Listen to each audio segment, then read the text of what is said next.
Hey there, it's time to settle in for the night. Tonight, we're going to ease into a world of ancient wonder with 5 enchanting tales from Greek mythology. Dim the lights, pull up a warm blanket, maybe put a fan on for that soft background hum. Let's get cozy. As you snuggle in, imagine yourself transported to a realm where mighty gods and goddesses roamed free. We'll meet the likes of Zeus, king of the skies, and Poseidon, ruler of the oceans. The mischievous Hermes will play tricks on us, while Hades' dark domain beckons with mystery. We'll explore the Titanomachy, a battle that shaped the very fabric of Greek mythology. Our journey will take us through the stories of Orpheus and Eurydice's tragic love song, and we might even catch a glimpse of the magical siren's enchanting melodies. So take a slow breath, close your eyes if you'd like, and let's begin our adventure into the world of Greek mythology together. You wake up to the gentle rustle of olive leaves outside your window pane, their delicate dance in the morning breeze, a soothing serenade to greet the new day. The sky above Olympus, the realm of the gods and goddesses, has transformed into a kaleidoscope of pinks, oranges, and purples, as if the heavens themselves were being painted by an unseen hand. As you stretch your arms above your head, feeling the soft give of your mattress, you yawn widely, releasing a gentle that echoes through the halls. Your stomach growls in anticipation, reminding you it's time for breakfast, or rather, ambrosia, the divine food that sustains the gods and goddesses throughout eternity. You rise from bed, donning a simple white tunic made of linen, its texture soft against your skin as you move to begin your morning routine. The air in your chambers is filled with the scent of fresh rose petals, left on your pillow by Eos, the dawn goddess herself. You brush away a few wisps of hair that have escaped from your sleeping coiffure, smoothing them back into place. Your stomach leads you to the dining hall, where Hephaestus, the blacksmith god, is already busy preparing breakfast for his fellow Olympians. The aroma of ambrosia wafts through the air, enticing and tantalizing as it teases your taste buds. You take a seat at the long table, running your hand over its intricately carved surface, a masterpiece crafted by Hephaestus himself. The other gods and goddesses begin to arrive, each one more resplendent than the last in their morning attire. Athena, the wise warrior goddess, enters with her customary poise, her owl perched regally upon her shoulder as she surveys the tables spread.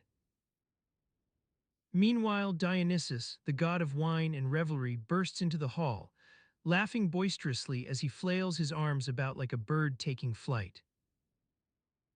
You join in their banter, exchanging good-natured jokes with Apollo, the radiant sun god, who's seated on your right. The sound of clinking dishes and amiable chatter fills the air as you all enjoy the simple pleasures of ambrosia. Golden bread served warm from the oven, honey drizzled over its surface like liquid sunlight. As you eat, you take note of the various textures and flavors that make up this divine repast. The crunch of fresh almonds provides a satisfying contrast to the softness of the golden bread. The tangy sweetness of ambrosia itself lingers on your palate, teasing out a hint of citrus from some distant corner of Olympus. At one point during breakfast, you catch yourself staring at the majestic form of Poseidon, who sits opposite you with his sea-salted tunic flowing like waves around him. His rugged features seem chiseled by the very forces he commands, earthquakes and tidal waves that shape the world's landscapes anew each day. You recall the legend of how he once fashioned a golden chariot to traverse the seas at incredible speeds, leaving behind a trail of foam-kissed waters in his wake. Your gaze drifts from Poseidon back to your own plate, where you notice an errant crumb clinging tenaciously to its edge. With a gentle smile, you carefully dislodge it with your finger and flick it away onto the tabletop, an action that's almost instinctual for one who has lived among gods for eons. Breakfast draws to a close as Hephaestus serves a new dish, steaming hot porridge made from crushed barley grains. The pungency of this breakfast staple hits you like a warm hug, filling your senses with memories of summers past spent tending the fields alongside Ares and Athena. Together, they would till the earth under blazing suns that seemed to stretch on forever. During these idyllic interludes, conversations turn from grandiose exploits, battles fought against monstrous foes or titanic earthquakes that reshaped Olympus' craggy peaks, back down to mundane concerns about daily life in heaven's halls. How's one's latest garment fitting? Did anyone have an interesting dream during the night? Athena begins discussing her strategy for a new project. The design of an ornate shield adorned with scenes from ancient battles, emblazoned upon its surface so that it becomes almost alive and pulsing with battle fury. Apollo leans in to share his musical compositions inspired by the songs of the muses themselves, ethereal melodies woven together like silken threads. Meanwhile, you become distracted by a particularly fascinating fly buzzing around your earlobe, momentarily pausing your own conversation as you watch it disappear into thin air through an open window left slightly ajar. You smile wryly at yourself for getting so caught up in the momentary drama of this low-stakes battle, just another day on Olympus. And yet, even within these light-hearted exchanges and carefree moments spent lounging over ambrosia, undercurrents hint at deeper realities beyond your mortal sphere. There's a world out there waiting to be explored. Its mysteries are intertwined with those of the Titan gods themselves, beings who walked among mortals eons ago as giants in all but stature. You remember stories told around the campfire by elder Olympians, tales that evoke memories long buried when Titans once roamed free and unchallenged on Earth. Ancient forces had shaped their reign, earthquakes born from earthquakes, mountains rising like towering monoliths to serve as colossal thrones for mighty lords of creation. Their world was one of grandeur, but also great turmoil. Strife between brothers Cronus and Atlas gave birth to the Olympian gods themselves, who eventually overthrew them in a struggle spanning centuries. Eons passed since that era. Now it's your turn among this divine pantheon, navigating its delicate balance within Olympus. These recollections bring you back full circle, from the gentle rustle of olive leaves outside your window pane to the sounds and scents of ambrosia-filled breakfasts shared with fellow gods in heaven. As you return to reality, savoring each morsel of that first divine meal, time flows by unseen, hours ticking away like grains of sand between fingers held in a cupped palm. It's only when Hephaestus rises from his chair and begins clearing the table that your reverie shatters. You're jolted into awareness. Breakfast has come to an end. The morning sun now casts long shadows across Olympus' gleaming surfaces, illuminating all manner of tiny details, crumpled up napkins scattered about like discarded petals from some celestial flower. Your thoughts settle as the hum of conversation gradually fades away. Your ears adjust to a quieter reality. One by one, gods and goddesses rise from their seats, exchanging quiet words in passing before disappearing into various morning pursuits. Ares striding off towards his forge, where he'll fashion new battle axes for an upcoming campaign against the giants.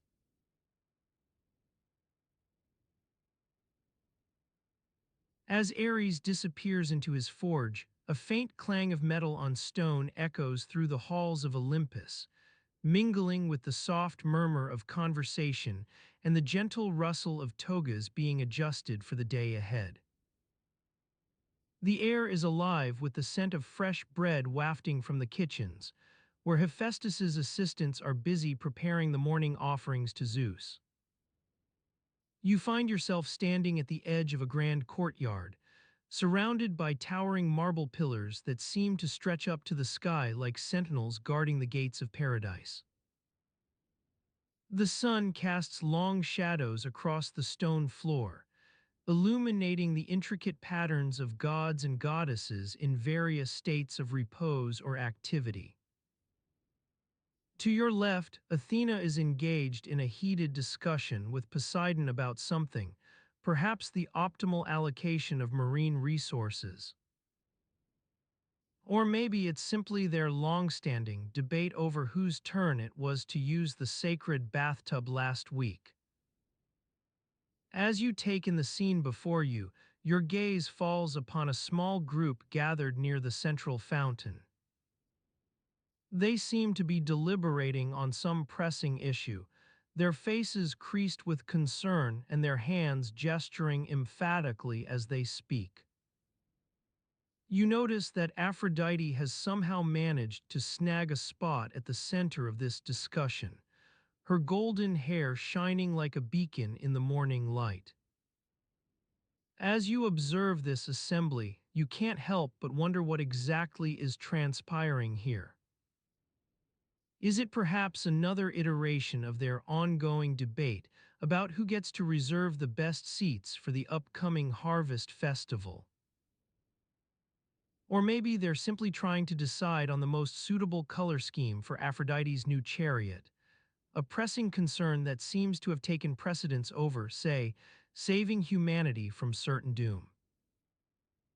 Your attention is drawn back to Hephaestus, who has emerged from his kitchen domain with a steaming tray of bread and a basket of fresh fruit. He begins distributing these offerings among the assembled gods and goddesses, pausing for an occasional smile or nod as he hands out each item. You notice that Artemis seems particularly pleased by her selection, a succulent apple perfectly ripe for snacking on while she's off to patrol the forest. As Hephaestus continues his rounds, you can't help but appreciate the small moments of kindness and consideration that punctuate the lives of these gods.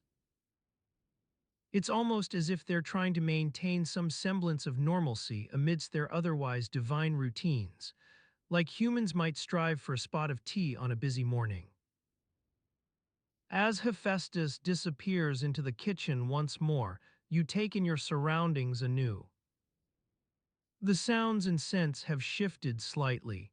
Now there's the distant clatter of Hermes racing past with his trusty winged sandals, as well as the faint tang of incense wafting from Athena's nearby temple. You find yourself drawn towards a small alcove nestled between two of the courtyard pillars, an unassuming spot that might easily be overlooked in favor of more prominent areas. However, upon closer inspection, you notice a cluster of carefully arranged scrolls and parchments leaning against one side of this niche, with what appears to be some sort of makeshift desk or table at its center.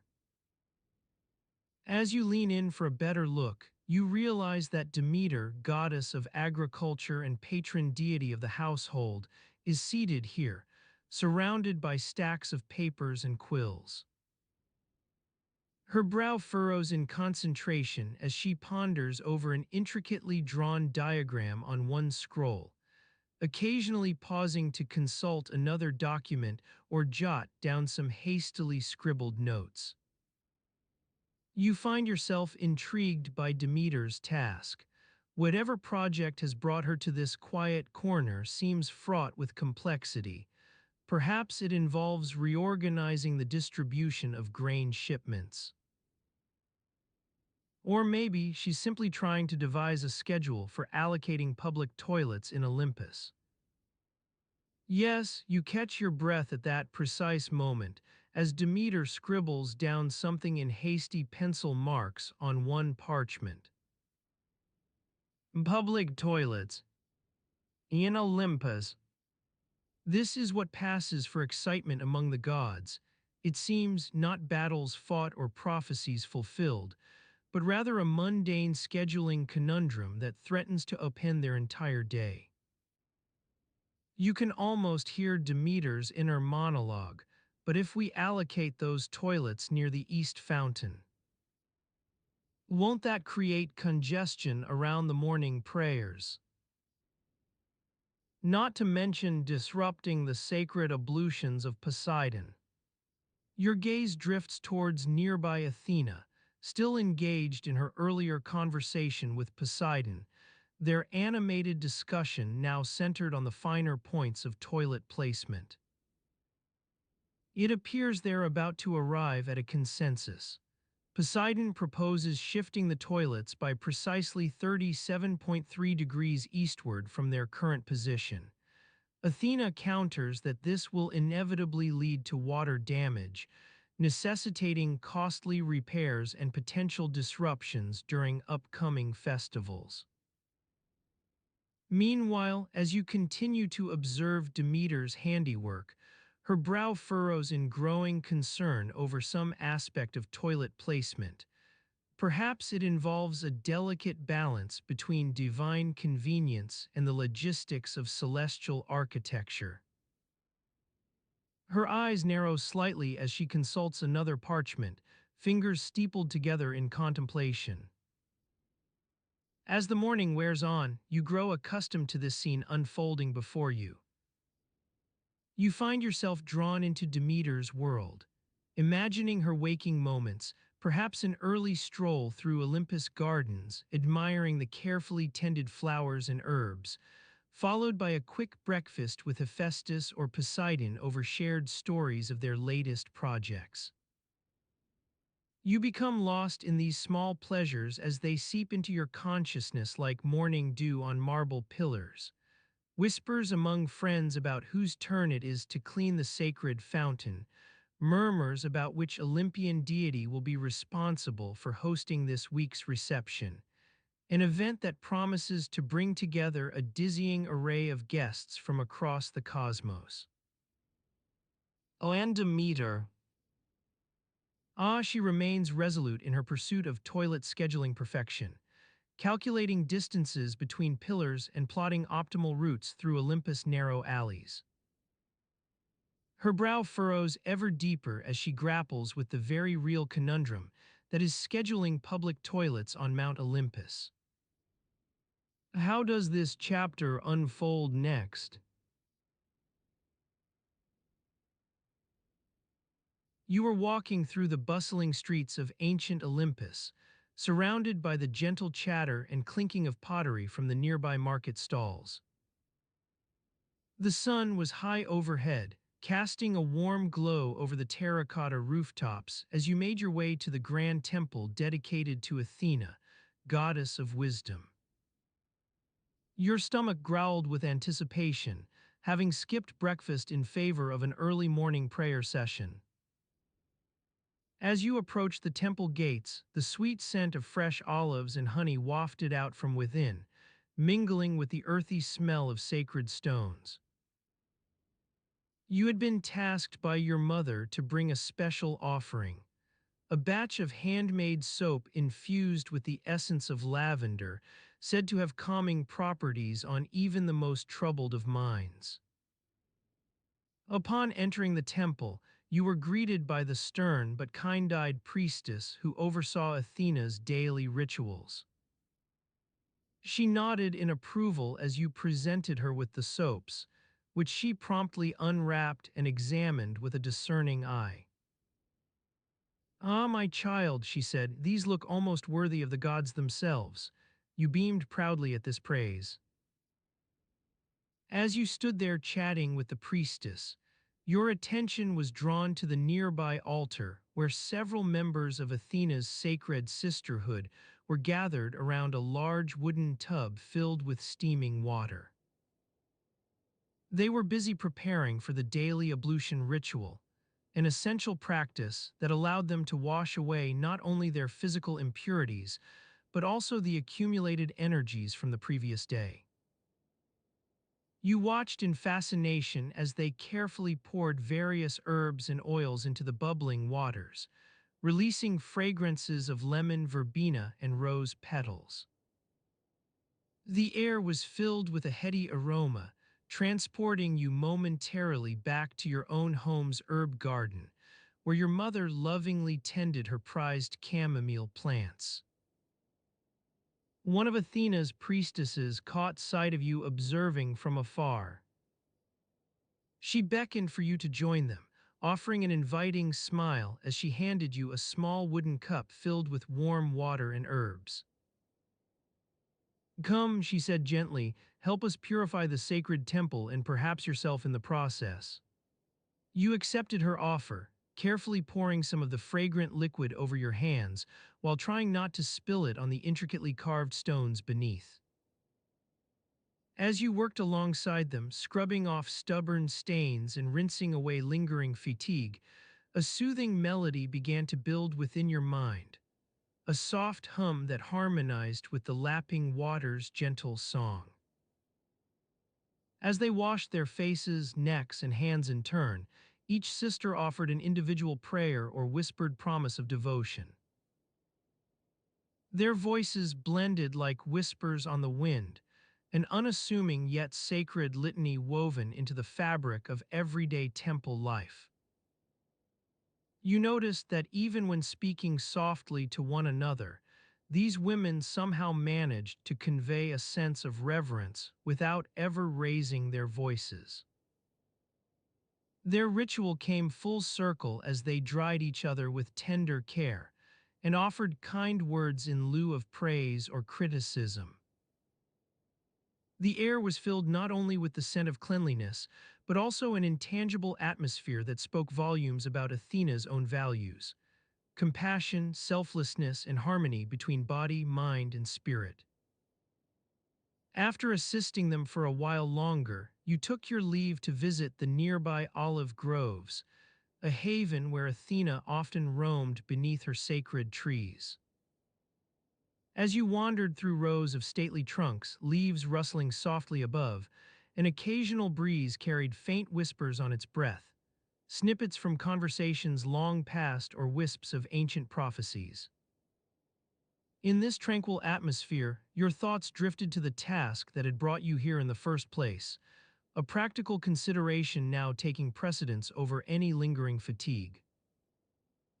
Your mind turned back to Athena's sacred wardrobe, which she kept locked away within her innermost sanctum, an imposing storage room filled with treasures of every hue. You remembered how during previous visits you'd been fascinated by Athena's elaborate garments, each one infused with specific attributes and imbued with the essence of select flowers. Some shimmered like moonlit dew-kissed leaves, others appeared as fiery sparks set against darkening skies at dusk. These enchanted robes weren't merely for show, but rather served practical purposes in their own right, reflecting Athena's profound understanding of balance between lightness and gravity. As you pondered how to keep these divine clothes smelling fresh, an issue that had puzzled your mother and the other temple attendants alike, a sudden realization dawned on you. Perhaps this was less about washing fabrics as it was maintaining harmony with nature itself. Just like Athena's priestesses kept their spirits cleansed through sacred ablutions, did not one need to harmonize garments with the world around them? Your gaze drifted back toward the temple where, in the distance, Sunlight began casting a warm glow across intricate stone carvings depicting the birth of Athena from Zeus' forehead. The mythological scene, an enduring testament to her divine origin, seemed now intertwined within your thoughts about clothes care. A faint breeze rustled nearby olive branches as you stood lost in contemplation. Your attention snapped back when a soft voice whispered beside you, "Psst." Young one, you seem troubled. It was the priestess from earlier, observing with kind eyes and an understanding smile. You explained to her your predicament about keeping Athena's sacred clothes fragrant, without succumbing to overwashing or using harsh chemicals. Her thoughtful expression deepened as she nodded toward a nearby tree heavy with dark green leaves that seemed almost velvety in texture. "My child," she said softly, "I think I can guide you on this matter." She led you beneath the shaded canopy of an ancient olive, one whose trunk was adorned with intricate carvings, each symbolizing Athena's own virtues, courage, wisdom, and compassion. Beneath its boughs lay a small wooden chest adorned with delicate silver filigree. "This," she explained gently, "holds secrets passed down through generations of our sisterhood. Secrets about how to maintain harmony within ourselves between body, spirit, and the world at large." With reverent care, she opened the creaky lid, revealing within a trove of dried flowers pressed flat like delicate petals.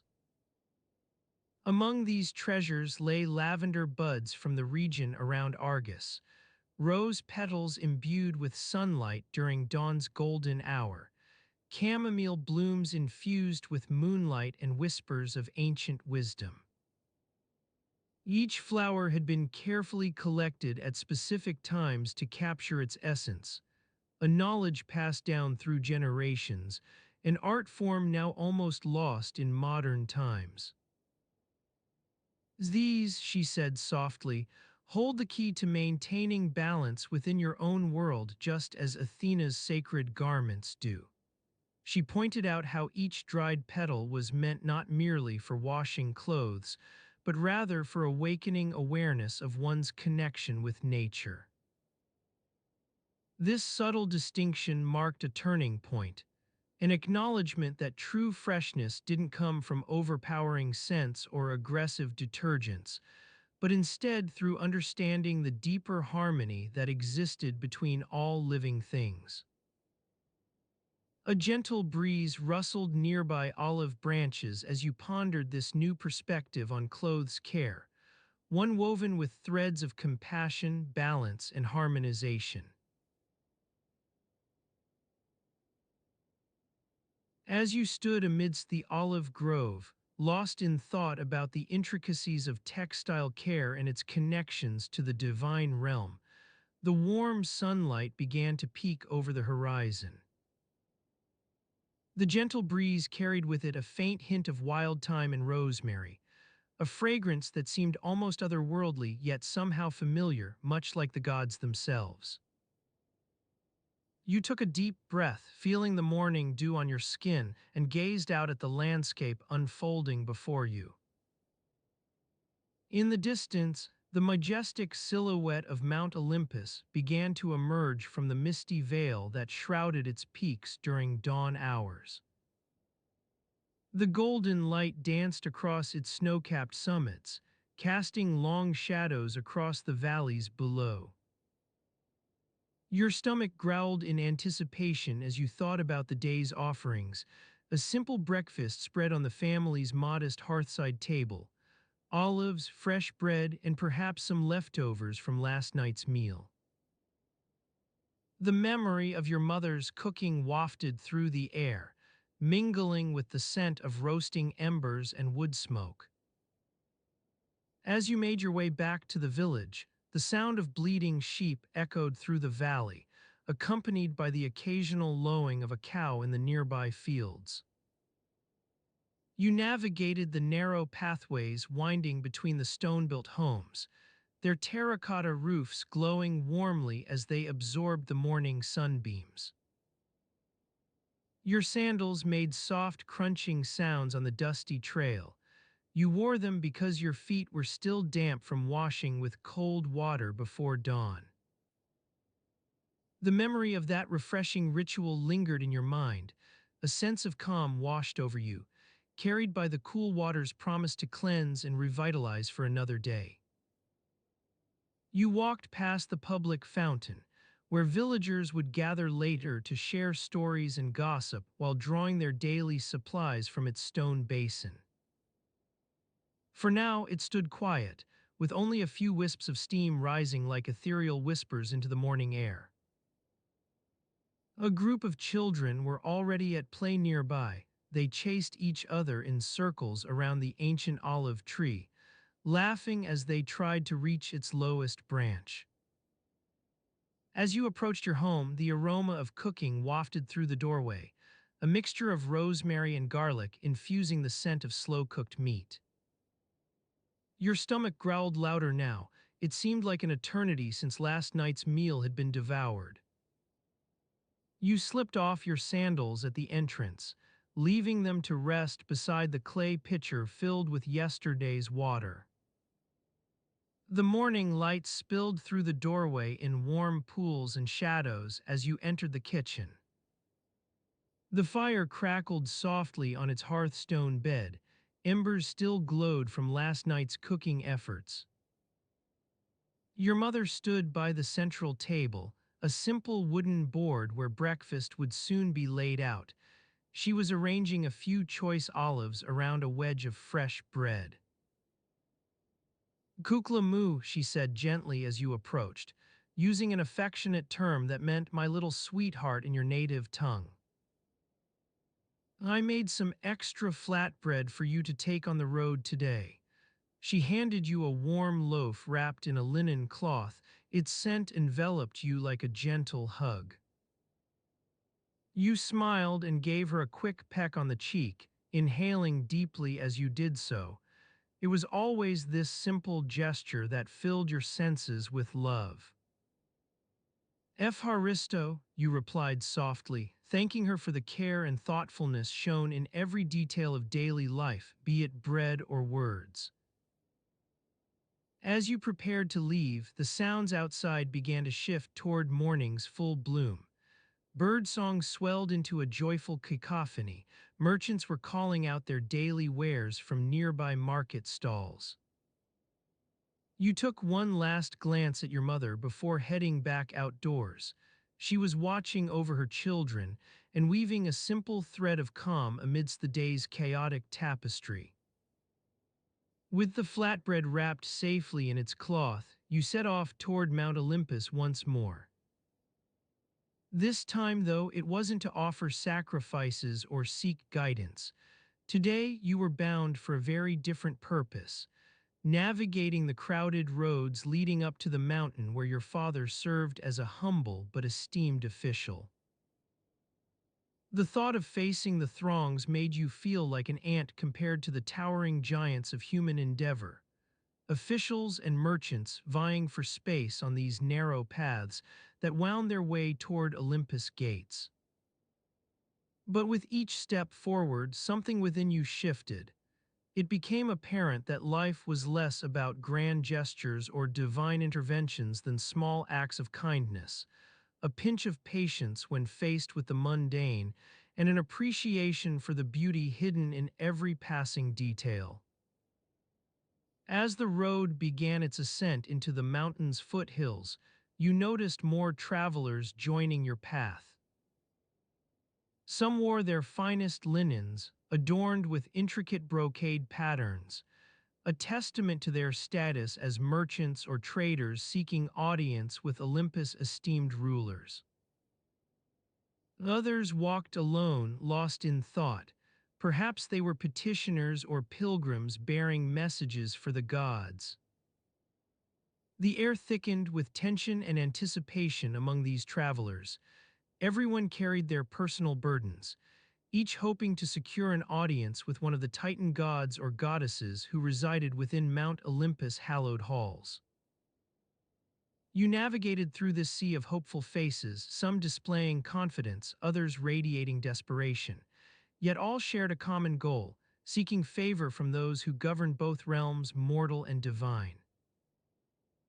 With each step upward, your mind began to wander toward the stories you'd heard about these gods. Their lives, loves, and disputes played out like epic plays on Mount Olympus' grand stage. You recalled tales of Zeus's fiery passion for Hera, Poseidon's mighty trident capable of controlling both sea and land, Athena's wisdom guiding warriors into battle. The memory of a specific story began to resurface from the depths of your mind, one about Hestia, goddess of the hearth, who had given up her claim to Olympian thrones in favor of serving humanity. You remembered how she watched over families like yours, offering solace and protection through her gentle touch. The thought of this benevolent deity walking among mortals as an unseen guardian brought a sense of peace. You felt your footsteps become lighter on the path ahead. It was then that you noticed another figure joining your procession, a young woman with eyes cast downward, her fingers wrapped tightly around the handle of a wicker basket slung over one shoulder. She seemed lost in thought and kept glancing at the flatbread still wrapped within its linen cloth by your side. An almost imperceptible smile danced on her lips as she noticed it. You felt drawn toward this stranger. Perhaps they were also headed to Mount Olympus for some purpose unknown, or maybe just walking alongside you out of a shared desire for solitude. Whatever their reason, the woman's presence now infused the journey with new significance. The crowded road didn't seem so daunting anymore, and your pace became more leisurely as you strolled beside her. As you continued to stroll with the mysterious woman, the warm sunlight danced across your skin, casting a gentle glow over the bustling streets of ancient Olympus. The scent of freshly baked bread wafted through the air, enticing you and making your stomach growl in anticipation. You couldn't help but notice how the woman's laughter echoed through the market, her voice carrying on the breeze like a melody. People passed by, exchanging nods or brief greetings as they went about their daily business. Some carried baskets overflowing with fresh produce, while others hurried to complete errands before the heat of the day became unbearable. You caught glimpses of the city's vibrant tapestry, merchants hawking wares, children playing in the shadows, and old men leaning against walls, watching the world go by. The woman led you through a maze of narrow alleys, pointing out hidden treasures along the way, a quaint bakery tucked between two larger shops, or a charming little park filled with flowers that seemed to bloom year-round. As you walked, she regaled you with stories about the gods and goddesses who lived in Olympus, sharing tales of their daily lives, their quirks, and their often absurd antics. For example, there was the time Zeus decided to try his hand at baking bread for the first time, much to the dismay of the mortal baker whose shop he occupied. Or when Athena insisted on reorganizing the entire city's directory system in one sleepless night, leaving everyone baffled and exhausted come morning.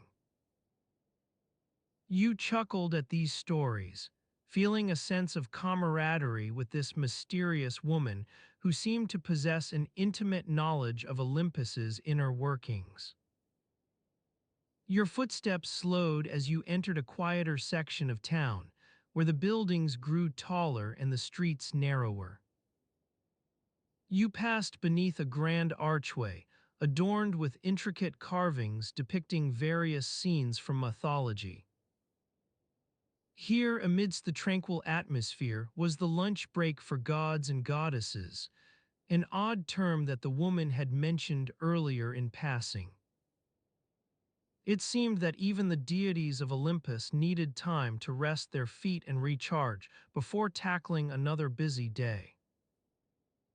As you made your way through this quiet district, you discovered a small park filled with people from all walks of life, or rather deityhood. Gods and goddesses strolled through the gardens, enjoying picnics on intricately woven mats or lounging in colorful hammocks strung between trees. The air vibrated with laughter, music, and an assortment of scents, a mixture that could be best described as piquant if you were familiar with it. Children ran about, playing tag among the statues and chasing after stray cats.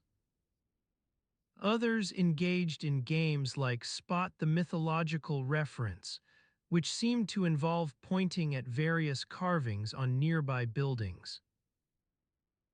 You watched as Aphrodite practiced her aim while shooting a well-placed arrow at an invisible target, only for Ares to swoop in, laughing maniacally as he attempted to deflect it with his shield. Nearby, Hermes chatted animatedly about trade routes and currency exchange rates. You had no idea that the messenger god was so invested in commerce. Meanwhile, Artemis sat cross-legged on a bench, intently studying an intricately woven tapestry depicting various constellations. You noticed how her eyes seemed to light up as she pondered each detail. You were about to join the gathering when you spotted Demeter, who stood at a nearby food stall, scrutinizing a large bowl of steaming hot soup. The goddess was clearly displeased with its contents, muttering something under her breath and adjusting her cloak for what seemed like the 100th time that day. You recognized this particular dish as one popular among mortals. In Olympus, however, it required an entirely different set of ingredients. As you pondered how Demeter managed to find fault even here, considering she'd already declared herself unimpressed with almost every other dish presented, a passing gust carried the scent of something familiar. The aroma was similar, yet distinctly different from anything else around, like when someone tries to imitate your favorite perfume but gets it just wrong. Curiosity piqued, you followed the fragrance to its source. An elderly man sitting on a nearby bench, his eyes closed in rapture as he savored each delicate note. He wore a worn apron with embroidered threads forming intricate patterns. It seemed like this was no ordinary mortal, perhaps someone who traded their skills for knowledge of Olympus's culinary secrets. People passed by without acknowledging him, but one individual caught your eye, Poseidon himself, who stopped to exchange pleasantries and inquire about the stranger's origins. You recognized a flicker of interest in the god's usually stoic demeanor as he discovered that this old man was an immigrant from far-off lands, a wanderer with stories of distant oceans and mythical sea creatures. Poseidon returned to his usual expression, which seemed almost benevolent. Was it possible for a deity known for his tumultuous weather patterns to be kind-hearted? Maybe the ocean's influence on him had mellowed over time. You continued observing this unusual interaction while taking in other details of Olympus, children playing with dolls fashioned from woven reeds, mortals and deities alike enjoying each new meal brought forth by various vendors. It struck you that life here was not as drastically different from your own world after all. Though divine beings inhabited these streets alongside humans, their lives were riddled with similar problems. Routine meals, mundane daily routines, social gatherings, even petty squabbles, the only difference being on a larger scale and imbued with mythological elements. Your meandering stroll came to an end as you reached a large public square. At its center stood an imposing stone pedestal topped by a golden statue of Athena herself. Nearby vendors sold wares that included finely crafted trinkets, rare gems, or exquisite works of art depicting various deities in their daily lives. The mysterious woman's voice broke the spell cast by this tranquil scene. This is where we find those who craft our reality, artisans whose creations can rival those born from myth. You see, even gods and goddesses must occasionally pause to appreciate beauty, be it through a well-crafted piece of jewelry or an intricate fresco painting. As if summoned, the various vendors began to arrange their wares with newfound flair. Each table became a colorful display case, showcasing a diverse selection of items that defied categorization. You noticed Athena herself strolling towards this area, inspecting some pieces while occasionally nodding in approval. At her side walked Apollo, who carried an intricately carved lyre draped over his shoulder. The god's music drifted through the square like a soothing breeze on a summer day. Passers-by paused to listen as if they had forgotten about everything else. Even Demeter seemed intrigued by this display of craftsmanship, though she still lingered near that steaming bowl, now occasionally adjusting her cloak while muttering something under her breath. The atmosphere was at once familiar and enchanting. You recognized elements from your own world yet felt immersed in an otherworldly realm where the boundaries between reality and myth blurred.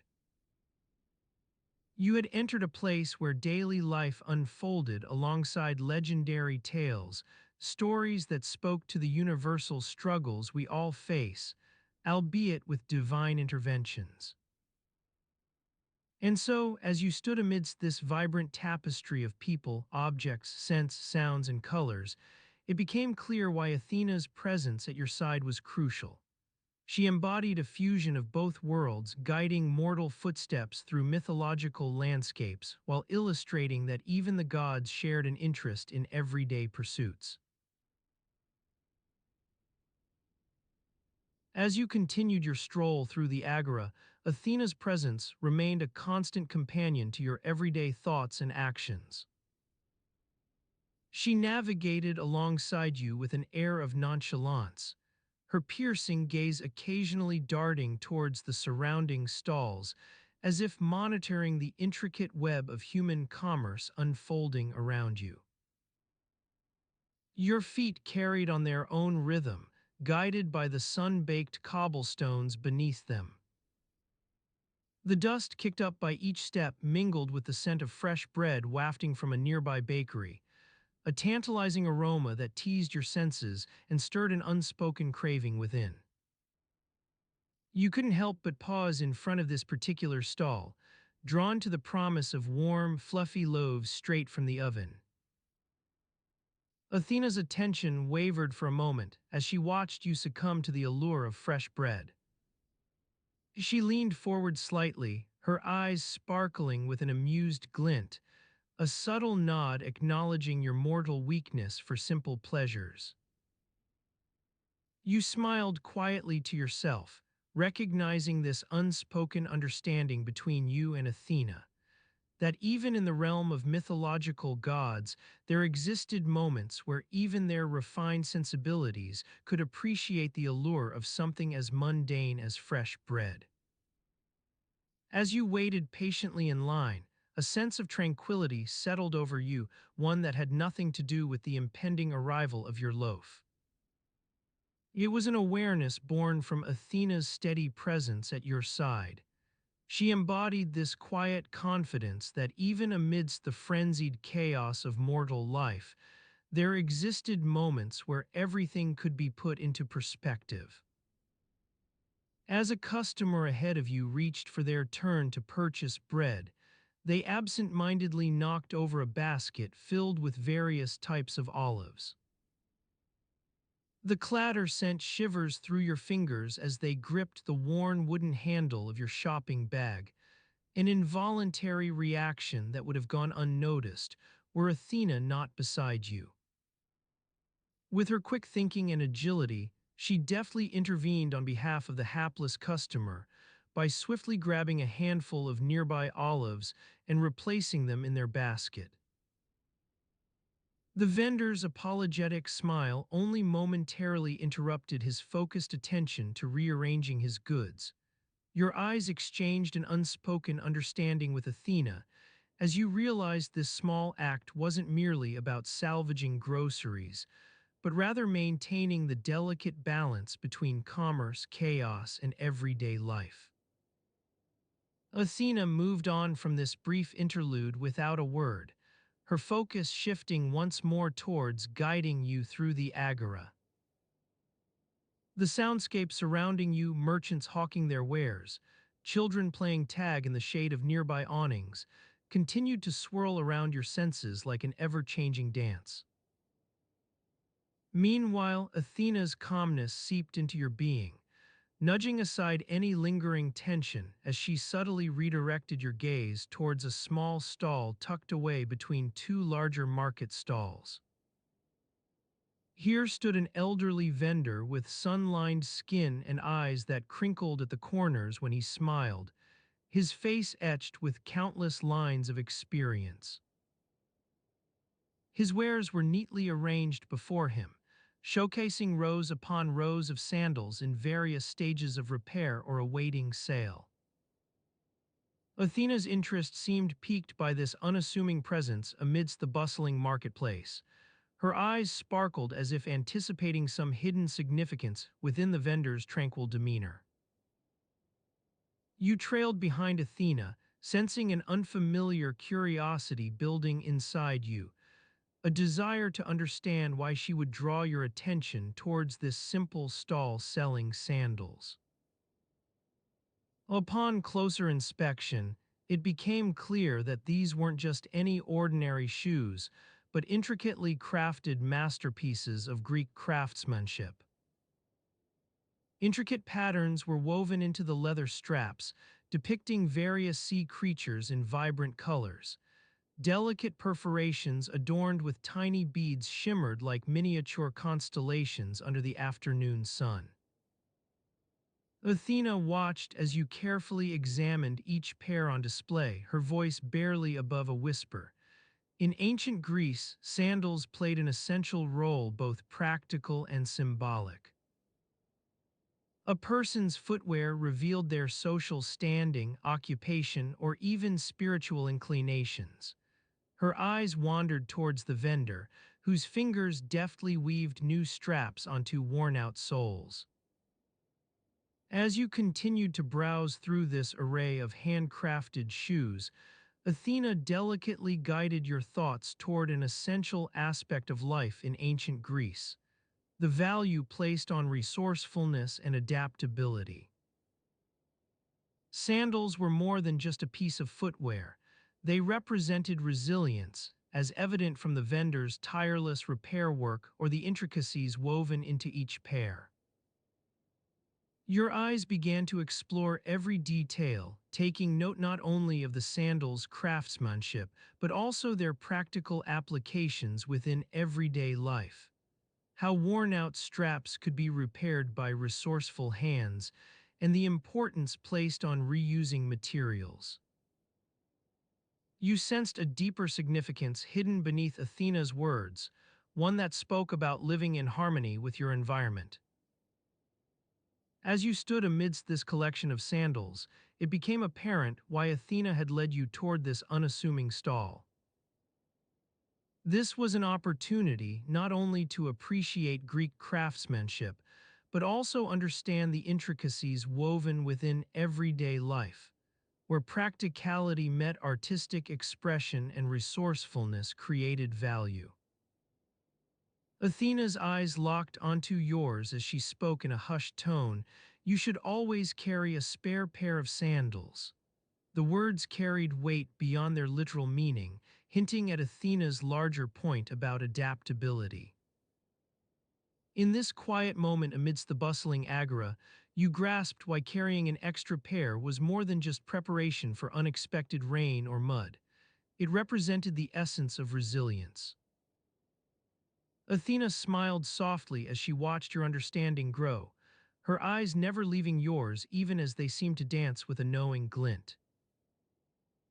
This unassuming wisdom from Athena, one that didn't require grand gestures but instead emerged through everyday situations and human actions, had finally dawned on you. Why carrying an extra pair of sandals was, in fact, more about understanding life's unpredictability than anything tangible. Your gaze fell upon the vendor once more as he continued to work with quiet dedication, his hands moving deftly between old leather straps and new ones. You sensed a deeper appreciation growing within yourself for this simple yet profound lesson from Athena, one that intertwined itself into your current daily existence like an invisible thread. Recognizing how everyday actions were interwoven with greater truths about living in harmony. As the afternoon sun continued its leisurely descent, casting shadows across the agora's cobblestones, you realized that this stroll through ancient Greece was becoming more than just a series of historical anecdotes. Athena had woven your daily life into the rich tapestry of mythological landscapes, illustrating how even within these fantastical realms, everyday pursuits like shoe repair and resourcefulness were elevated to revered practices. And so, as you stood amidst this bustling marketplace with its cacophony of sounds and colors, it became clear that Athena's guidance was leading you toward a deeper understanding, one where practical wisdom merged seamlessly into the narrative of your daily life. As you stood amidst this bustling marketplace with its cacophony of sounds and colors, it became clear that Athena's guidance was leading you toward a deeper understanding, one where practical wisdom merged seamlessly into the narrative of your daily life. The sun beat down upon your skin, warming your shoulders as you navigated through the crowded alleys. Vendors called out to passers-by, their voices carrying on the gentle breeze like a chorus of birds singing in harmony. You continued on, drawn by an unspoken curiosity about the purpose behind Athena's nudging. The scent of fresh olives and baking bread wafted from nearby stalls, enticing your senses and making your stomach growl with anticipation. You stopped at one such stall, where a kindly old woman was arranging a selection of intricately folded garments on display. The soft rustle of fabric as she moved caught your attention, and you found yourself captivated by the delicate patterns woven into the fabrics. Athena's guidance seemed to be nudging you toward this very moment. Perhaps it was time to learn about the art of folding and hanging divine garments. The vendor noticed your interest and smiled knowingly. "Ah, young one," she said with a gentle nod, "you've come at just the right time. I'm preparing for the upcoming festival in honor of Artemis. It's an important ritual where we dress our finest garb to appease the goddess. Would you like to learn how it's done?" You nodded eagerly, intrigued by both the prospect of learning and the vendor's quiet confidence. She led you behind her stall, into a small courtyard surrounded by towering walls adorned with vibrant murals depicting scenes from Greek mythology. The air was thick with the scent of fresh rose petals and sandalwood incense, which seemed to complement the earthy smell of olives wafting in from outside. You felt a sense of tranquility wash over you as the vendor began demonstrating various techniques for folding togas, chitons, and other garments commonly worn by both mortals and gods. Each fold was intricate and precise, with an emphasis on creating sharp creases that seemed almost divine. Athena's guidance seemed to be pointing toward a deeper understanding of this process. You watched intently as the vendor showed you how to tuck folds under one another, then press them into place using a small block of wood. As she worked, her hands moved with an economy and fluidity that belied the complexity of the task at hand. The fabric seemed to come alive in her fingers, its patterns unfolding like tiny stories on each carefully arranged fold. You couldn't help but feel mesmerized by this display of patience and craftsmanship, the quiet intensity emanating from both your guide and the folds themselves. This is an art form, you realized with growing clarity, one that weaves together threads of functionality, aesthetics, and reverence for the divine. As if responding to some unspoken thought, the vendor smiled knowingly. Her hands paused in mid-motion as she added, "It's a way of honoring those who wear these garments, acknowledging their power and importance within our lives." Athena's guidance was beginning to resonate with you on a deeper level now. You continued watching in rapt attention as the vendor demonstrated various methods for hanging clothes, paying close attention to how different folds created unique textures when exposed to sunlight. Shadows danced across her hands like dark leaves blowing in an autumn breeze as she worked, their gentle dance seeming almost. It was celestial. As you absorbed this new knowledge, a question arose within your mind. How did these divine garments become imbued with such importance? Did the gods themselves hold rituals for washing and folding them before donning them for state affairs or wars? What stories lay hidden in the creases of ancient robes, whispers carried by centuries-old fabrics? Your queries hung unspoken as you continued observing the vendor's intricate work, a mixture of curiosity and fascination that felt like being suspended between two threads, one drawing you toward understanding this art form, another pointing toward deeper mysteries beyond. Time itself seemed to bend within the courtyard.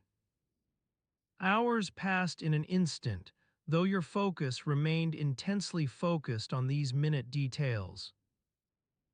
Even as shadows crept across the walls, casting ancient murals into soft relief, you felt no sense of urgency or distraction, only a growing recognition that this quiet art form was indeed tied to something greater.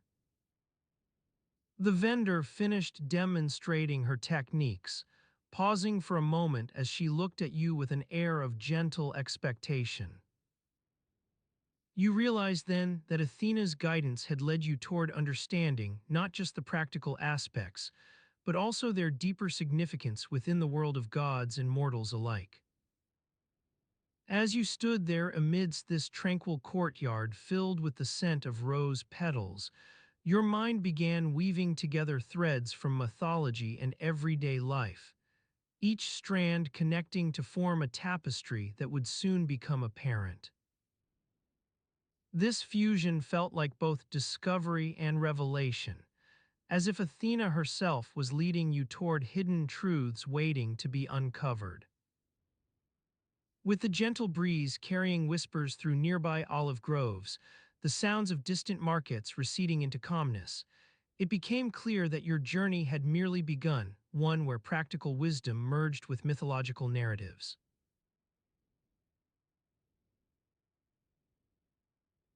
As you walked alongside the tranquil river, its soft lapping against the shore created a soothing melody that seemed to guide your footsteps.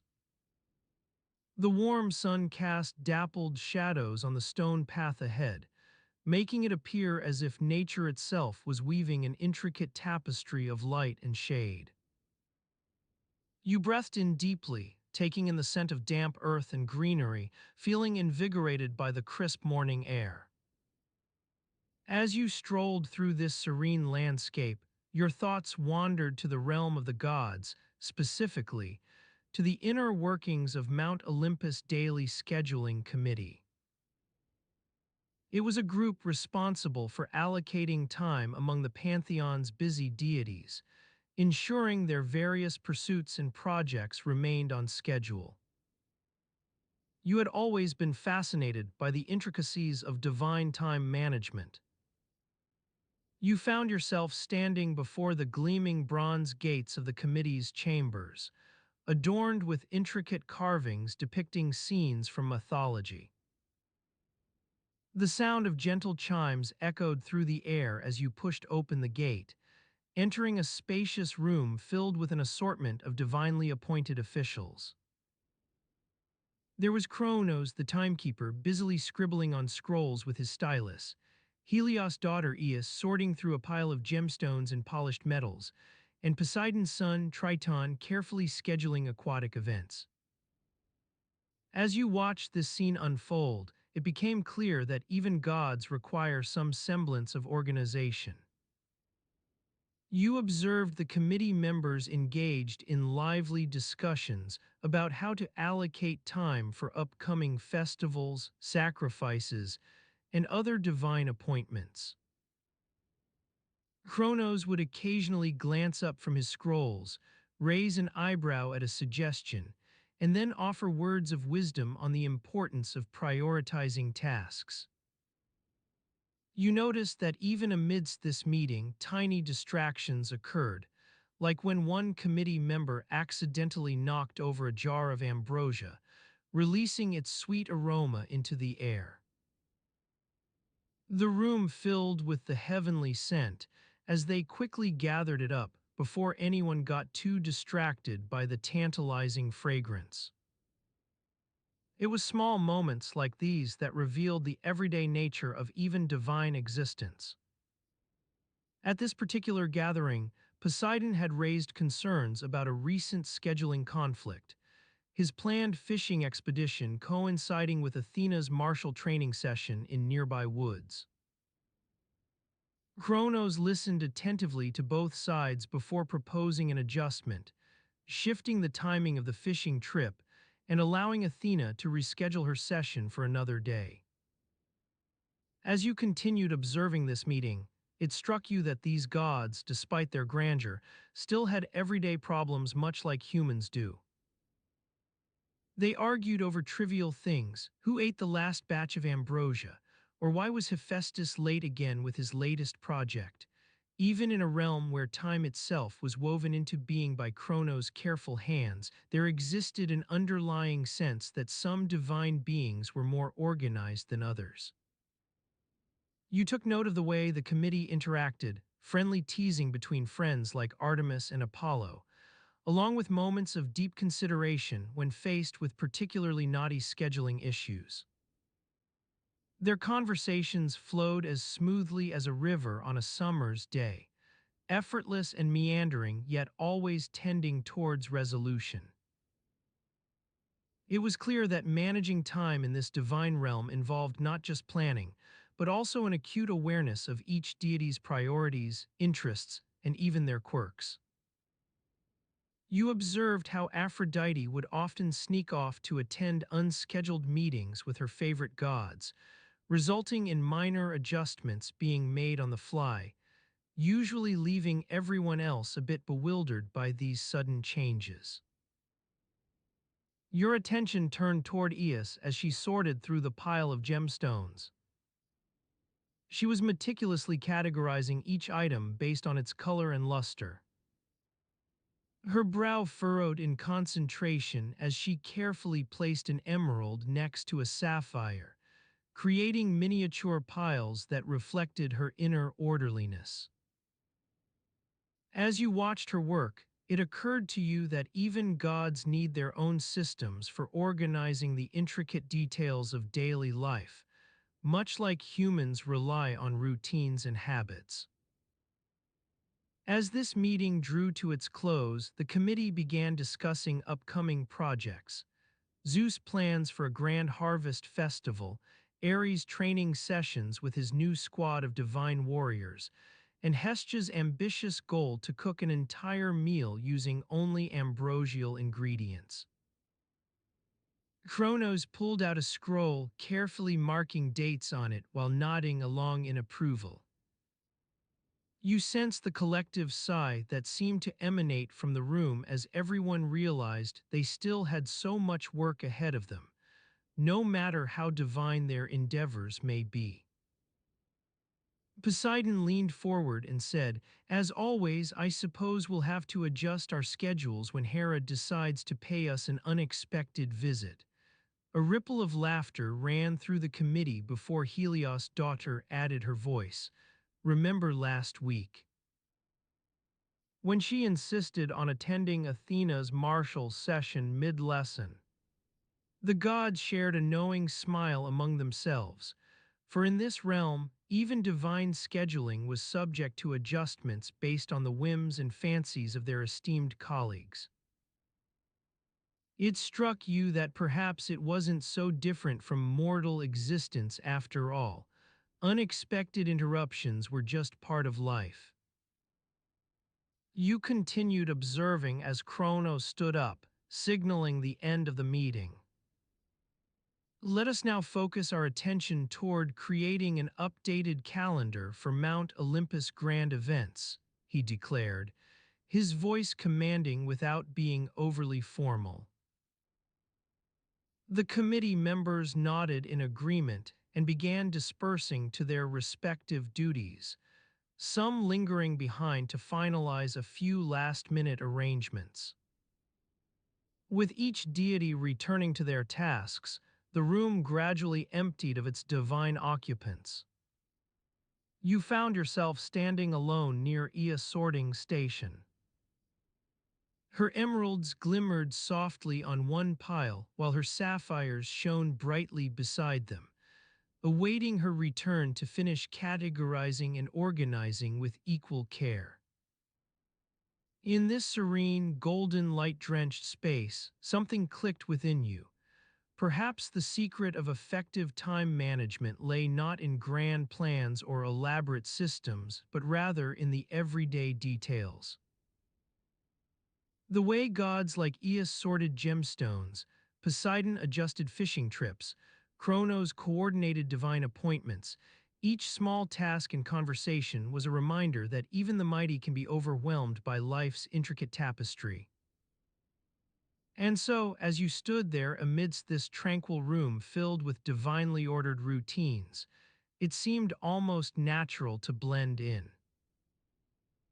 A subtle shift occurred within your perspective, merging mythological narratives with practical wisdom, just like how rivers merge into a larger sea. You continued standing among the shadows of stone columns and flickering light from golden candelabras as a faint breeze caressed you gently. As sunbeams filtering through high windows danced across polished marble floors, it felt like time itself was slowing down for this brief moment. No rush, no urgency, just an almost imperceptible pause in life's ongoing flow. In the silence that followed, something whispered within. Perhaps, dear listener, you too can find solace in embracing everyday moments, blending routine with mythology as one gentle current merges into another. As these words dissipated like a morning mist, your gaze lingered on Ea sorting her gemstones, now an almost forgotten task amidst the divine expanse of Mount Olympus' busy schedule.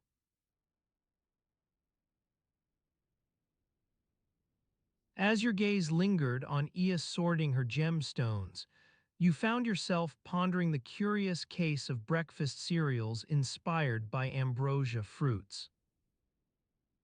It was a notion that seemed to have taken root in the mortal realm, where humans scrambled to recreate the divine essence within their mundane meals. You strolled through the bustling streets of modern-day Athens, taking in the cacophony of sounds and smells wafting from street vendors and markets. The scent of freshly baked bread mingled with the pungency of olives and the sweetness of honeyed pastries, all vying for attention amidst the hum of conversation. As you walked, the sound of clinking dishes echoed through a nearby cafe, where patrons sipped their coffee and nibbled on breakfast treats. Amidst the array of choices, one particular display caught your eye, a box emblazoned with an image of ambrosia fruits, proclaiming itself as ambrosios. The label promised a taste of paradise in every bite, but upon closer inspection, it seemed to be nothing more than a rebranded granola. You chuckled wryly at the thought of mortals trying to capture the essence of divine nectar within their breakfast bowls. Still, you found yourself drawn into this strange world of mortal pursuits. As you meandered through the market stalls, you spotted another box bearing an uncanny resemblance, Ambrosia Crunch. This time it boasted a claim of containing real ambrosia extract, carefully harvested from exotic locations and infused within each crunchy flake. A nearby vendor, noticing your interest in these breakfast offerings, leaned over to share some insight. His name was Yanni, and he had spent many years as an artisanal baker on the island of Ithaca before moving to Athens to cater to the growing demand for ambrosia-inspired treats. These mortals, he mused with a twinkle in his eye, are so enamored with their gods that they try to recreate them within every aspect of life. They've convinced themselves that if it tastes like ambrosia, then somehow it must be ambrosia itself. As you pondered Yanni's words, the sounds and smells around you began to shift into a more vibrant tapestry. The scent of baking bread wafting from his stall mingled with the rich aroma of freshly roasted coffee beans nearby. Together, they created an irresistible blend that drew in passers-by like moths to flame. One young woman caught your attention, lugging a large bag slung over her shoulder as she made her way through the crowded streets. Her name was Sophia, and from what you gathered, she worked at one of those trendy breakfast spots, the ones with Instagrammable backdrops, where patrons gathered not just to eat but also to snap photos. As Sophia navigated through the crowds, she paused by Yanni's stall, exchanging a few pleasantries before selecting a small bag of ambrosios from his offerings. She moved on, disappearing into the sea of people as you watched her make way for another market stall, one that sold peculiar trinkets and souvenirs. The juxtaposition struck you. Here were these mortals chasing after a divine ideal with their ambrosial breakfasts, while in reality they seemed more concerned about capturing the perfect Instagram shot to share with their friends. Eos's sorting of gemstones didn't seem so different from this. Both involved an attempt to categorize and order a chaotic world. Your stroll continued as you pondered these observations, winding through narrow alleys that opened up into bustling squares filled with people hawking their wares or devouring street food under the warm sunlight. Everywhere there seemed to be some form of divine pursuit, humans chasing after ambrosia in the guise of breakfast cereals, while at the same time trying to immortalize themselves on social media. Eventually, you found yourself back within the tranquil walls of Mount Olympus's gardens, where Eos now sat cross-legged amidst a sea of gemstones and jewels. Her hands moved with a gentle precision as she sorted each stone according to its inherent beauty, something akin to categorizing ambrosia flavors by their divine essence. You settled into a nearby bench, watching the play of sunlight on her hair, which seemed almost golden in the early morning light. Eos's task required patience and attention to detail. It reminded you that immortality itself was perhaps just an extended form of sorting, one gemstone at a time, one ambrosia flavor at another. As your gaze drifted between Eos's hands moving with purpose amidst her jewels and Yanni's artfully arranged baking goods in the market below, something peculiar began to emerge. This world where mortals chased after ambrosial breakfasts wasn't that different from the realm of gods and goddesses on Mount Olympus. Both seemed bound by an endless pursuit, though their methods varied. With this thought lingering, you rose from your seat beside Aeus and continued down through the gardens towards a nearby clearing. The air carried the scent of fresh-cut grass and blooming flowers, reminders that even amid such pursuits, nature's beauty persisted in its own quiet way. In the distance, Sophia was spotted once more, but this time she didn't seem as caught up in her phone. Instead, you noticed her watching a group of children playfully chasing after pigeons. As they laughed and tried to catch these birds against all odds, their joy seemed entirely free from any notion of ambrosia-inspired breakfasts or immortalizing themselves on social media. Your path continued alongside the meandering stream that ran through Mount Olympus's gardens, its gentle babble providing a soothing background hum as you pondered Sophia's carefree moment amidst the chaos. As you strolled alongside the meandering stream that ran through Mount Olympus's gardens, its gentle babble provided a soothing background hum as you pondered Sophia's carefree moment amidst the chaos of the Titan god's morning routine. The warm sunlight filtering through the leafy canopy above cast dappled shadows on the forest floor, and the sweet scent of blooming jasmine wafted up to greet you, mingling with the earthy aroma of damp soil. You noticed how Sophia's hair was particularly tousled this morning, a testament to her nocturnal escapades among the stars. Her dark locks danced in the gentle breeze like silken threads as she led the procession towards the grand bathhouse. You couldn't help but chuckle at the memory of your own unruly tresses on previous mornings, only to be hastily smoothed by Ares' firm hand before being swept out into the fray. As you walked, the sound of laughter and chirping birds filled the air, accompanied by the soft clinking of metal against stone. The Titan gods were already gathered in front of the bathhouse, each one attempting to catch their reflection's eye while simultaneously adjusting their elaborate headdresses or smoothing their magnificent beards. Athena stood out among them, her sharp features set in a stern expression as she meticulously plaited her hair into intricate braids. To your left, Ares and Poseidon engaged in a heated debate over whose turn it was to use the hot tub first. Their words were punctuated by loud splashing sounds as they simultaneously tried to occupy the coveted spot, their egos clashing like titans. Nearby, Aphrodite hovered at the edge of the group, preening her delicate features and adjusting the gleaming silver necklace that hung around her neck.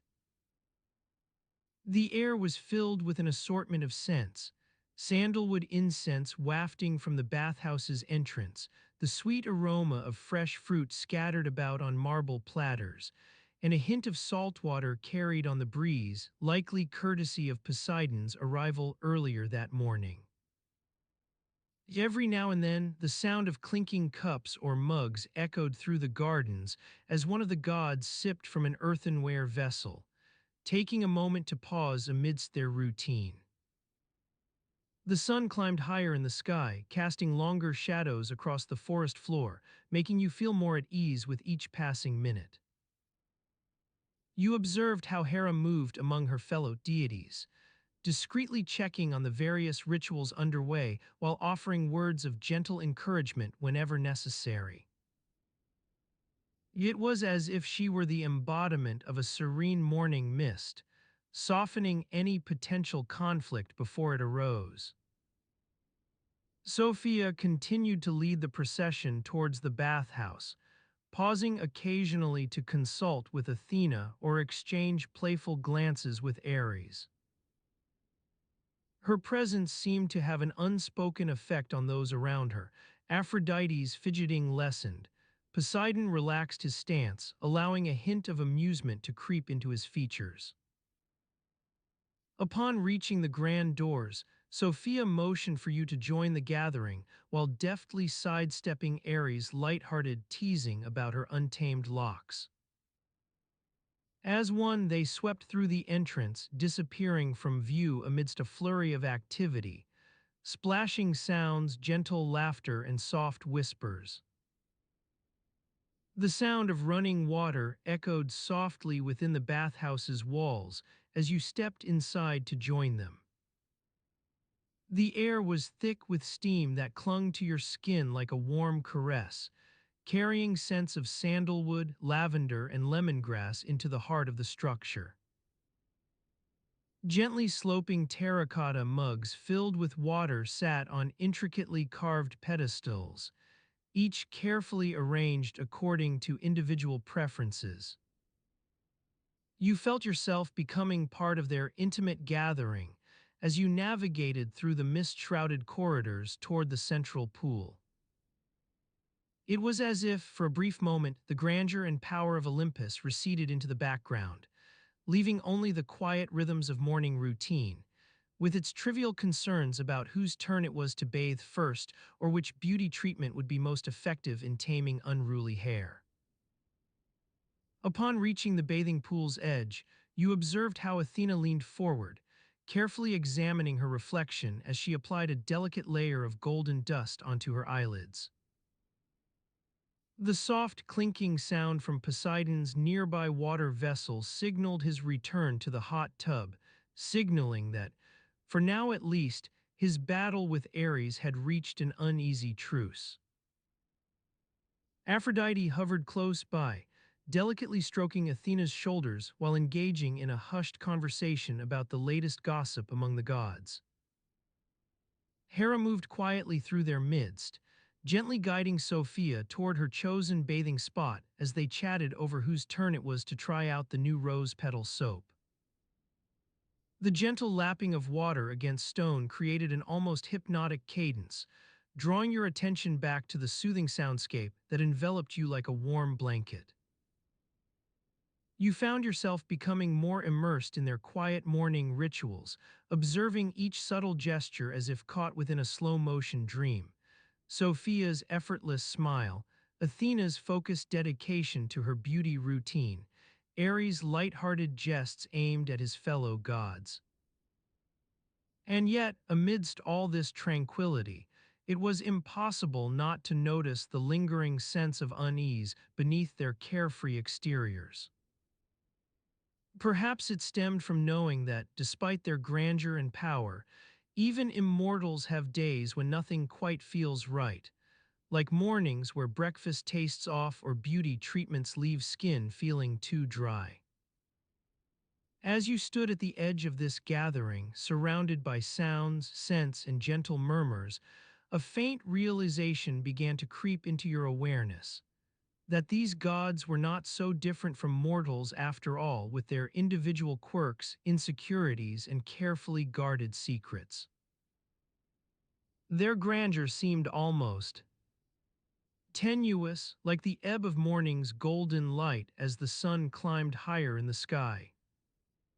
The gentle soothing provided by their quiet routines gradually began to lull you into a more contemplative state, observing how Hera subtly steered conversations toward topics that soothed her fellow gods' frayed nerves, or noticing Aphrodite's calculated attempts to insert herself at the center of discussions, carefully balancing charm with tact.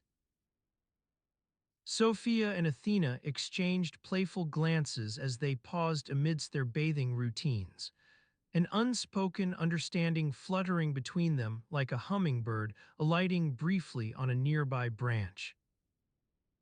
Their delicate dance seemed woven from threads both tender and strong, hinting that even in realms where power reigned supreme, relationships held the most subtle yet binding of all ties. As you stood there within this tranquil morning scene, caught up in their quiet routines, it became increasingly clear. Being an immortal is not just about wielding immense power or controlling the fates, but also embracing each day's simple pleasures and complexities.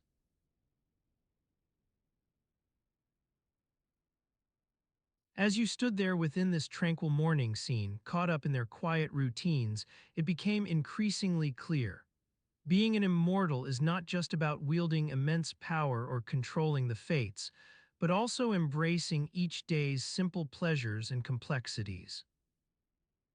The warm sunlight seeped through the openings of your palace, casting a gentle glow on the marble floors as you watched Kronos carefully prepare his breakfast. He expertly sliced the juicy flesh from a freshly slaughtered goat, its aroma wafting through the air, mingling with the scent of fresh olive oil and herbs. The sizzle of meat hitting the hot griddle was like music to your ears, accompanied by the soft clinking of utensils against plates as Kronos began to plate his meal. You leaned against a nearby pillar, observing this quiet morning ritual, feeling grateful for these moments of ordinary life amidst the grandeur of being an immortal titan. As you watched, a faint breeze rustled through the palm trees outside your palace, carrying with it the whispers of dawn's arrival. The gentle lapping of water against the shore in the distance created a soothing melody that seemed to harmonize with Kronos' humming as he worked. This sense of tranquility was like an oasis amidst the turbulent world beyond Mount Olympus. You recalled another morning, many eons ago, when you had stumbled upon Rhea in her private garden, tending to a small herb patch under the soft light of dawn. Her gentle hands moved with precision among the delicate plants, coaxing life from the earth as she whispered ancient incantations to awaken their dormant powers. Her voice was like music then, and it is still so now, a soothing melody that weaves itself into your memory, never fading but growing stronger over time. As you stood there watching her, lost in the quiet beauty of the moment, Rhea looked up, caught your eye, and offered a gentle smile. It was a fleeting glance, yet one that lingered within your heart, reminding you of the simple joys found in these mundane moments. As Kronos finished his meal, he placed the plate on a nearby side table, where it rested alongside an assortment of fresh fruits, grapes from the vineyards of Naxos, and apples from the golden orchards of Tartarus. Next to them lay the remnants of yesterday's feast, bones cleaned but still bearing traces of rich olive oil and herbs.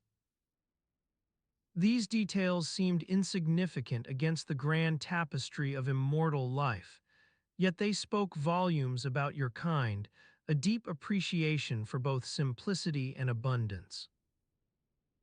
Being an immortal is not just about living forever. It's also about savoring each moment as if it were the last, because every meal eaten, every breath taken holds within it the promise of infinity. You continued to watch Kronos, who now stood beside a large wooden table in the heart of your palace. Spread out before him lay scrolls and parchments bearing records of events from countless past civilizations, wars won and lost, triumphs celebrated, and catastrophes that had reshaped the world. These were not just historical accounts, but also living lessons, each telling its own tale of resilience and transformation. As Kronos studied these documents with a thoughtful expression, you couldn't help but feel a sense of awe for your kind's capacity to learn from past mistakes. This ability to remember what was lost and how it happened would shape the future, a testament to their enduring spirit that had weathered every storm, shaping itself anew in each passing era. In this quiet hour before dawn's rise above Mount Olympus' highest peak, The sounds of your palace came alive once more.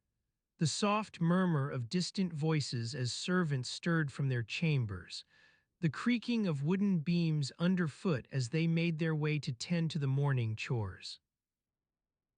Each noise blended into a symphony that harmonized with Chrono's gentle whistling, an effortless blend of tradition, duty, and daily life.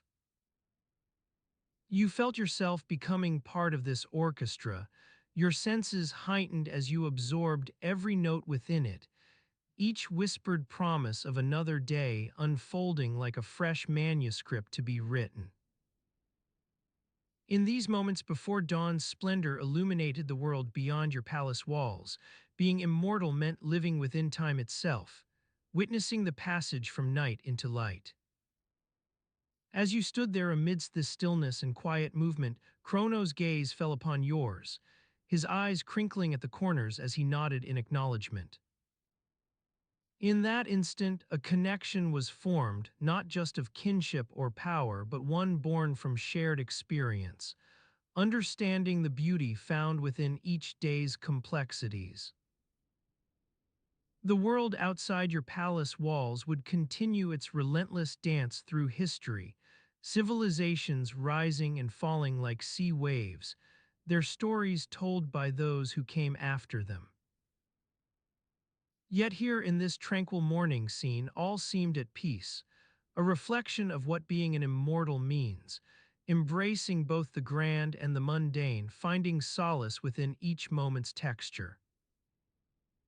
As Kronos returned to his duties, attending to scrolls that held secrets from past ages and guiding those who sought wisdom among your kind's vast knowledge, you found yourself drifting towards the garden. The morning sun had risen high enough now to cast a soft glow over its pathways, illuminating every stone and blade of grass as if awakening something new. The scent of blooming flowers wafted gently on this breeze, reminding you that life was not just about grand deeds, but also in the beauty found within each petal, leaf, or grain. Walking among these paths felt like walking through your own heart, filled with a mix of memories and experiences from eons past, yet forever present. As you wandered deeper into the garden, the sounds of your palace faded into the background. The distant lapping of waves against the shore created an almost meditative rhythm, drawing you closer to its quiet tranquility. Each step was like stepping back in time, reliving moments long gone but still felt deeply within your being.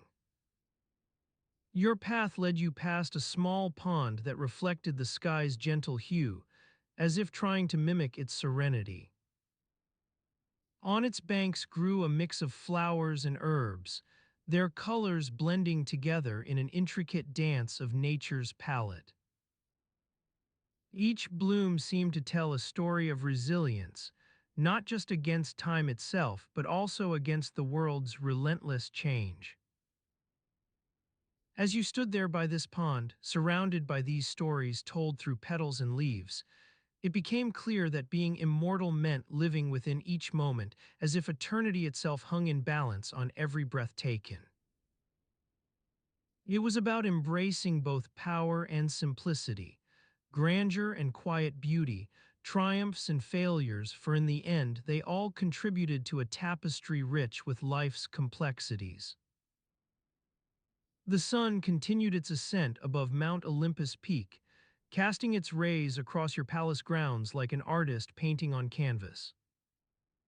The light danced over every surface, marble floors polished by time itself, wooden pillars that stood sentinel against storms past and future, the delicate dance of leaves on branches, each moment a testament to life's enduring spirit. As you stood there within this ever-changing tapestry, a sense of peace settled around you like a gentle shroud. It was not just about being immortal, but also about understanding that every breath taken, every meal eaten, held within it the promise of infinity.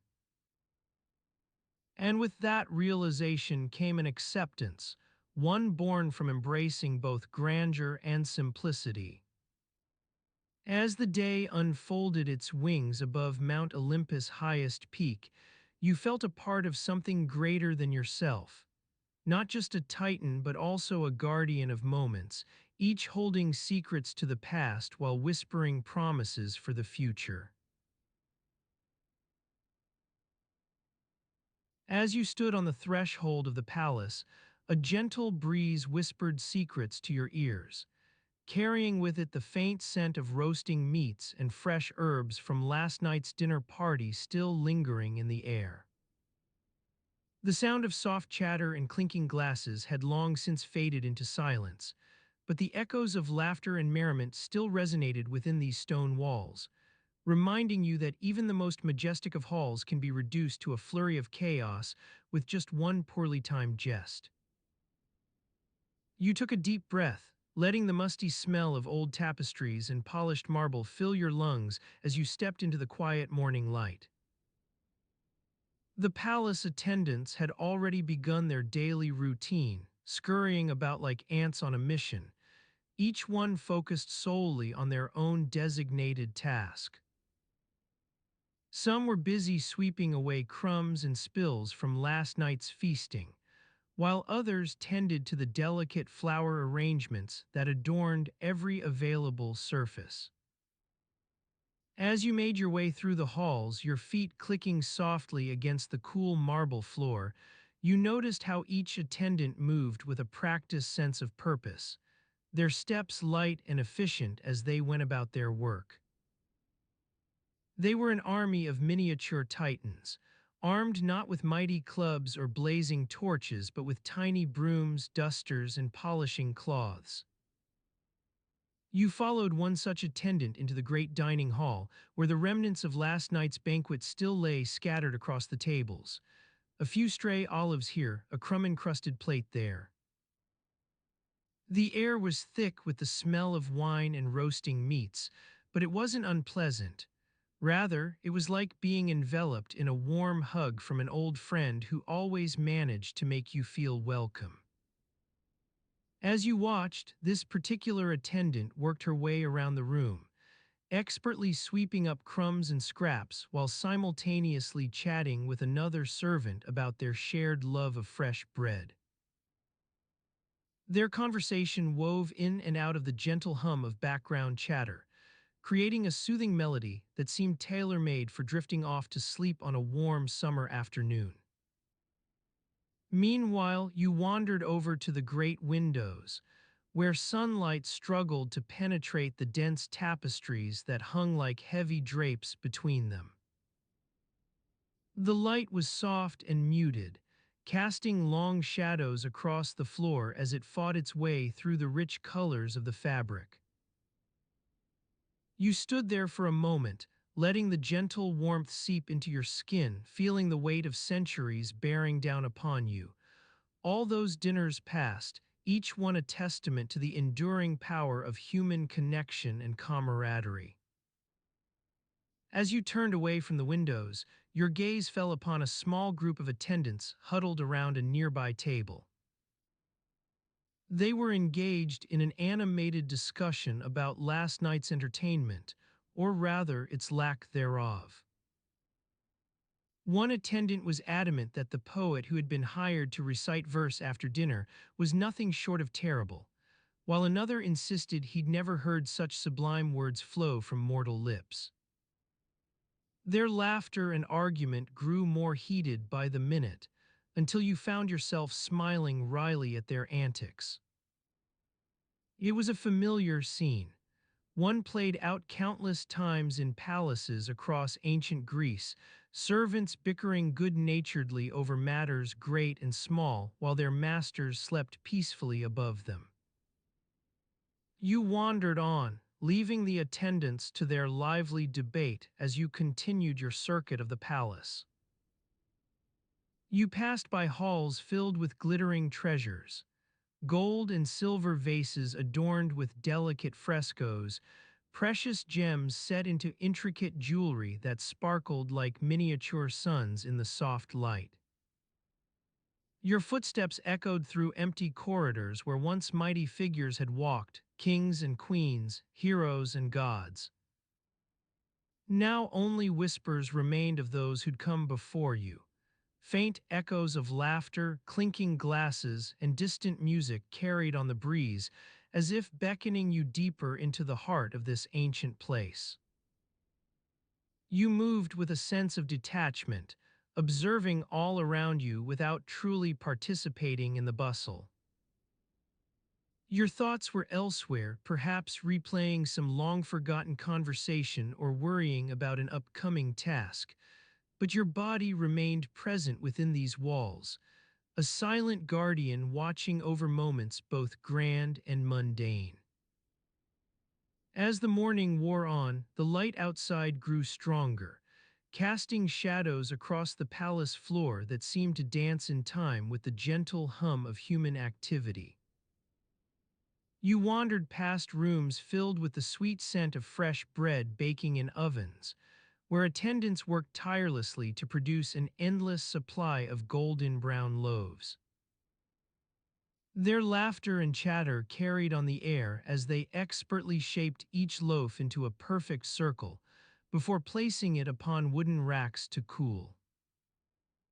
It was a soothing sound, like rain falling gently outside, that seemed tailor-made for lulling even the most restless of minds into a peaceful slumber. Your footsteps led you further from the center of the palace, down narrow corridors lined with intricately carved stone where shadows deepened and light struggled to penetrate.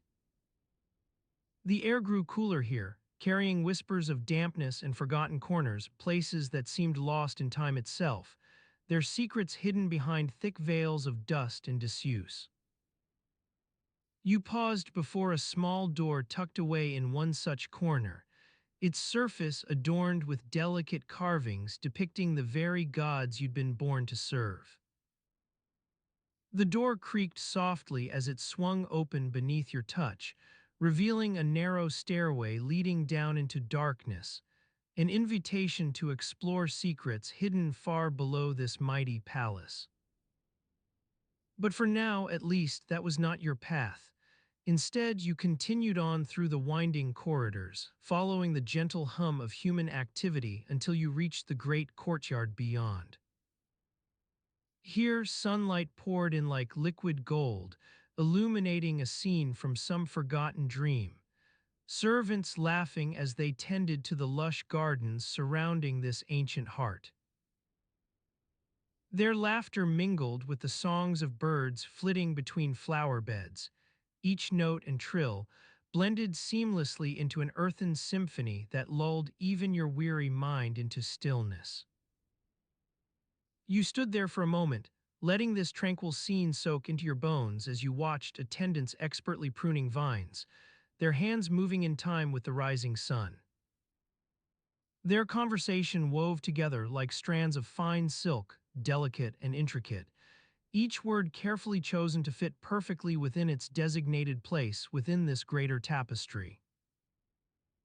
The words themselves became almost background noise, a soothing melody that allowed your own thoughts to drift on a gentle tide toward slumber.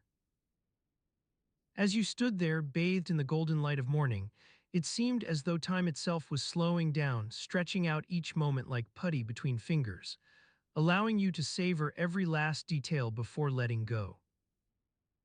The world outside began its gradual return from darkness into daybreak's fiery bloom, and within these walls life stirred anew, human rhythms beating in perfect syncopation with the pulse of this eternal city. And so it remained, a balance struck between rest and activity, sleep and wakefulness, chaos and order. In this timeless space where past and present blended seamlessly together like colors on an antique fresco, you stood watch as guardian of moments both grand and mundane. Whispers carried on shadows, shadows danced in candlelight, light poured through tapestries, every instant a testament to the enduring power of human connection within these hallowed halls. As you stood watch, the soft glow of candelabras cast a warm ambience upon the gathering hall, where gods and goddesses had convened for an evening of leisurely conversation and polite small talk. The air was thick with the scent of fresh laurel leaves and the faint tang of ambrosia wafting from the kitchen, where Hephaestus's latest culinary creations were being prepared. You wandered through the crowds, observing as Athena engaged in a heated debate about the merits of mortal art forms versus divine ones. Her words dripped with conviction, but her eyes betrayed a hint of uncertainty, a fleeting expression that only added to the intrigue surrounding this enigmatic goddess. Meanwhile, Poseidon stood at the periphery of the group, his massive frame looming over the proceedings like a benevolent giant, though his attention seemed fixed on something far more fascinating, the intricate patterns etched into the floor tiles. As you made your way through the throng, you noticed that even the gods weren't immune to the petty annoyances and trivial pursuits that often plagued mortal gatherings. Zeus's throne was positioned near a particularly pungent patch of air, one where a stray breeze had somehow managed to waft in from outside, carrying with it the unmistakable stench of charred offerings left over from the previous night's rituals. Nearby, Ares attempted to engage his brother Hades in conversation about the finer points of underworld politics. Their discussion meandered through topics like treaty negotiations and border disputes, but their tone was laced with an undercurrent of tension, a palpable reminder that even among family members, old rivalries never truly faded away. In another corner of the hall, Aphrodite leaned in close to her companion, Eros, whispering something in his ear. The young god's eyes sparkled as he listened intently, and for an instant it seemed as though their whispers might become a gentle breeze rustling the tapestries, but no sound escaped beyond the soft creak of fabric on wood. You paused beside Demeter, watching as she delicately nibbled at a small pastry filled with honeyed nectar. Her gaze wandered up to meet yours, and for an instant her expression was lost in thought, perhaps pondering some distant memory or quietly basking in the warmth of shared company. As you stood there, bathed in the soft light pouring through the windows like golden mist, it struck you that even among these deities, moments of quiet contemplation held a certain allure. It wasn't the epic battles or grand quests that filled their lives. Rather, it was in these seemingly inconsequential interactions, where friends became confidants and strangers became acquaintances, that true connections were forged. A soft chime echoed through the hall as someone opened a nearby door to let in fresh air from the gardens. The scent of blooming flowers drifted inside, mingling with the lingering fragrance of ambrosia and further blurring the boundaries between reality and myth. As you breathed it in, your thoughts began to meander along paths both familiar and forgotten, tracing memories through scents like wisps on a breeze. You strolled over toward the open doorway, pausing at its threshold as the gentle rustle of leaves outside created an almost soothing melody against the soft hum of conversation within. The wind that had carried in the scent was now stirring the candles nearby, causing their flames to dance and flicker like tiny stars born from candlelight. From this quiet vantage point, you watched as Hermes expertly balanced his own cup with one hand while gesturing animatedly with the other, as if attempting to convey some complex philosophical concept through hand movements alone. His words were lost in the din of conversation, but it was clear he was discussing something that mattered deeply to him. Nearby, Artemis sat poised on a nearby stool, her slender fingers curled around the handle of an intricately crafted lyre. Though no music played, she seemed to be listening intently, as if attuning herself to some hidden resonance within the gathering. Her gaze drifted out into the evening beyond the windows, past moonlit gardens and night-blooming flowers, past dark forests where mythic creatures slumbered, their dreams a gentle accompaniment to the whispers carried on shadows. The hours ticked by with the rhythm of candlelight, each pulse marking time's passage through an era that seemed both timeless and boundless. In this hallowed hall, where gods gathered for convivial company, free from the burdens of mortal life, even the briefest moment was treasured as a testament to human connection within these revered halls. Your thoughts began to weave together disparate threads, reflecting on all you'd witnessed in those halcyon moments spent watching over this gathering. You remembered whispers carried on shadows, shadows dancing in candlelight, light pouring through tapestries, each instant imbued with the enduring power of shared humanity among divine companionship. As your mind wandered further into the realm where myth and reality merged like colors upon an antique fresco, you felt yourself becoming one with this timeless space. Memories blurred, edges softened. Within these hallowed halls, time itself seemed to lose all significance. What mattered was merely being present for each moment as it unfolded, wrapped in the quiet beauty of shared experience.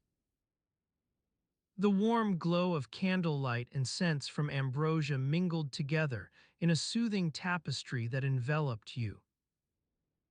Shadows cast by flickering flames created an almost hypnotic dance upon walls. Gentle patterns woven into memories, small moments suspended between past and present like wisps on the breeze. Your breath slowed as you became lost within this peaceful atmosphere, wrapped tightly around itself, boundless yet unyielding, endless though finite in each instant. In that shared space where whispers carried shadows and shadows danced candlelight, all distinctions dissolved. Becoming was merely another word for being present among companions both divine and mortal. In a world beyond the boundaries of time or place, you stood as guardian, watching over moments grand and mundane alike, every fleeting instant infused with the enduring essence of connection forged within these revered halls.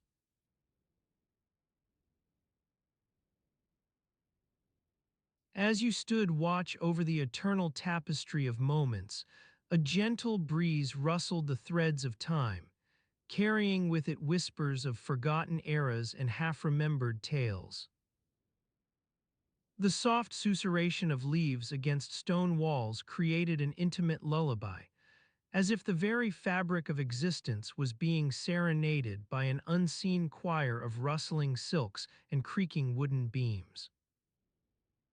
In this realm where chronology held little sway, you navigated the labyrinthine corridors with ease, guided by the faint scent of ambrosia wafting from hidden niches. The aroma danced on your senses like a playful zephyr, weaving in and out of perception as you strolled through halls that had witnessed civilizations rise and fall. As you wandered, the echoes of centuries past began to coalesce into vignettes, murmured conversations between gods and mortals in hushed tones, the faint scent of burnt offerings wafting from ancient altars, the soft chime of windcatchers as the gentle zephyrs played with delicate silken threads. Each recollection wove itself into a rich tapestry, one that was both familiar and foreign to your mortal senses. You paused before an entrance, where sunlight filtered through the gridwork of the stone walls, casting intricate patterns on the floor in a dance of light and shadow. The radiance highlighted motes of dust suspended midair, like diamonds floating on an invisible breeze.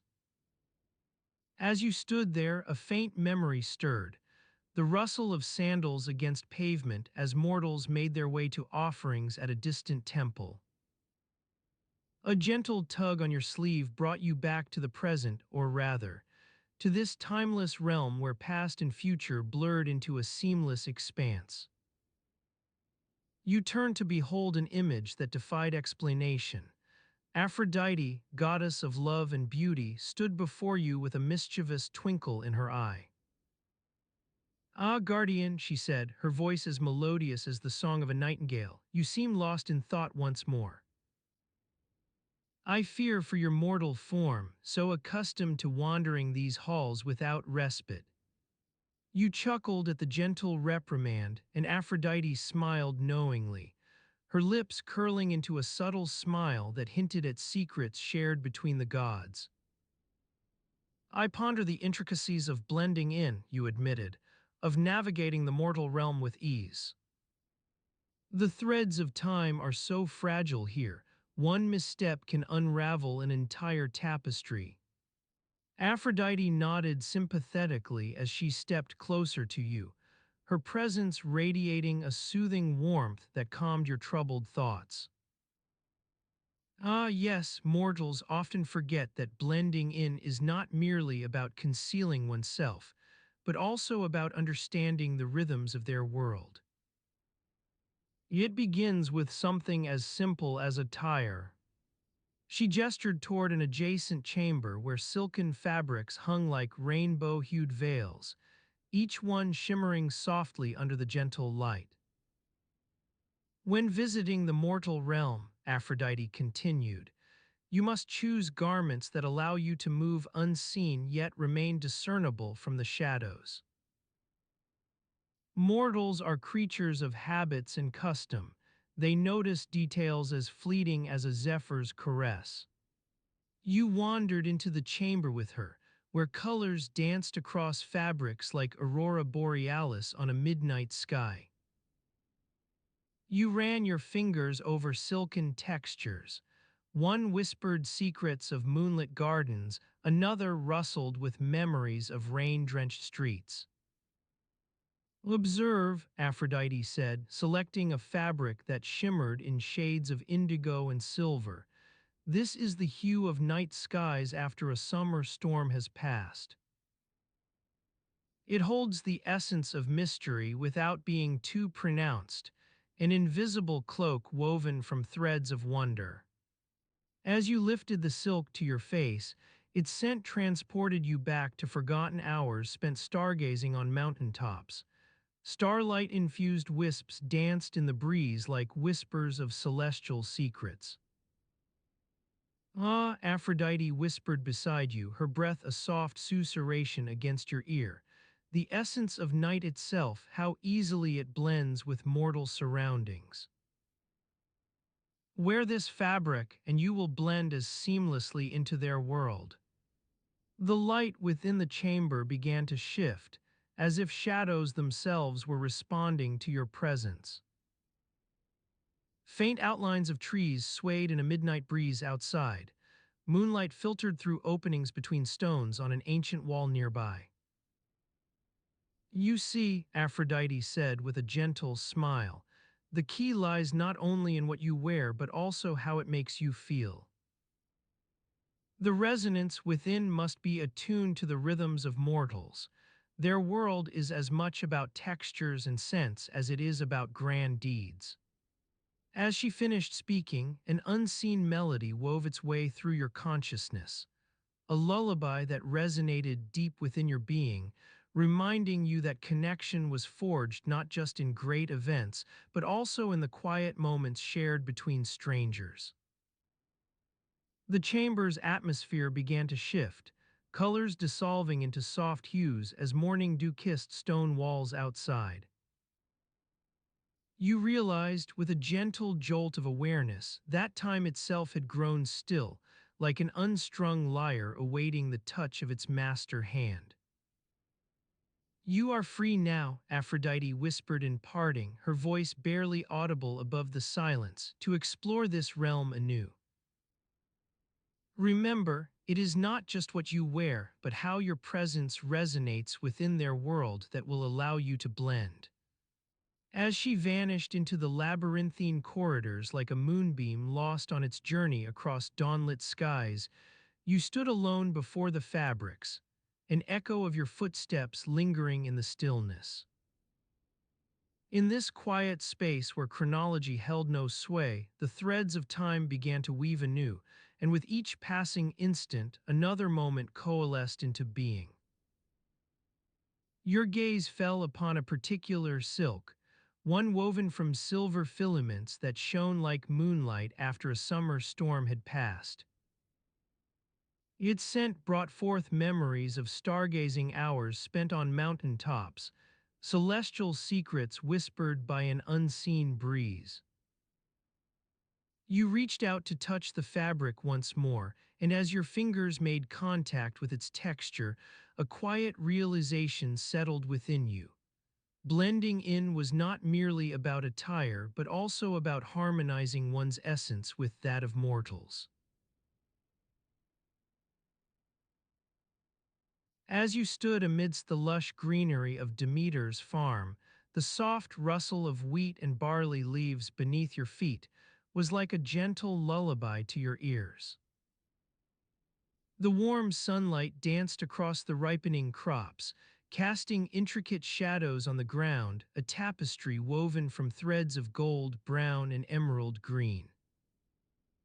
You breathed in deeply, inhaling the sweet scent of blooming wildflowers that dotted the fields, their delicate petals swaying gently in the breeze. You watched as Demeter herself moved through her farm, her dark hair tied back with a simple leather thong, revealing a smudge of earth on her left cheek, a testament to her hard work. Her eyes shone bright and knowing like polished olives, as she surveyed her domain with an air of quiet satisfaction. She wore a long, flowing tunic made from the finest linen, its creamy white hue illuminated by flecks of sunlight that danced across its surface. You noticed how carefully Demeter's fingers moved through the soil, tenderly separating each plant to ensure their even growth, a task she must have performed countless times before, yet one that still required her full attention. Her hands were strong and capable, shaped by years of working with the earth, but they also held a subtle elegance, as if attuned to the rhythms of nature itself. As you observed Demeter at work, your thoughts turned to the countless hours she must have devoted to cultivating this land, nurturing its soil, coaxing forth its bounty. You wondered what it would be like to walk in her footsteps for an entire day, to feel the sun's warmth on your skin and the gentle caress of a summer breeze as you labored alongside her. Demeter paused briefly, wiping the sweat from her forehead with the hem of her tunic, releasing a faint hint of earthy aroma into the air. You detected the subtlest tang of olive oil on her hands, a reminder that even in her rustic attire, Demeter was still a goddess, accustomed to finer comforts and more refined tastes. You felt your own senses come alive as you immersed yourself in this tranquil scene. The scent of damp earth, the soft chirping of birds, and the gentle rustle of leaves all blended together in perfect harmony. Your mind began to wander back through Demeter's life, from her early days as a young goddess on Mount Olympus, where she learned the art of agriculture under the tutelage of Gaia herself. As you watched, Demeter knelt down beside one particularly robust plant, gently examining its leaves for signs of disease or pests. She murmured softly to herself, an ancient tongue weaving in and out of her words as if sharing secrets with the earth itself. You felt a strange connection form between yourself and this scene, a sense that you were witnessing something fundamental to Demeter's existence. Her work done for now, Demeter straightened up, dusting off her hands on her tunic before moving toward a nearby stone bench set amidst a cluster of towering olive trees. The sun was beginning its slow descent into the west, casting long shadows across the landscape, a gentle reminder that time itself was winding down. As you sat alongside Demeter on this rustic bench, you felt the soft give beneath your weight, the rough-hewn surface warm from the day's sunshine. A wisp of cloud drifted lazily by, its wispy tendrils like delicate brushstrokes across the sky, a sight that seemed both ephemeral and timeless. Demeter leaned back against one of the supporting pillars, her eyes half closing as she breathed in deeply through her nose. Her chest rose and fell with each inhalation, a gentle cadence to which you found yourself syncing your own breathing. You felt the air fill with an almost palpable sense of stillness, as if Demeter's presence was drawing all nearby energies into harmony. You sensed that this moment held some significance for Demeter, not just because she had worked hard to bring forth life from her land, but also because she knew exactly what needed doing next. She sat amidst the quiet beauty of nature, surveying her domain with a mixture of satisfaction and anticipation, knowing that tomorrow would bring new challenges and opportunities. As you relaxed into this peaceful atmosphere, your thoughts turned back to Demeter's decision to blend in, not just by wearing mortal attire, but also by embracing the rhythms and routines of their daily lives. You realized now that it wasn't merely about appearance. Blending in was an art form that went far deeper than surface level. The light continued its gentle descent into dusk, casting shadows across the landscape like silken veils. As you breathed in the scents of earth and wildflowers, your mind wandered back to Demeter's words on Olympus, her explanation for why she chose to walk among mortals.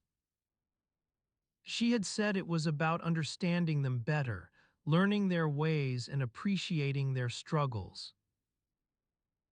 It wasn't just about immersing herself in human life. It was also about recognizing the intricate web of connections that bound all living things together.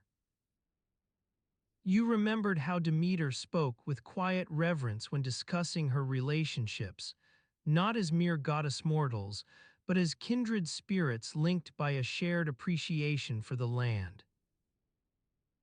In this tranquil moment, surrounded by Demeter's peaceful realm, you felt an unshakable sense of belonging, a feeling that arose from witnessing such fundamental harmony between nature and its caretaker. It was as if you were standing at the heart of something greater than yourself, connected to all living beings through threads both visible and invisible. You leaned back against one of the stone pillars, allowing your gaze to roam across the serene landscape before coming to rest on Demeter's tranquil form. In this soft light where shadows danced like gentle spirits, you saw a reflection of what it meant to be at peace, not just in stillness but also within oneself. As twilight deepened its hold over the world outside, casting long fingers across Demeter's land, your thoughts turned inward once more. You began to reflect on your own place within this tapestry, acknowledging that blending in wasn't merely about appearances or even daily routines. It was an ongoing dance between your individual essence and that of those around you. Demeter sat motionless now, bathed in the warm glow of setting sun, her stillness as calming as a summer breeze rustling leaves. You felt a deep connection growing within yourself, rooted not just in shared experiences, but also in understanding and appreciation for the intricate web of lives entwined with your own. As night began to descend upon this peaceful scene, casting shadows like dark velvet across Demeter's farm, you breathed in one final time before letting go. Your mind released its hold on these quiet moments, drifting gently into the realm of dreams as a soft, rustling whisper seemed to accompany you. You are not separate, you are part. As the soft whisper lingered, your mind slowly began to untangle its threads of awareness from the tapestry of reality. The rustling sound, like a gentle breeze through a bed of reeds, continued to weave in and out of consciousness, reminding you that even as you drifted into slumber, there was still an undercurrent of connection binding everything together. You felt your eyelids grow heavy, the weight of them sagging downward like overripe fruit on a branch. Your breathing slowed, becoming deeper and more measured, as if to compensate for the reduction in mental activity. The air around you seemed to thicken, taking on a velvety texture that caressed skin and senses alike. In this state, you began to notice the subtle rhythms of your household stirring beneath the surface. In the kitchen, the early morning light struggled to penetrate through the grimy windows, illuminating only faintly the worn linens draped over the furniture. The scent of baking bread wafted up from the oven, mingling with the acrid tang of last night's cooking and the sweet perfume of freshly lit candles. Your attention drifted toward the main hall, where your mother, Hera, was busy preparing for another day as queen of the household. Her hands moved deftly among the scattered artifacts of her realm. A few precious trinkets glinted in the dim light, alongside dusty vases and forgotten tokens from long-forgotten rituals. As she worked, Hera's voice carried on the stillness, soft and soothing as the rustling whisper that had accompanied you into this dream state. She spoke to herself, muttering encouragement as if trying to rally an invisible army of servants or coax reluctant household spirits back into action. Ah, there we are. Come along, come along. Today's a busy day after all. Her words dripped with the measured cadence of experience, each phrase falling like a well-practiced spell. Hera moved about her domain with an air of quiet confidence, knowing exactly which levers to pull and how to coax even the most recalcitrant elements into cooperation. You watched from afar as she expertly juggled multiple tasks at once, stirring a simmering pot on one side of the hall while carefully arranging a bouquet of wilting flowers in a vase on the other. Her hands moved with an ease born of repetition, their motions fluid and economical like those of a skilled artisan working with well-worn tools. As you observed Hera's routine, you began to appreciate the intricate web of responsibilities that bound her life together.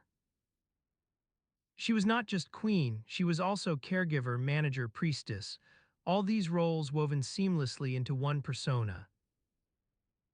Her duties encompassed everything from ensuring the smooth functioning of daily rituals to mediating disputes between rival factions within her household. Despite this immense burden, Hera moved through each task with an air of detachment, as if observing herself from a distance rather than participating directly in events. This was not mere resignation, but rather a carefully cultivated stance, one that allowed her to navigate the complexities of her position without becoming mired in their emotional undertows. As she worked, Hera's attention drifted occasionally toward the small alcove where you lay dreaming.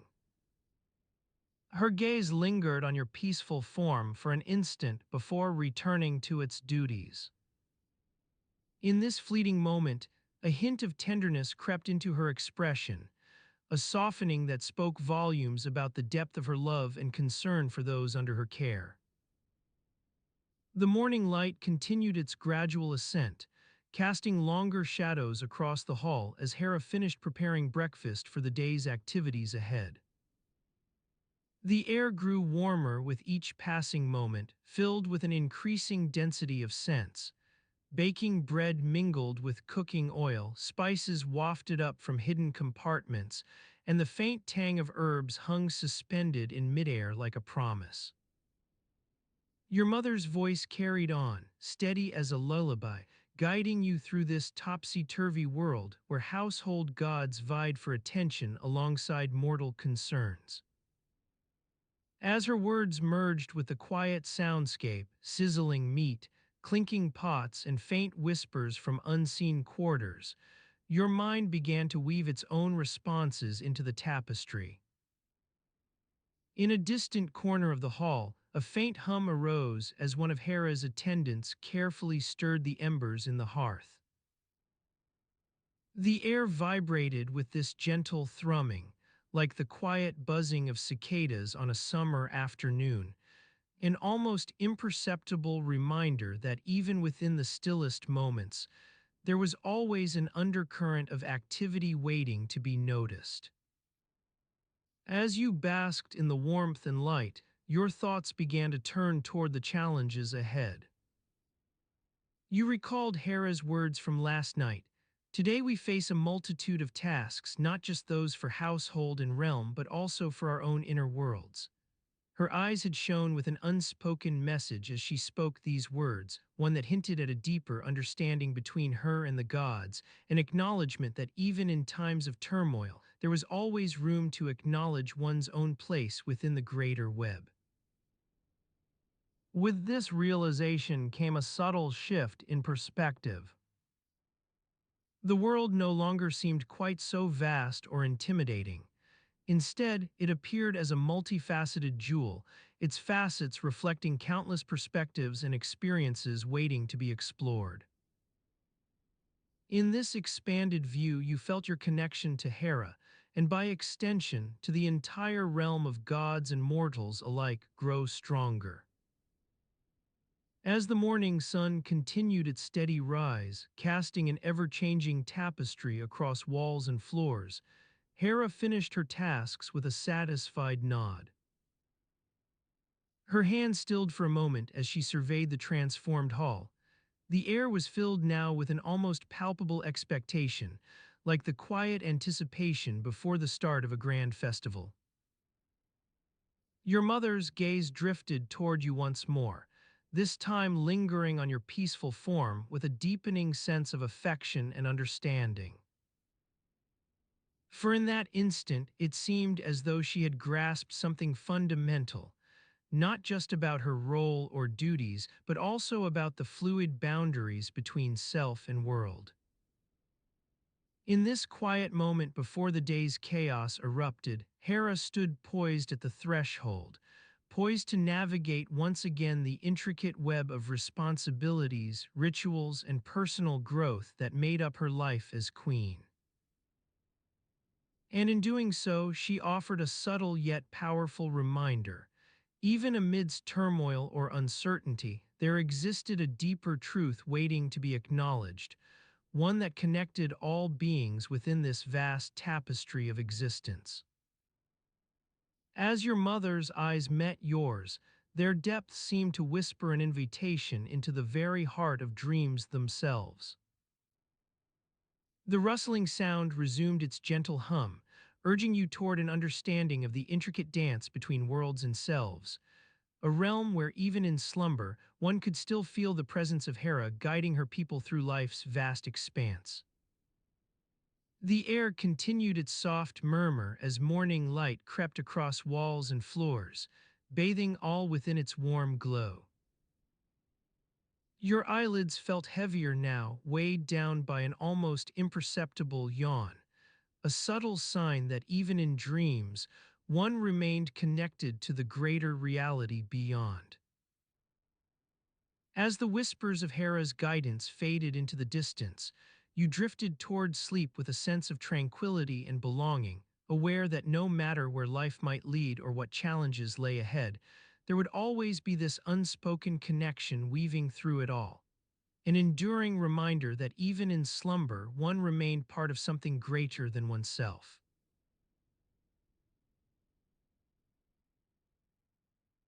As you settled into a peaceful slumber, the gentle hum of Olympian breezes carried on its soft whispers the sweet scent of blooming ambrosia trees.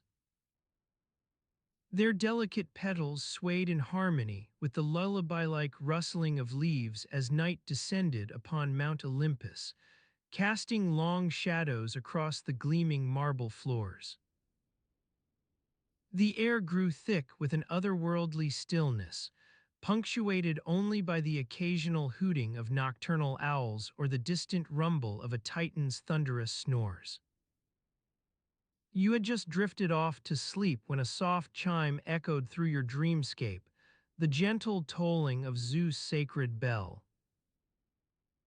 The sound was a reminder that even in slumber, one remained connected to the vast and intricate web of Olympian life. As you stirred in response to the bell's gentle call, Hera's voice whispered softly in your mind, "Remember, my child, that with great power comes great responsibility, not just for oneself, but also for those who rely on us." Your thoughts wandered back to a time when Zeus had summoned you to his chambers, where he presented you with an impressive-looking ledger and a stern expression. You recalled the faint scent of freshly brewed ambrosia wafting from the nearby urns, as he explained the intricacies of managing one's immortal endowments. "Ah, yes," Zeus began, "as gods and goddesses, we possess immense wealth not just in material riches but also in our divine abilities. Our powers are a gift, to be sure, but they must be tended with care and prudence." He gestured toward the ledger, where columns of glowing numerals seemed to dance under his fingers. You watched as he scribbled notes with a stylus made from a rare, star-kissed reed. His brow furrowed in concentration as he worked out complex calculations involving celestial alignments, mortal favors, and divine decrees. The soft scratching of the stylus on parchment provided a soothing background melody to your thoughts. Zeus paused mid-stroke and looked up at you with an expectant expression. "Now, my dear God," he said, his voice low and serious, "you must learn how to manage these resources wisely, for it's not just about accumulating wealth or wielding power. It's about understanding the delicate balance of our Olympian ecosystem." As you took in Zeus' words, a faint rustling noise caught your attention. A nearby servant was quietly dusting a shelf lined with ornate jars containing enchanted oils and elixirs. The soft whoosh-whoosh of the feathered duster as it swept across each jar created an almost imperceptible melody that blended seamlessly into the ambient soundscape. The memory of Zeus' lecture on financial management faded, replaced by the sight of a bustling marketplace in ancient Thessaly. You found yourself wandering through crowded stalls, where vendors touted their wares with an assortment of enticing aromas. Freshly baked bread, roasting meats, and exotic spices wafting from clay pots.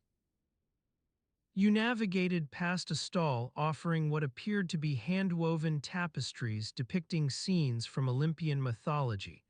The fabric shimmered in shades of iridescent blue that seemed almost otherworldly. The vendor, an elderly mortal with kind eyes, greeted you warmly and offered samples of his finest threads. "Ah, noble god, would you like to behold the threads of our ancestors' weaving? I assure you they hold secrets passed down through generations and are imbued with a hint of ambrosia for good fortune." As you sampled a few strands, you noticed a nearby vendor expertly crafting miniature figurines from what looked like an alabaster-like material. His hands moved deftly as he shaped each figure, adding delicate details that seemed almost lifelike even in the dim light. The air grew thick with the scent of baking pastries and roasting meats as you continued your stroll through the market. Your thoughts turned to a nearby food vendor who offered steaming bowls of ambrosia-infused soups. Their savory aroma drew passers-by like bees to honey. You recalled how, during one particularly chilly winter evening on Mount Olympus, Zeus had invited the entire pantheon for an impromptu feast. The sounds of sizzling meats and clinking cups filled your mind as you relived that magical night, Athena's gentle laughter echoing through the halls as she engaged in animated conversation with Apollo. Poseidon's booming chuckles resounding off the marble walls, accompanied by flashes of his magnificent beard swaying like a ship's sail. The atmosphere was alive with warmth and camaraderie. Yet even amid such festivities, Zeus' words echoed within you. Managing one's immortal endowments is not merely about indulgence or display. It demands prudence, foresight, and an understanding of the intricate web that binds us all. As he spoke, his eyes seemed to bore into your very soul, a gentle yet firm reminder that even as gods, we must always tend our divine resources with care. As you meandered through this dreamlike realm, Hera's soft voice whispered again in your mind. Remember, my child, the delicate balance of power and responsibility. May you forever walk the fine line between indulgence and prudence, for it is only by mastering these opposing forces that we may truly thrive as gods. Your thoughts grew hazy once more, like a mist rolling over an Olympian meadow at dawn. The soft whispers of Hera's guidance faded into the distance, leaving behind only the gentle hum of Olympus breeze rustling through the ambrosia trees, their delicate petals swaying in harmony with your own quiet heartbeat. In this serene slumber, you drifted toward a place where time itself seemed fluid and malleable. Hours melted away like sand between your fingers as the soft sounds of Olympus continued to weave their gentle melody. The rustling leaves, Zeus' distant thunder, Hera's soothing voice, all blending into an ever-changing tapestry of peace. As the night deepened its hold on Mount Olympus, you slipped further beneath the surface of consciousness. Your breath grew slow and measured, your thoughts, like wisps of cloud drifting across a moonlit sky, dissolved into nothingness. The soft sounds continued to caress your slumbering form, an unbroken lullaby that sang you gently toward the realm of dreams. In this tranquil expanse, where time lost all meaning, Zeus' sacred bell tolled once more, its gentle chime echoing through your mind like a reminder. Even in sleep, one remains connected to the grand tapestry of Olympian life.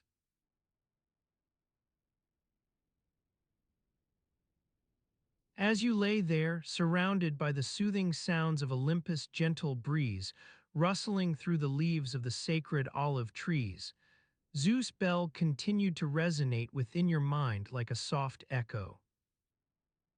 The tranquil atmosphere seemed to seep into every pore of your being, calming even the most restless of souls. You felt yourself becoming one with this serene landscape, where the only sounds were the distant rumblings of the river Styx and the occasional chirping of the winged horses that grazed in the nearby meadows.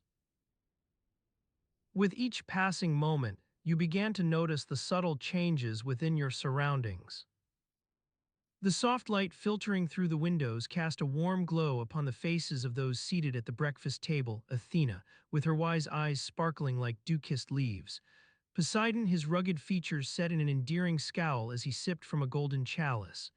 And Hera, her regal presence commanding attention even amidst this informal gathering. The scent of ambrosia wafted through the air, mingling with the earthy aroma of freshly baked bread, a culinary combination that seemed almost divine. The table was set with an assortment of delicate pastries, their golden crusts glistening in the soft light. In the center of the arrangement stood a steaming cauldron of ambrosia porridge, its creamy surface adorned with intricate patterns made from what looked like edible gold dust, or perhaps it was simply the subtle sheen of divine nectar. As you watched, Poseidon reached out and scooped up a generous helping, his eyes closing in bliss as he savored the taste. Ah, Athena said, her voice low and soothing as a summer breeze, there's nothing quite like the comfort of ambrosia porridge to begin one's day. She smiled at Hera, who sat across from her with an air of serene contentment. The Queen Mother's eyes sparkled with amusement, and she replied in a tone that was almost playful. Yes, indeed, though I've often found it rather underwhelming for those not accustomed to its subtle charms. Poseidon opened his eyes, his gaze lingering on the empty bowl before him as if savoring the memory of the porridge's flavor. Underwhelming, he repeated, a hint of mock offense creeping into his voice. Ambrosia is like no other culinary delight in all the realms. It's an experience to be savored, not devoured.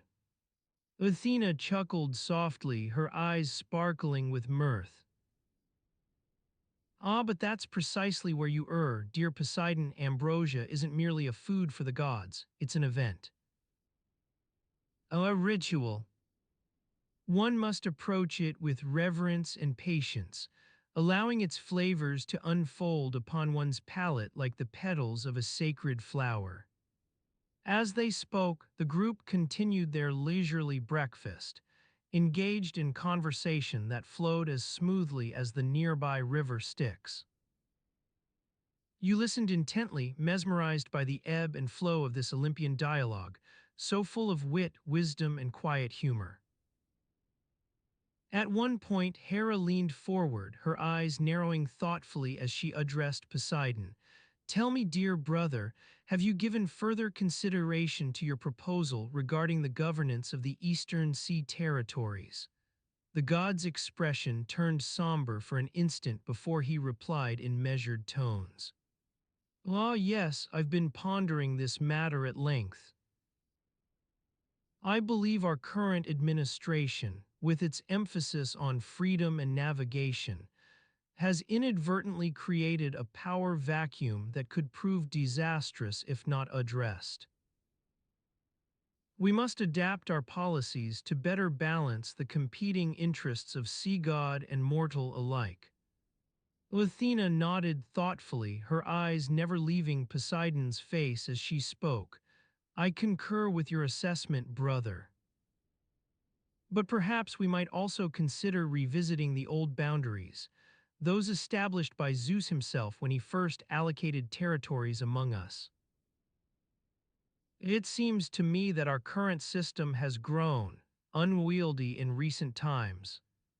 Hera leaned back in her chair, a faint smile playing upon her lips as she observed. The politics of Olympus never cease to amaze.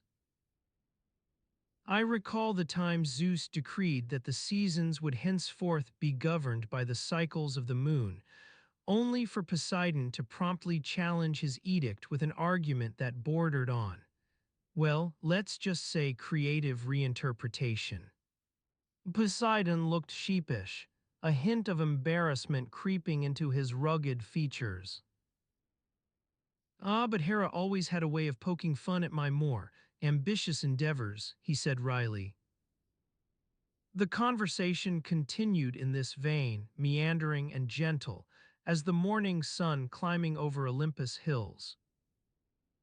You listened with rapt attention, absorbing every nuance of their discussion like a sponge soaking up dew-kissed leaves on an autumn morn. As they spoke, the air around you seemed to grow heavier, the shadows cast by the tables and chairs deepening into pools of stillness that seemed almost palpable. It was as if time itself had become a tangible presence within this room, one that wrapped itself gently about each participant like a soothing balm. Eventually, Poseidon set his cup down upon its saucer with a soft clink, announcing, "Well, I suppose we've spent long enough deliberating over breakfast." Athena's porridge seems to be running low. His gaze drifted toward the nearly empty cauldron as if expecting it might magically refill itself. Athena laughed softly, her eyes sparkling like moonlit dew upon a bed of mint leaves. "Don't worry, Poseidon, I shall conjure up another batch forthwith." With that, she rose from her seat and began to pace toward the kitchen area with an unhurried air, as if time itself had no claim on their conversation. As you watched this domestic scene unfold, bathed in a warm glow of golden light, and accompanied by the gentle murmur of Olympian conversation, your eyelids grew heavier. The soothing sounds of ambrosia porridge being stirred within its cauldron lapped gently at the shores of your consciousness like waves on a summer beach. Time lost all meaning, becoming nothing more than an ebb and flow of moments that blended seamlessly into one another. You felt yourself drifting, carried along by this tranquil sea of sound and sensation toward some distant shore where even sleep itself seemed to hold its breath in anticipation. As you floated on the tranquil sea of sound and sensation, your mind began to unravel its tangles of thoughts, letting go with each gentle lapping of the waves against the shore of consciousness. The world outside receded further into the distance, a fading echo of distant laughter and murmured conversations that grew fainter until they were nothing more than whispers carried on the breeze. You felt yourself being cradled by this soothing atmosphere, wrapped in its soft folds like a child in a warm blanket, rocked gently back and forth. The air was thick with the scent of old parchment and dust, carrying you further into the realm of dreams where stories unfold like forgotten scrolls. In a time long past, when gods still walked among mortals, Rhea, the Titan goddess of fertility and motherhood, sat in her chambers deep within Mount Olympus. Her eyes gazed out at the morning sun casting its golden light upon the marble floors, illuminating the delicate frescoes that adorn the walls with stories of ancient heroes. As she watched the dawn break, a tiny cry pierced the stillness of the chamber, and Rhea's thoughts turned to her newborn son. Zeus, the king of the gods, had recently brought home his latest offspring, a fragile being swaddled in soft linens that cradled him in their gentle folds. You imagine yourself standing beside Rhea as she holds this infant, feeling the warmth emanating from his small body and breathing in deeply to capture the scent of fresh milk on his skin. The air is filled with the sweet aroma of ambrosia cakes baking in the nearby ovens, enticing your senses but not quite overpowering the faint tang of baby powder. Rhea's hands were worn from the countless hours spent caring for her other children, Poseidon, Hades, and their siblings, but as she gazed upon this new life, a sense of wonder crept over her features. She remembered when she first held Zeus in his swaddling clothes, how fragile he was then compared to this robust infant. In those early days with the newborns, Rhea would often sit for hours watching them sleep, mesmerized by their tiny chests rising and falling with each breath.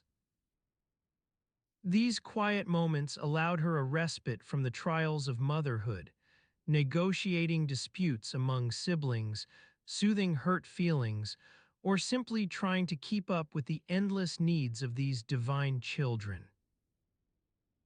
You feel yourself sinking deeper into Rhea's world now, enveloped in its softness as if you were wrapped in one of those ancient blankets that seemed woven from moonlight and starbeams. Your breath slows further, your thoughts grow more disjointed. In this quiet moment before the day began to stir on Olympus, Rhea pondered her own experiences with motherhood. She recalled countless mornings spent singing lullabies to soothe cramps of colic or calming fears about monsters lurking in every shadow. The lessons she learned while raising these gods, managing their tantrums and nurturing their growth, seemed almost like the stuff of fantasy now. Rhea remembered when Poseidon would wail at being separated from her, only to burst into radiant smiles as soon as he saw his father's familiar silhouette approaching over the horizon. Hades, once a shy child who feared thunderstorms, grew into a confident young god with a heart for justice and governance, all thanks to Rhea's patience and guidance. These recollections of motherhood flooded her thoughts like a gentle rain after weeks without moisture. And in this peaceful reverie, as the sun rose higher on Olympus, casting more golden light across the marble floors, Rhea realized that perhaps it was not just the children who learned from their parents, but also she herself grew and changed with each passing year. You find yourself caught up in the flow of these memories now, a river carrying you through realms both familiar and unknown. The world outside recedes further, your thoughts grow more detached, yet still held together by threads of curiosity and wonder. As the sun climbed higher into the sky, Rhea rose from her chair to tend to Zeus's needs. She moved with practiced ease, knowing exactly when it was time for his next feeding or bath tasks that had become as natural to her as breathing itself. Though she'd grown accustomed to these duties over the years, there remained a quiet awe within her whenever she cradled one of their newborns in her arms. She thought back on those early days when Zeus first took up residence among the Olympian gods, his presence like an earthquake that shook the foundations of their world. His arrival marked not just the birth of a new god, but also signaled changes within Rhea herself. She'd had to adapt to this ever-shifting landscape where power shifted and allegiances were tested by every small decision. In those moments, as you sit beside Rhea in her chambers, your presence almost imperceptible among the shadows cast by the morning sunbeams streaming through high windows, you sense a deep longing within her. It's not just for these newborn gods who will grow into their roles, but also for the simpler times when life was less complex, and her own role as mother, wife, and goddess seemed clearer. The quiet moments in Rhea's chambers were like islands amidst the turbulent sea of divine politics. They offered glimpses into a more tranquil world. A place where time moved at its own pace, not governed by Olympian decrees or mortal schedules, but by the rhythms of nature itself, sunrise and sunset, growth and decay. As you drift further into this dreamlike state, your thoughts are interrupted only by the faint sound of morning birds outside Rhea's window. Their melodies blend with whispers from an unseen chorus, carrying on the gentle breeze like a soft benediction.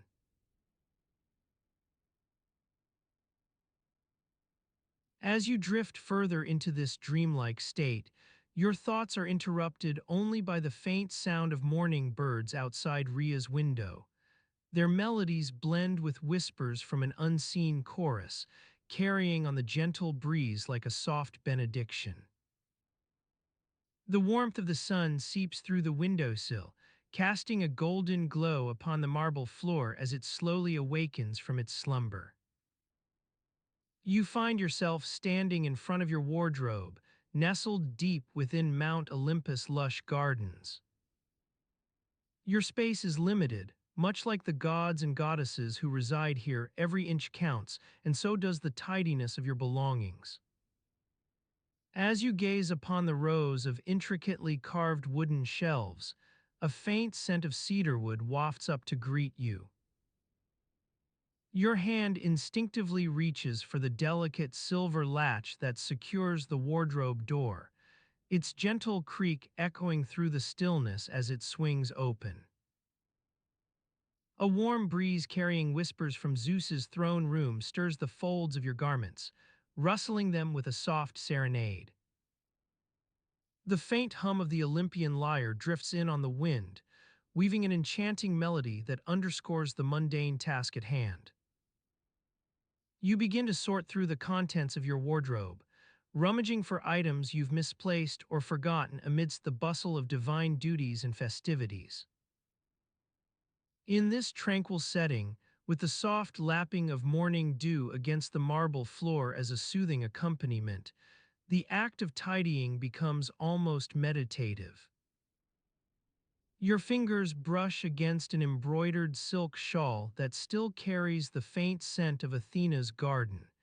Its intricate patterns shimmer in the diffused light like leaves rustling on an autumn breeze. You remember the day you borrowed it for a stroll through the Elysian fields, and how Athena herself had smiled upon your choice. As you carefully fold the shawl, its delicate folds whispering against each other like lovers' secrets, the soft clinking of gemstones from your jewelry box nearby catches your attention. Inside lies an assortment of trinkets gathered during countless adventures across the realms. A fragment of moonstone that once belonged to Selene, a crystal pendant imbued with the radiance of Helios's chariot. You pause for a moment, mesmerized by the glinting array within its velvet confines. Like Rhea's gentle hum when she tends to her gardens, this collection whispers stories of your wanderings through mythic lands, each piece imbuing you with memories that blend into the fabric of time like leaves rustling on an autumn breeze. The morning sun casts a warm glow upon the delicate carvings adorning the wardrobe doors. Light dances across them in hues reminiscent of dawn's palette, auroral pinks, golden corals, and the softest blues as the sky awakens above Mount Olympus turrets. These details weave together into an intricate tapestry that reflects not only your daily existence, but also the very essence of life within the divine realm. A faint scent wafts through the room, fresh bread rising from Hephaestus's oven below, filling the air with its comforting aroma and making your stomach growl softly in anticipation. The sound carries up to you on wisps of steam that curl around the windowsill like ethereal fingers, beckoning you towards a momentary respite.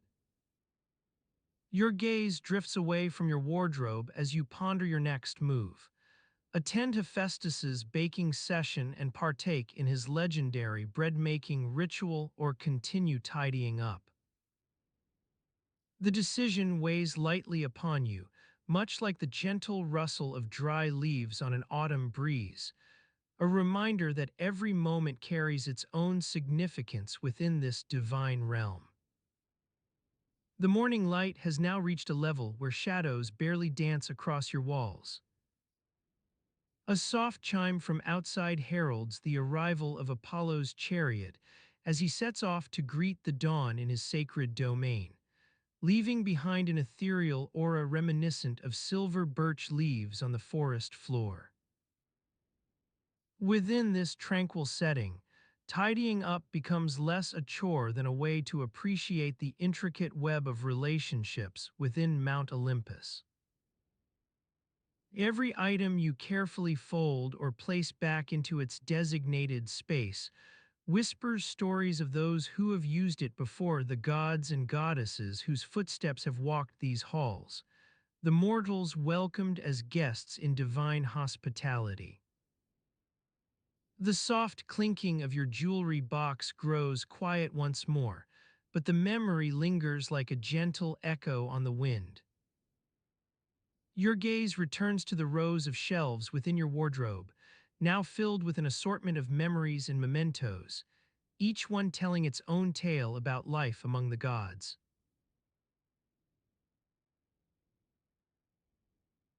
As you stand amidst your wardrobe's tidy rows, a faint scent of lavender wafts through the air, carrying with it memories of lazy summer afternoons spent lounging in the gardens of Mount Olympus. The soft hum of cicadas outside provides a soothing background melody, their gentle buzzing punctuated by an occasional chirp or two as they serenade you into relaxation. Your fingers brush against the intricate embroidery on your favorite tunic, one that Atlas himself gifted to your mortal ancestor during his rare visits to Earth. You recall how he'd regale them with tales of the Titan's mighty shoulders, capable of holding up the very sky itself. Your thoughts drift back to those early days when you first began collecting mementos from the god's personal belongings, each item imbued with its own unique story and history.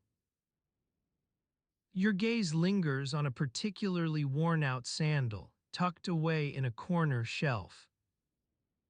It's yours now, but once upon a time, it belonged to none other than Rhea herself, who'd lost it during one of her many escapades as a mortal queen. The soft leather creaks beneath your fingers as you gently remove the dusty item from its resting place. As you hold the sandal close, a whiff of damp earth and rain on dry stone rises to greet you, transporting you back to those spring mornings when Poseidon would stroll through the gardens after his morning baths in the Aegean Sea. The water's edge had left behind an unmistakable signature, dampened leaves, faint echoes of gulls crying overhead, and that unmistakable tang of salt carried on each breeze. With your other hand, you reach for a small vial tucked away near the sandal, one filled with olive oil collected from Athena's own groves in Attica. Its contents shimmer like liquid moonlight within the glass container as sunlight spills through the windows above, casting an assortment of shadows upon the walls. You recall how Athena would meticulously cultivate each tree herself, often experimenting with new techniques to produce the finest oil for her cherished statues. You carefully pour a small amount onto your palm and gently rub it between your fingers, releasing the pungent aroma that instantly transports you back to that long-forgotten summer spent among the gods. Your mind wanders through those halcyon days when mortal artisans would often barter their wares for a few precious drachmas worth of this premium oil, carefully crafted by Athena's skilled hands. Your fingers move with an almost unconscious ease as they work on spreading the olive oil across your skin, its rich essence mingling with the subtle hints of lavender carried through the air. It feels rather like those idyllic summer mornings when you'd watch Demeter pluck fresh basil leaves from her garden, carefully preparing them for the day's culinary endeavors. With each slow stroke of your hands, memories come flooding back. Watching the Titans craft their own soap using nothing but olive oil and a gentle blend of herbs, listening to Rhea tell tales about her mortal life as she skillfully kneaded dough for fresh bread. The soft, buttery aroma wafting from the mixing bowl was always irresistible, enticing everyone in its vicinity with promises of steaming hot loaves straight from the oven. Your fingers continue their soothing dance across your skin as you pause to observe a particularly delicate vine wrapped around one of the shelf's metal brackets, its supple tendrils like those of Athena's prized roses. You recall how Demeter would lovingly tend to her plants, cultivating each vine with tender care until they burst forth in vibrant colors come springtime. As your thoughts meander through these quiet, serene landscapes, you catch a glimpse out the window. A gentle breeze stirs the branches of nearby trees, causing them to sway ever so slightly. A soft rustle fills the air as leaves and small twigs settle into their new positions upon the ground below. You watch this slow-motion ballet with an almost hypnotic sense of calm, feeling your eyelids begin to grow heavy. Time loses its hold within these peaceful surroundings, becoming fluid and relative once more. Your thoughts linger on that day when you stumbled upon a hidden storage room deep within Mount Olympus' labyrinthine corridors. The air inside was thick with the scent of old books and parchment as you gingerly navigated through stacks of dusty scrolls, each one bearing tales from an era long past. As your gaze wanders across the shelves once more, running its course along rows of memories suspended in time like so many delicate glass figurines, a faint smile plays upon your lips. You realize that even amidst all these recollections and keepsakes, there lies something just as precious. The quiet moments spent among friends, sharing stories within warm, flickering candlelight. Your eyes now feel heavy with the weight of memories, the soft sounds outside lulling you into an almost imperceptible somnolence. A stray ray of sunlight catches your gaze, illuminating a particular shelf where Demeter's prized loom stood, its intricately carved wooden frame weathered to perfection over time. You reach out with an instinctual motion, allowing your fingers to brush against the soft fabric draped across one of the shelf's hooks, Athena's own hand-woven tapestry. The intricate patterns dance within its threads like wisps of cloud carried on a breeze, their delicate beauty now imbued with an almost ethereal quality.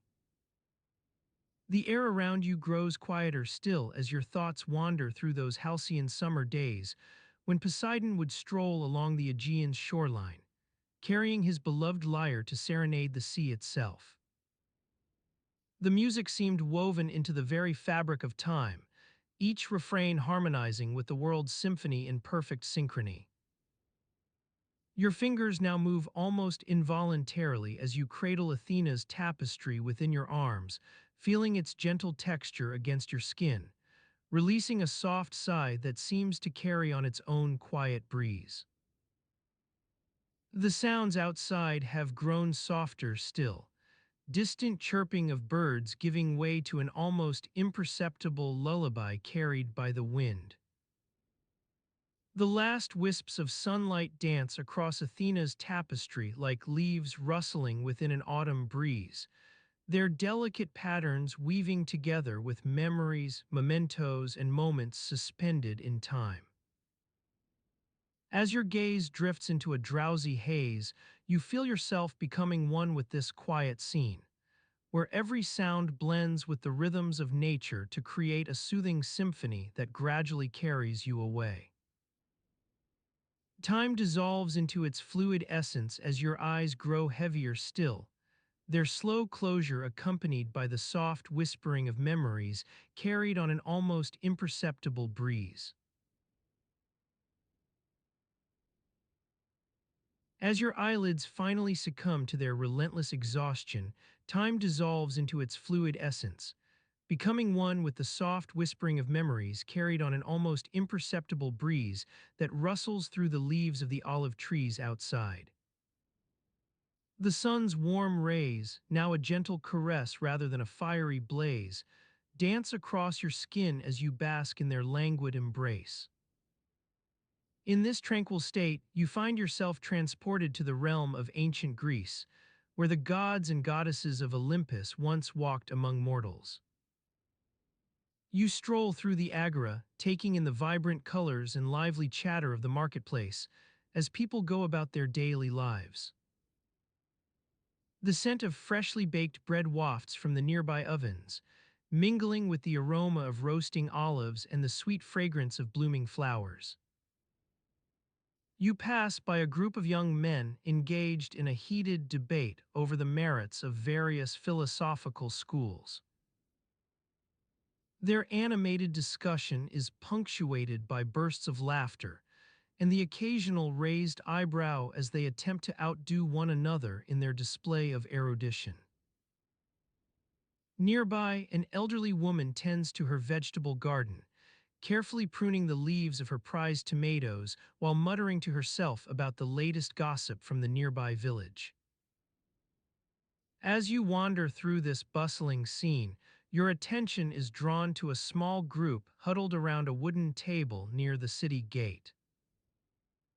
They are engaged in a heated game of katabos, their laughter and shouts mingling with the clinking of cups as they toss small discs at a target painted on a nearby wall.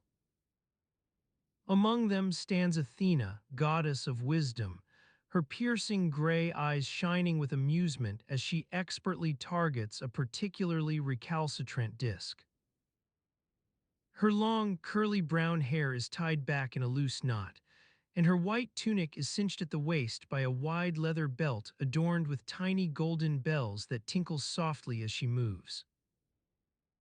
Nearby, Zeus's son Apollo strums a gentle melody on his lyre, the soft music weaving itself into the fabric of conversation like a thread of silk through fine embroidery. His silver hair gleams in the fading light, and his piercing blue eyes sparkle with mirth as he watches Athena triumph over her opponents. As you observe this scene, it occurs to you that even among gods and goddesses, there must be moments when duties and responsibilities weigh heavily on their immortal shoulders. For them, too, time is a finite resource, to be allocated between the demands of ruling Olympus and the pursuit of leisure activities that bring joy and relaxation. You imagine Athena setting aside her katabos for an hour or two each day to indulge in her favorite pastime, weaving. Her fingers move deftly as she threads the yarn through the loom's intricate patterns, creating beautiful tapestries that reflect her deep understanding of mathematics and geometry. Meanwhile, Apollo might take a break from his musical performances to stroll through the nearby forest, observing the way sunlight filters through the trees' leaves and casting dappled shadows on the forest floor. He pauses to admire a particularly striking wildflower or two, using its intricate patterns as inspiration for new compositions. And Zeus, well, he's probably somewhere in the vicinity, keeping an eye on his kingdom from afar while attending to more pressing matters of state. His duties are many and varied, after all maintaining balance within the cosmos, ensuring the cycles of nature unfold as they should, and mediating disputes between the other gods. As you continue your stroll through ancient Greece, the light begins to fade, casting long shadows across the agora's stone paving. The air grows cooler, carrying the scent of damp earth and the promise of a gentle rain that will soon bring life-giving water to the parched fields beyond the city walls. You notice how the gods and goddesses begin to stir, as if responding to some unseen signal. Athena gathers her belongings and heads off towards Mount Olympus, where she'll spend several hours studying ancient texts on philosophy and mathematics. Apollo stows his lyre in its case and makes for his own abode, a beautifully crafted wooden building adorned with vines and flowers that seem to grow directly out of the walls. As you watch them depart, it strikes you how remarkable their ability is to balance duty and leisure, an art they've mastered over millennia. They know when to attend to affairs of state and when to indulge in more pleasurable activities, always mindful of the delicate harmony within themselves and their world.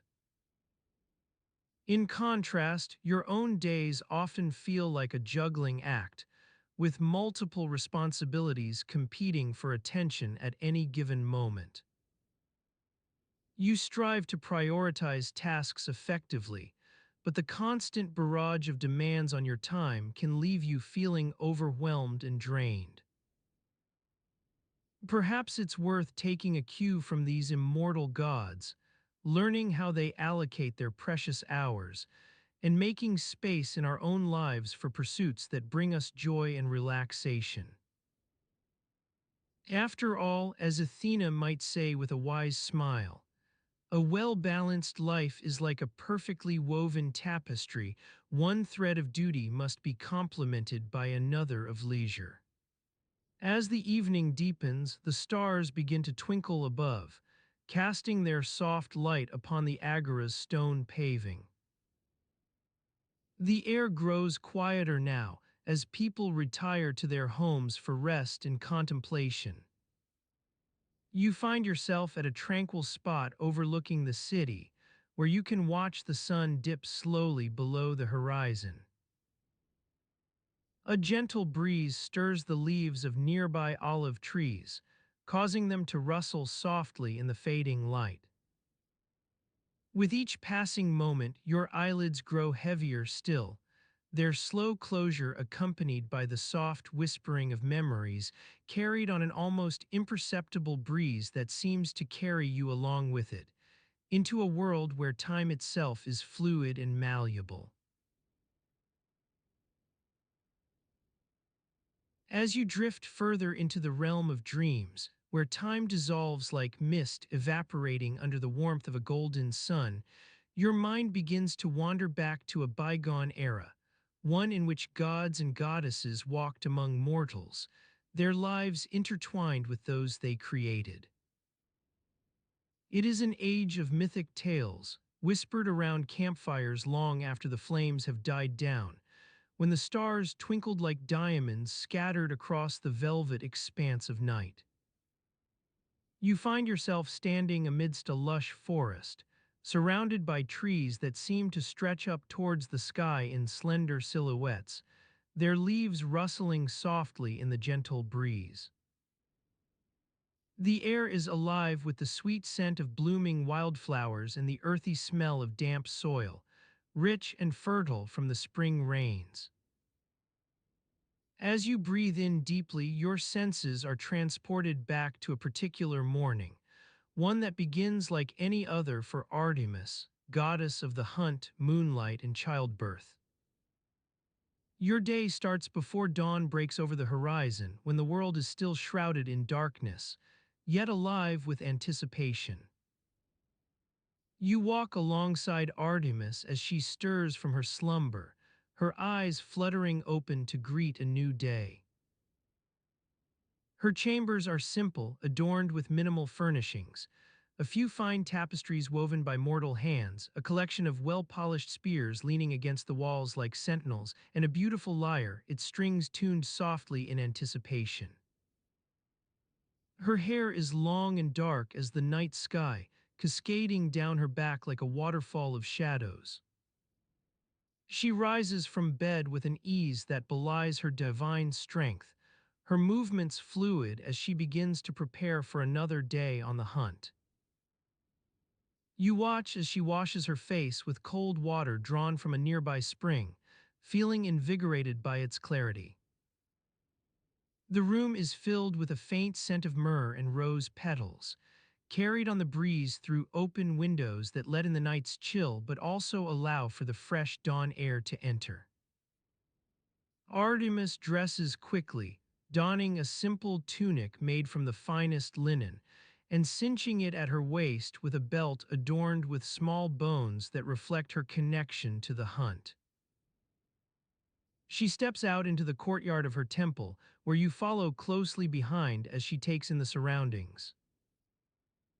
The sky is ablaze with hues of pink and orange, painting the clouds above like an artist's canvas. A few stars still twinkle in the blue expanse, remnants from a night that has given way to dawn. As Artemis walks towards her chariot, which awaits her at the temple entrance, you notice that she doesn't seem hurried or stressed despite the tasks ahead of her. Her pace is leisurely, reflecting a contentment with her daily routine and its rhythm. This isn't a day for grand deeds. It's one to reconnect with nature, perhaps hunt for dinner, or simply watch over those under her care. She greets her chariot's horses, magnificent creatures with coats as white as snow and eyes that shine like the stars on a clear night, with soft words of affection. They nuzzle her gently in response, their heads lowered to receive her touch. The air is filled with the sweet scent of fresh hay and leather from the animals' harnesses. Artemis steps into her chariot effortlessly, settling into its seat without any need for assistance. She picks up a small bow slung over one shoulder, adorned with intricate carvings that reflect her status as both huntress and goddess. With each movement, she's acutely aware of her body, not just in terms of physical prowess, but also the subtle balance between strength and subtlety required for her role. Her senses are heightened, attuned to the slightest sounds of nature. A chirping bird here, a rustling leaf there, or the distant call of another huntress. As you ride alongside Artemis through the lush forest trails that wind their way up mountainsides, over streams, and through valleys, you begin to appreciate the simplicity of her daily routine. It's not one of grand gestures, but rather of small actions, each day filled with 1,000 tiny moments of observation, connection, and harmony. She pauses occasionally to pick wildflowers for her mother, Leto, or to offer them in prayer at an ancient tree, its bark twisted by the seasons into gnarled patterns that seem almost like a language all their own. Artemis moves through this world with ease, as if born of it rather than ruling over it. In these quiet moments, surrounded by nature's beauty and the gentle sounds of life, you realize just how different her daily existence is from your own. While you may struggle to find meaning in your days, Artemis finds purpose not in grand feats but in balance, a delicate equilibrium between the huntress within her and the goddess above. As dawn deepens into morning, the world around you transforms once more. The sky lightens further, casting long shadows behind trees that seem almost alive with movement. A few wisps of cloud cling to mountain peaks like torn ribbons from a wedding veil, their undersides tinged pink by sunlight. Artemis steers her chariot through winding paths without need for guidance or even thought. It's as if she has memorized every twist and turn over countless years. You find yourself lost in the rhythm of her movements. The creaking of leather straps, the soft jingle of tiny bells on the horses' harnesses, and the steady beat of hooves against earth. This is a world where time stands still yet seems to move at an incredible pace, much like life itself. With each passing moment, your own eyelids grow heavier still, their slow closure accompanied by the soft whispering of memories carried on an almost imperceptible breeze that seems to carry you along with it, into a world where balance and harmony are not just ideals but aspects of daily existence. As Artemis pauses at the edge of a clearing, her chariot halted beneath a canopy of leaves that filter sunlight like stained glass, casting hues of green around them both, she turns towards you. Her eyes seem to hold a depth of wisdom earned from centuries of observing life's rhythms and patterns, yet they also hold a sense of peace. In this serene moment, surrounded by the soothing sounds of nature, it becomes clear that your journey with Artemis is not about grand adventures or heroic deeds, but about understanding what gives her strength. It's in these quiet moments, where she connects with the world around her, that you begin to comprehend the essence of her divine role. As dawn deepens further into morning and the sky lightens even more, your eyelids grow heavier still. The soft rustling of leaves in the gentle breeze becomes a lullaby, carrying you along towards realms where time itself dissolves into fluid moments, each one cherished for its own unique beauty. The last thing you remember before drifting off to sleep is Artemis's smile, as she gazes out upon her world with gratitude. It's not a grand gesture, but a simple acknowledgement of the balance that exists within and around her, guiding her actions like an invisible thread through the tapestry of life.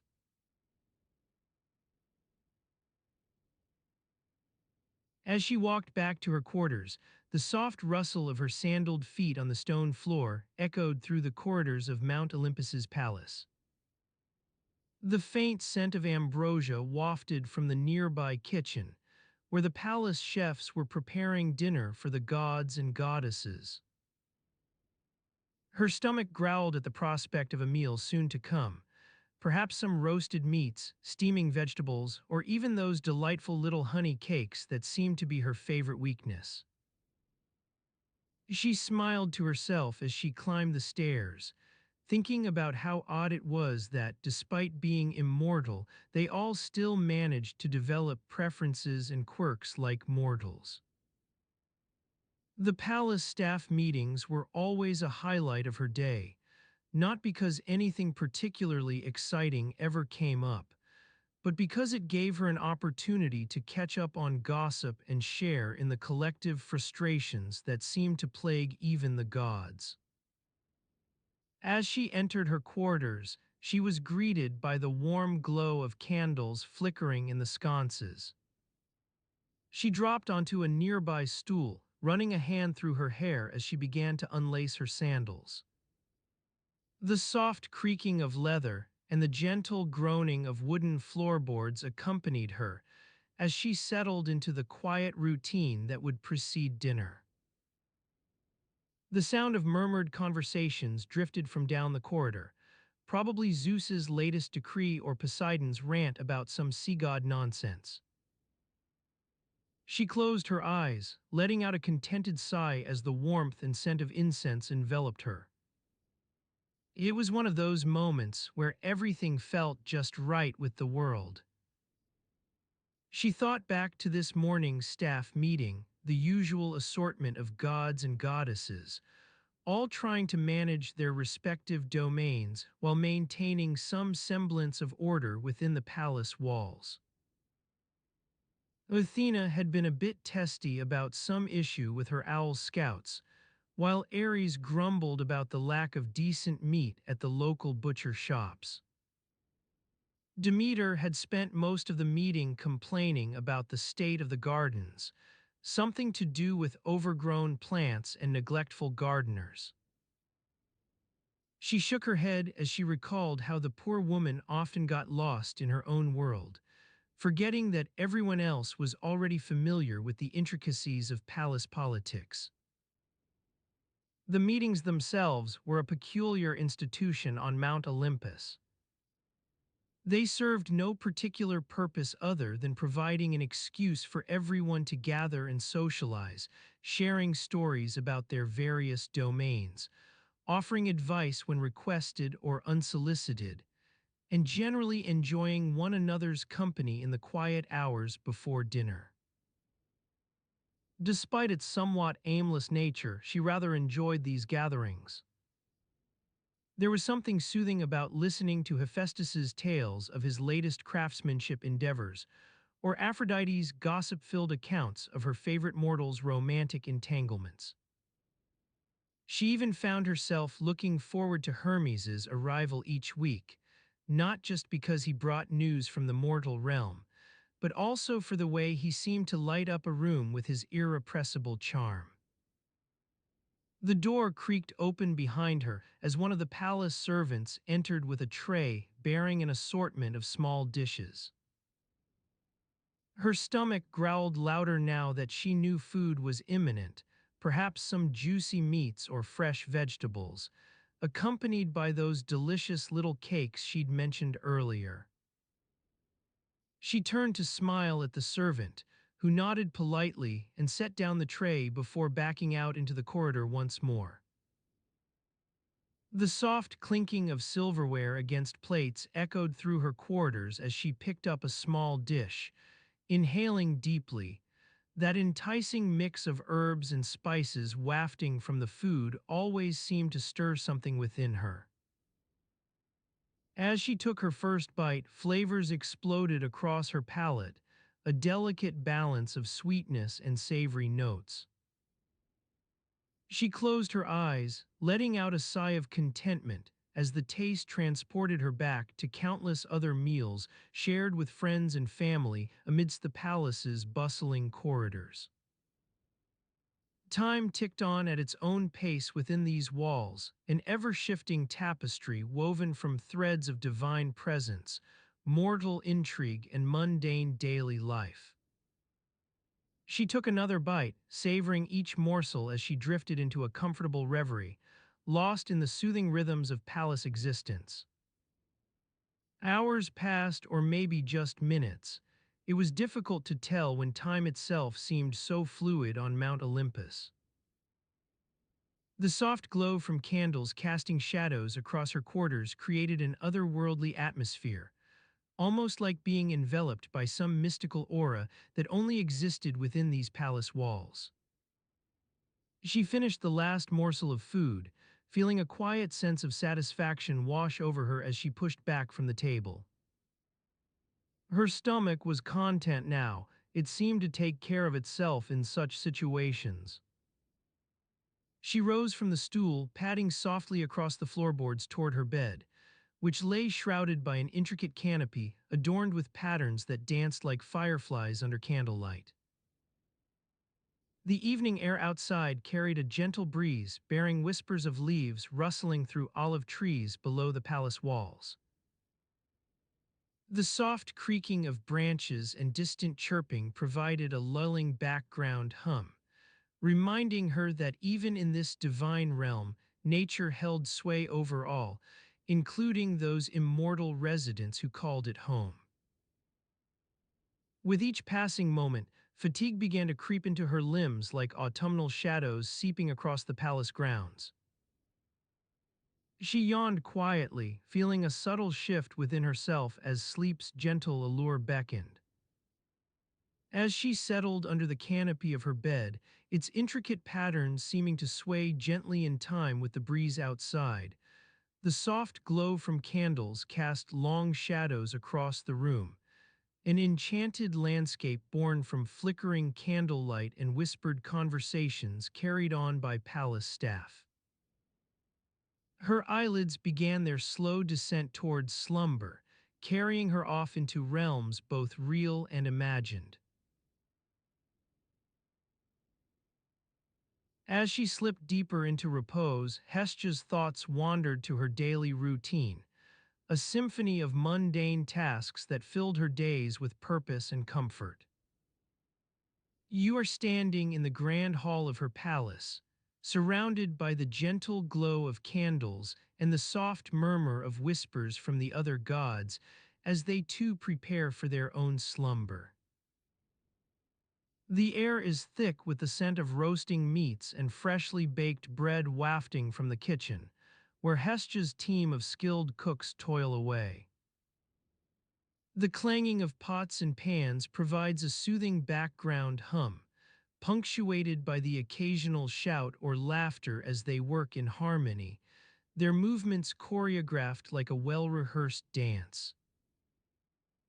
You follow Hestia through the winding corridors, your footsteps echoing off the marble floor as you make your way to the kitchen.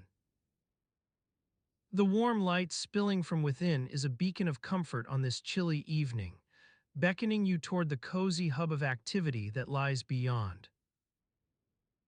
As you step inside, you're enveloped by the intoxicating aromas of slow-cooked stews and freshly baked pastries. Hestia stands at the center of it all, her eyes shining with pride as she oversees her team's efforts. Her long, dark hair is tied back in a neat bun, revealing the gentle lines etched into her face from years of smiling warmly toward those around her.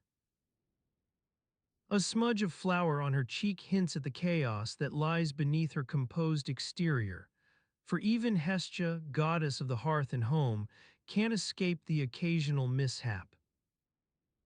You watch as she expertly juggles a dozen tasks simultaneously, sampling the day's offerings, offering words of encouragement to the cooks, and occasionally swooping in to correct a minor mistake or two. The gods may have their epic battles and divine schemes, but Hestia knows that true power lies in the everyday, in the satisfaction of a perfectly roasted chicken, the comfort of a warm meal after a long day's work. As you stand there, immersed in this tranquil scene, the soft glow of candles casting flickering shadows on the walls, you begin to appreciate the simple beauty of Hestia's domain. The kitchen is her true sanctuary, a place where she can put aside the weighty responsibilities of being a goddess and simply be herself.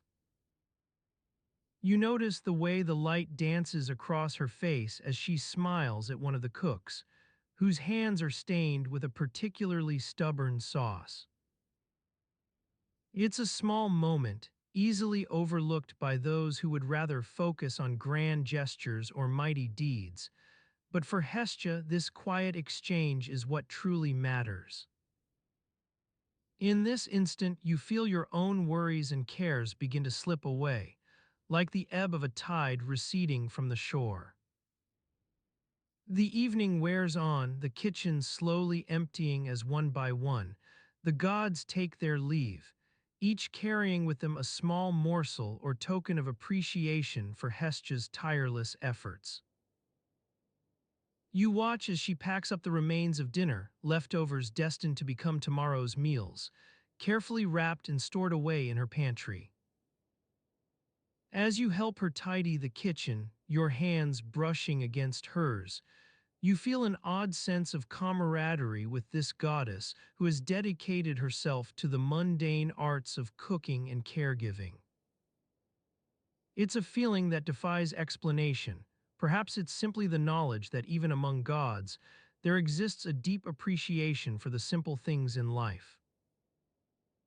The last remnants of sunlight have long since faded from the windows as you continue your task together. The only light now comes from candles and lanterns, casting eerie shadows on the walls as the wind stirs outside, rustling through the palace's high ceilings like an invisible hand. You pause for a moment to watch Hestia as she gazes out into the darkness beyond her domain, lost in thought, perhaps reflecting on some distant memory or future plan. The soft whisper of the wind carries with it hints of far-off lands and forgotten myths, but you sense that these whispers hold little interest for Hestia tonight. Tonight is about routine, comfort, and the quiet joys of a life well lived. As she turns back to face you, her eyes sparkle in the dim light, warm and reassuring as they settle upon your own weary face. You realize that even among gods and goddesses, there exists room for simple pleasures, for finding solace in shared tasks, like polishing silverware or tasting fine wines. With a quiet contentment settling over both of you, Hestia's hands find yours once more, holding them firmly as she begins the gentle dance of clearing the kitchen. In this serene moment, as shadows deepen and candles flicker softly around you, it becomes clear that even in the midst of grand myths and legendary exploits, there is a quiet beauty to be found within the rhythms of everyday life. As the silence deepens, punctuated only by the occasional sigh or soft murmur from Hestia's team, now retired for the night, you sense your own eyelids beginning their slow descent toward slumber. Your thoughts drift through memories of the day just past, recalling fragments of conversation with other gods and goddesses as they gathered in the halls above. Memories merge into a hazy tapestry, visions of lush gardens where Poseidon once strolled hand in hand with Amphitrite, sunlight dancing across her ripples as she swam alongside him. The smell of salt water carried on the breeze from Athena's warships anchored offshore, and perhaps even glimpses of Artemis' lunar rituals, silvery light bathing the dark hills where wolves howl in distant harmony. These echoes fade into your own quiet world, a realm shared only with Hestia as you gently drift towards sleep. Your thoughts become cloudy and indistinct, like wisps of smoke rising from embers on a winter's night. In this state of suspended animation, you feel yourself merging seamlessly into the dreamscape that Hestia has created.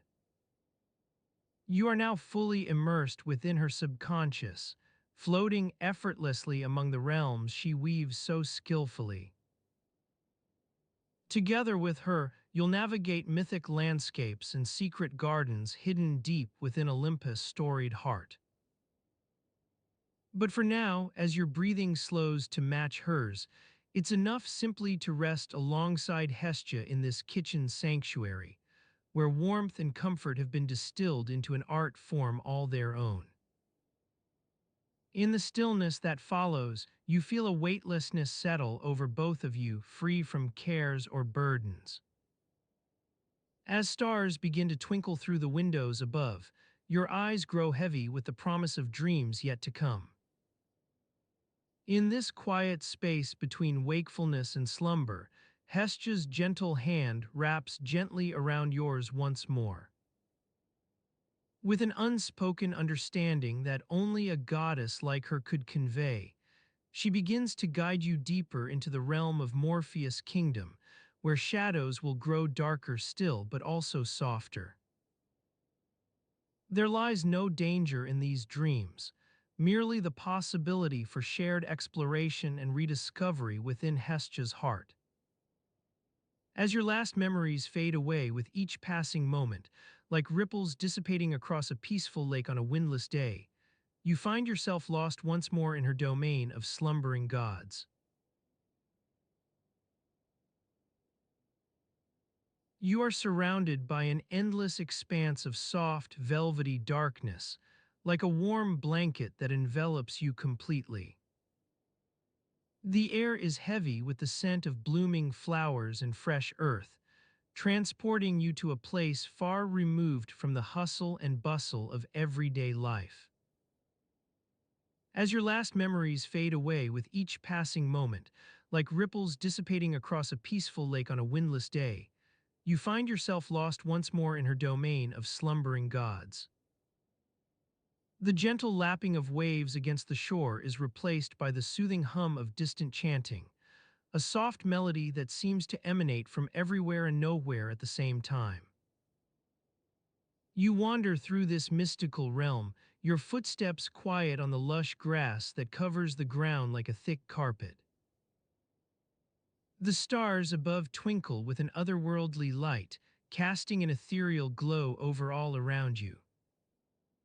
Every step reveals new wonders, towering trees with branches that seem to stretch up towards the heavens, their leaves rustling softly in the breeze, crystal clear streams that babble and chatter as they make their way through the landscape.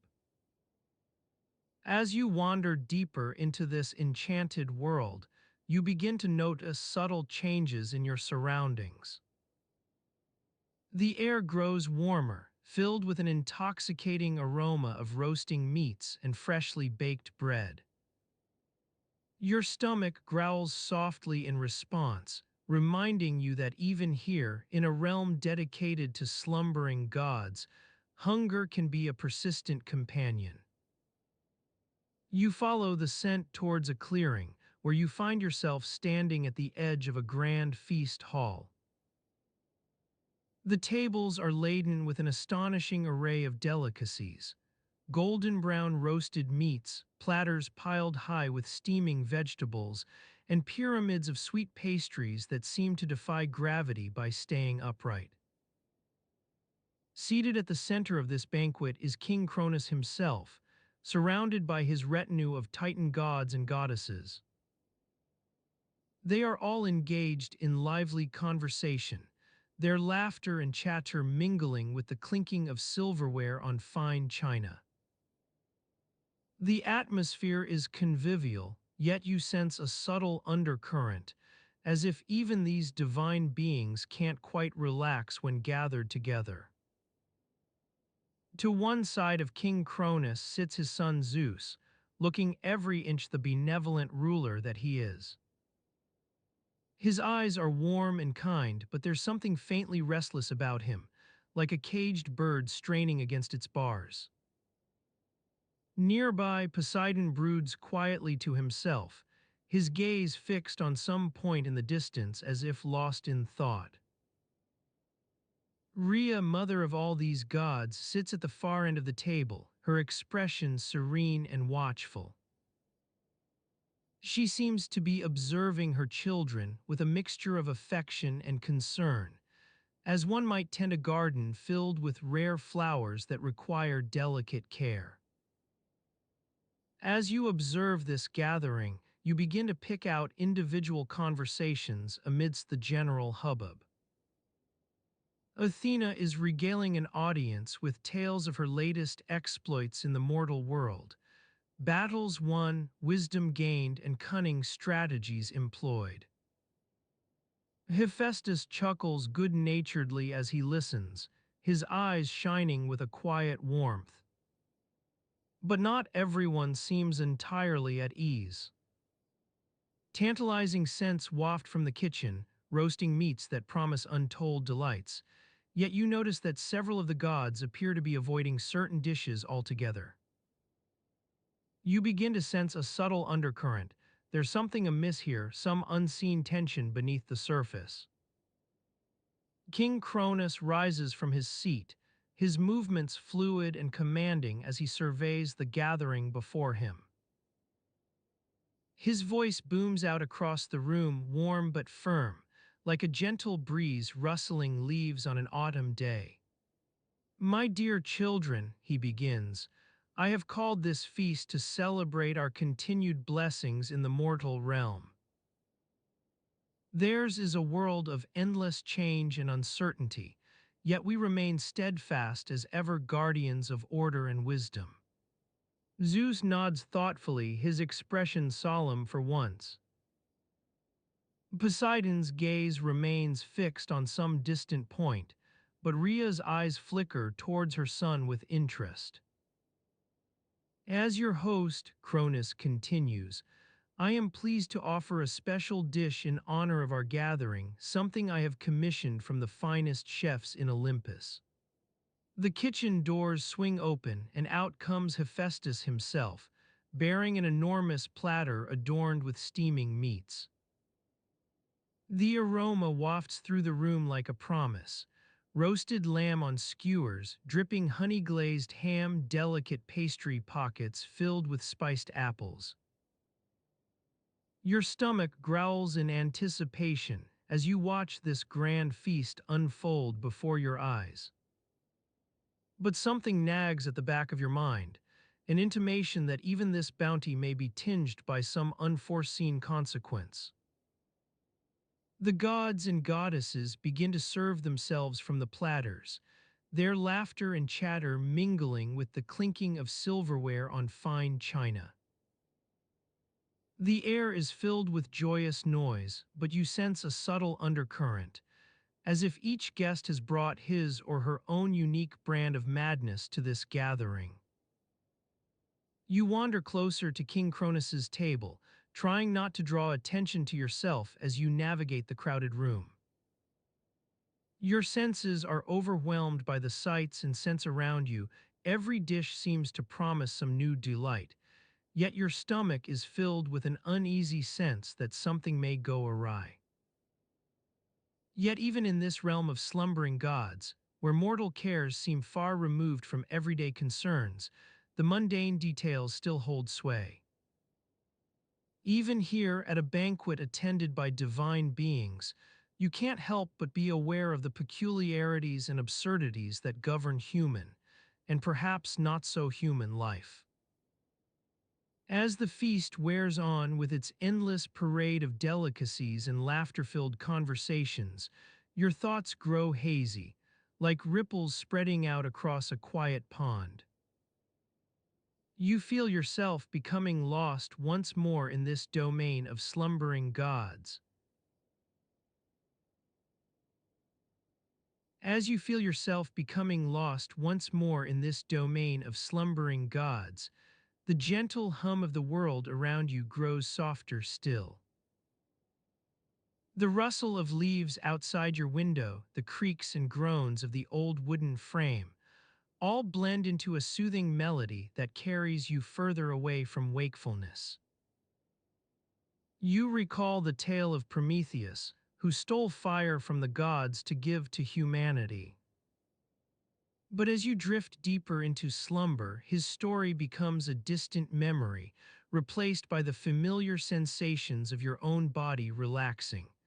The weight of your head sinking into the pillow, the softness of the blanket wrapping around you like a warm cloud. The room grows darker, the shadows cast by the moonlight creeping across the walls as if trying to claim them for their own. The air cools slightly, carrying with it the scent of damp earth and the promise of new life. You breathe deeply, feeling your chest expand and contract in time with the gentle breeze outside. In this peaceful state, you are reminded of a mortal king who once befriended the god Apollo. He was a just ruler, loved by his people for his fairness and wisdom. But as he grew older, his decisions became less wise, and he began to favor his own interests over those of his people. This led him to make a grave mistake, offending a powerful mortal ally. The king, in an attempt to expand his kingdom's borders, sought the aid of a neighboring lord who was known for his bravery on the battlefield. However, the lord had recently suffered a personal loss and was not yet ready to engage in conflict again. The king, unaware of these circumstances, pressed the lord repeatedly for military support. The lord, feeling disrespected by the king's persistence, eventually relented, but with conditions that would prove costly to the kingdom. He agreed to send his troops, but only if the king would provide him with a share of their spoils and allow his daughter to marry one of the king's sons. The king, blinded by ambition, accepted these terms without hesitation. As you continue to drift through your slumber, you begin to understand the gravity of this mistake. Offending a powerful mortal ally is never wise, for it can lead to unforeseen consequences that affect not just individuals but entire communities. The king's actions would eventually come back to haunt him, as his kingdom was plagued by internal strife and external threats. The room around you grows quieter still, the shadows deepening into dark pools of silence. You feel your eyelids growing heavy once more, but this time it is not just sleep that beckons. It is also a sense of calm resignation. The weight of the world's problems seems to rest on your shoulders for a moment, and then you let out a gentle sigh as they slide back into place. The memory of the king's mistake lingers in your mind like a whispered secret, but its significance fades with each passing breath. You begin to focus instead on the sensation of your body relaxing further, the muscles releasing their tension, the joints unwinding from their compacted state. Your breathing slows, and you start to feel yourself sinking deeper into slumber. As you surrender to the darkness, the tales of old Greece become a distant hum in the background, no longer holding your attention but still present enough to provide comfort and companionship on this journey through the realm of dreams. You are now lost once more among the mythological gods, their stories woven together with those of mortal kings like threads in an intricate tapestry. The softness of the bed envelops you, a warm cocoon that cradles your body as it slides further into sleep. Your thoughts grow disjointed and unfocused, drifting on the gentle currents of your subconscious like leaves carried by a lazy river. The room remains quiet, except for the occasional creak or groan from the old wooden frame. Sounds so familiar they've become part of the symphony that accompanies you through this realm. The memory of Prometheus stealing fire still lingers in some corner of your mind, but it is no longer a burning flame. Instead, it has transformed into a soft glow, providing just enough light to guide you through these dark waters. Your breathing slows even further, becoming almost imperceptible as the world around you dissolves into shadows and silence.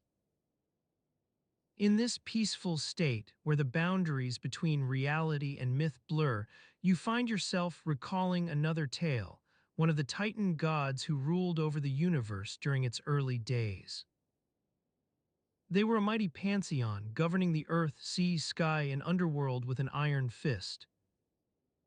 Their stories are woven into the fabric of this dream realm, like intricate embroidery on ancient tapestries. The god Poseidon, lord of the seas, comes to mind, his power so great that even Zeus, king of the gods, feared him. His domain was vast, covering not just the oceans but also earthquakes and horses. He was a master builder and creator in every sense of the word. Yet despite his incredible abilities, Poseidon struggled with his own emotions, often letting them guide his actions rather than reason. As you continue to drift through this realm of slumber, you see glimpses of other gods. Athena's wisdom shining like a beacon, Ares' ferocity blazing in battle, and Aphrodite's gentle touch bringing love into the world. Each one plays their part in shaping the universe, but it is Poseidon who stands out as an example to mortals, a reminder that even among the most powerful of beings, emotions can be both a blessing and a curse. The room remains quiet and still, only occasionally breaking into gentle sighs or creaks from the old wooden frame. Your breathing has slowed almost imperceptibly, your body relaxed beyond what seemed possible just moments before. The darkness around you seems to grow more profound, yet somehow it feels safe, like being wrapped in a warm blanket on a cold winter night. As you continue down this winding path through the realm of dreams, memories and stories from ancient Greece blend together with those of mortals who have walked the earth throughout history. You start to see patterns emerge, common themes that transcend time and culture: ambition, friendship, power, love, and regret. The tales of old Greece flow like a river past your mind's eye, their significance growing clearer as you surrender further to sleep. They become not just stories but lessons from the gods themselves, imparting wisdom on how to navigate life's complexities with compassion and understanding. And so, in this peaceful state where dreams blend seamlessly into reality, you are reminded of a powerful truth. Even when we act out of ignorance or haste, our actions can have far-reaching consequences that impact not just ourselves but others. The king who offended his mortal ally may seem like a distant figure now, but the lessons he learned about respect, empathy, and humility remain relevant to this very moment. As you drift further into slumber, these words become less important than the sensation of your body relaxing even more deeply, muscles unwinding, joints releasing their tension. The darkness around you is like a warm bath that envelops you completely, soothing away all worries and cares as if they never existed at all. In this realm where myth and reality blend together, memories from ancient Greece remain present but fade into the background, allowing new thoughts to emerge. Simple observations about life's tiny triumphs and defeats, reflections on how even in our darkest moments, there is always room for growth. Your breathing has slowed almost imperceptibly now, your body sinking deeper into sleep like a stone settling at the bottom of a still pond. And so you continue on this journey through the realm of dreams, accompanied by the soft whispers of ancient tales and the soothing melodies of the world around you. The darkness grows more profound, yet somehow it feels safe, like being wrapped in an old blanket that has been worn smooth over generations. In this peaceful state where worries fade into nothingness, your thoughts grow cloudy but retain a hint of clarity, as if seen through the soft focus of a camera lens on a summer's day. The stories from ancient Greece continue to flow past your mind's eye like water, imparting wisdom and guidance that is both practical and comforting. As you surrender further to sleep, it becomes clear that even in the midst of great power struggles between gods and mortals alike, as fierce as the battles fought by Ares or Poseidon's wrath, there lies a deeper truth. Compassion, empathy, and understanding are not just human virtues but divine ones as well.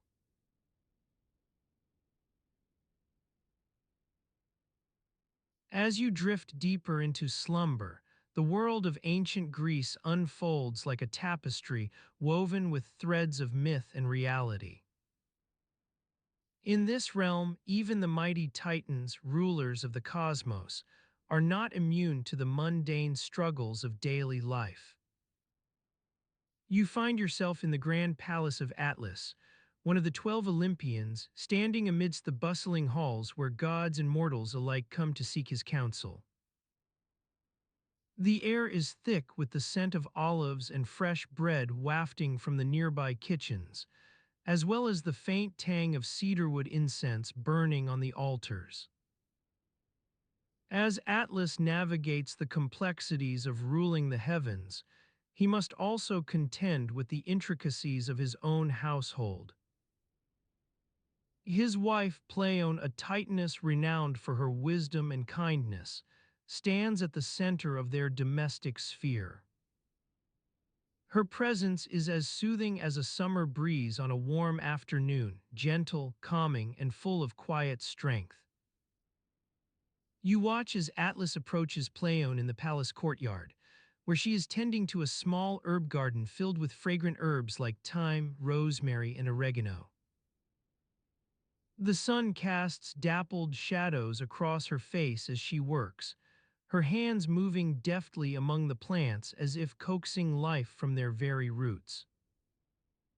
"Ah, dear Atlas," she says, her voice a melodious blend of song and poetry, "I have prepared your favorite dish for dinner, slow-cooked lamb with roasted root vegetables.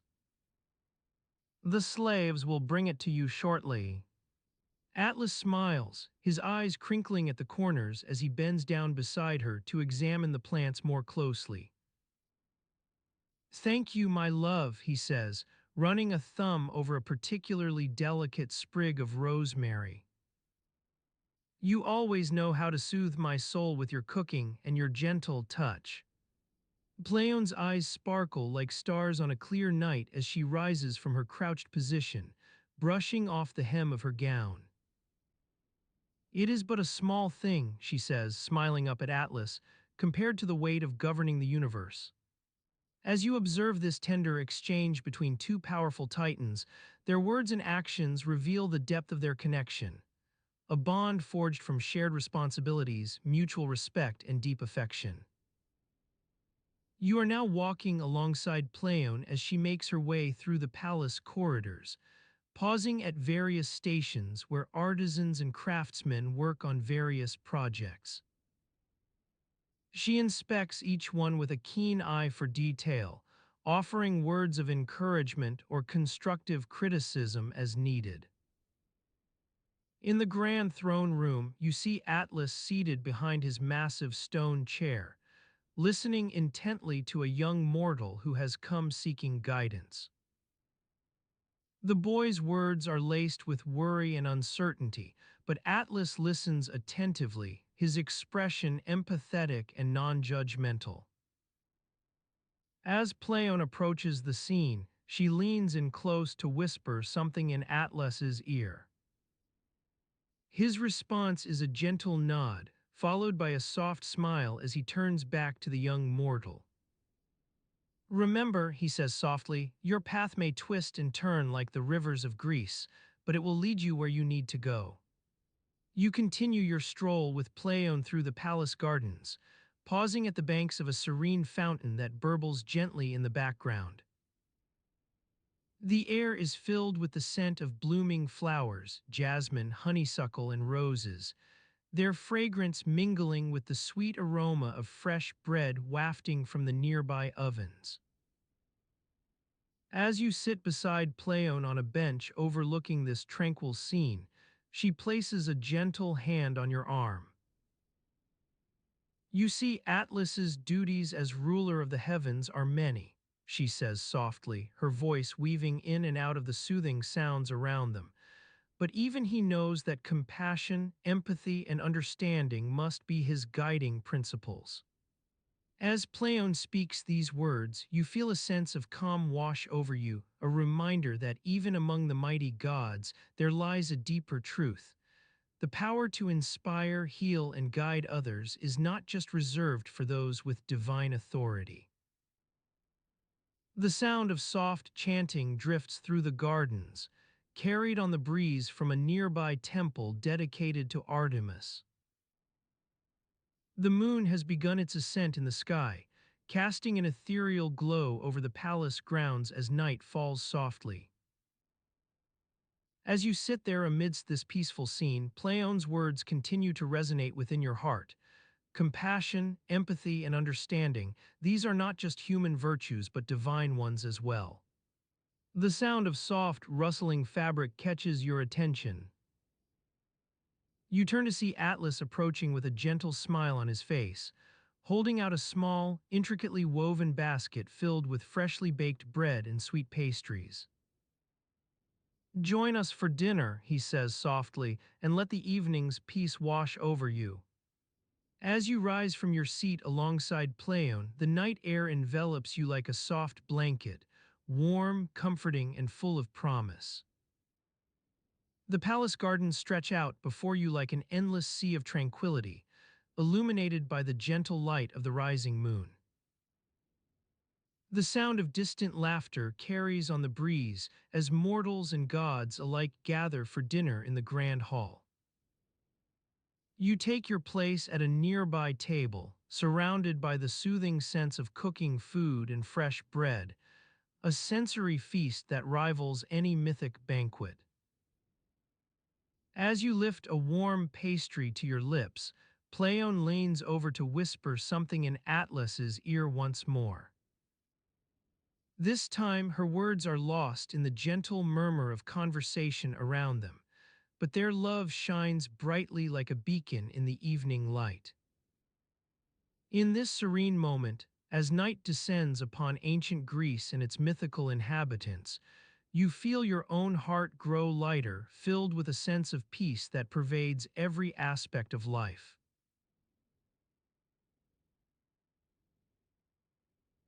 As night descends upon ancient Greece and its mythical inhabitants, you feel your own heart grow lighter, filled with a sense of peace that pervades every aspect of life. The world has slowed down, and the sounds of the day have given way to an expectant hush. In this tranquil atmosphere, even the gods and goddesses retreat from their grandeur, donning more subdued attire as they begin their evening routines. You imagine yourself standing in the midst of a lush olive grove, surrounded by the gentle rustling of leaves and the soft hum of crickets. The air is warm with the scent of ripening olives, carried on the breeze that whispers through the trees. As you breathe deeply, the fragrance fills your senses, transporting you to a place where time stands still. In this idyllic setting, Athena, goddess of wisdom, strolls towards her nearby temple, her sandals making soft crunching sounds in the dry earth. She wears a simple yet elegant tunic, cinched at the waist with a leather belt adorned with tiny bronze pins. Her long hair is tied back in a neat braid, and she carries a small basket filled with fresh herbs from her garden. As you watch Athena approach the temple, you notice that its entrance is flanked by two massive stone statues of lions, their eyes gazing calmly into the distance.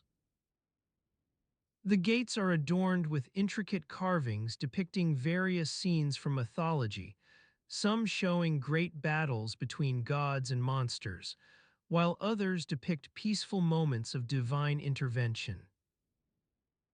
As she enters her temple, Athena begins to prepare for dinner, carefully selecting a few choice items from the basket at her feet. She takes out a handful of fragrant thyme, which she adds to a simmering pot on the hearth. The aroma wafts through the air, mingling with the scent of roasting meat carried by the evening breeze. Meanwhile, in another part of the city, Zeus, king of the gods, sits on his throne-like chair, surrounded by the opulent furnishings of his palace.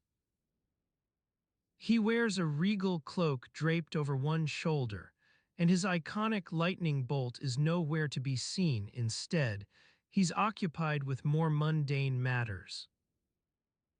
Zeus rummages through a nearby chest, searching for something lost amidst the pile of soft linens and fine silks. His hands are stained with yesterday's wine, and his eyes squint slightly as he tries to focus on the task at hand. He mutters under his breath about forgetting where he put it. This time, not even his divine memory can help him. As you follow Zeus's search, you notice that the palace is bathed in a warm golden light, which seems almost otherworldly in its softness. The flickering torches on the walls cast shadows that dance across the floor like dark wisps of smoke. In this comforting glow, even the king of gods appears more mortal, his brow furrowed with worry as he ponders where to find the missing item. Eventually, Zeus discovers what he's looking for, a delicate silver comb tangled in a heap of luxurious fabrics. He gently frees it and begins to carefully detangle its intricate design. The sound of soft metal against stone creates a soothing melody that echoes through the palace, an almost peaceful interlude between epic battles and divine decrees. As you watch Zeus tend to his lost comb, you notice the subtle soundscape around him.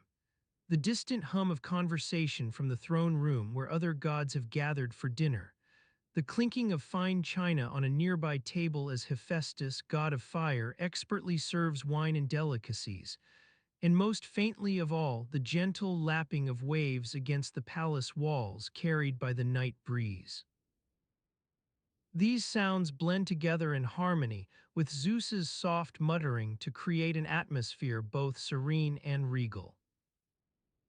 You feel as though you're witnessing a private moment from behind the grand facade of Olympus, one that reveals even the gods have moments when they must cope with everyday life. In another part of the city, Hera, queen of the gods, sits in her chambers, engaged in the most mundane task imaginable, sewing. She works on an intricate tapestry depicting scenes from mythology, using threads of gold and silver to create a majestic landscape that rivals any divine artistry. As you watch Hera sew, you notice the way she carefully considers each stitch, making sure it's perfectly aligned with its neighbor. Her hands move deftly over the fabric, weaving together patterns that shimmer like moonlight on water. The soft clinking of her needles and threads creates a soothing melody, almost hypnotic in its steadiness.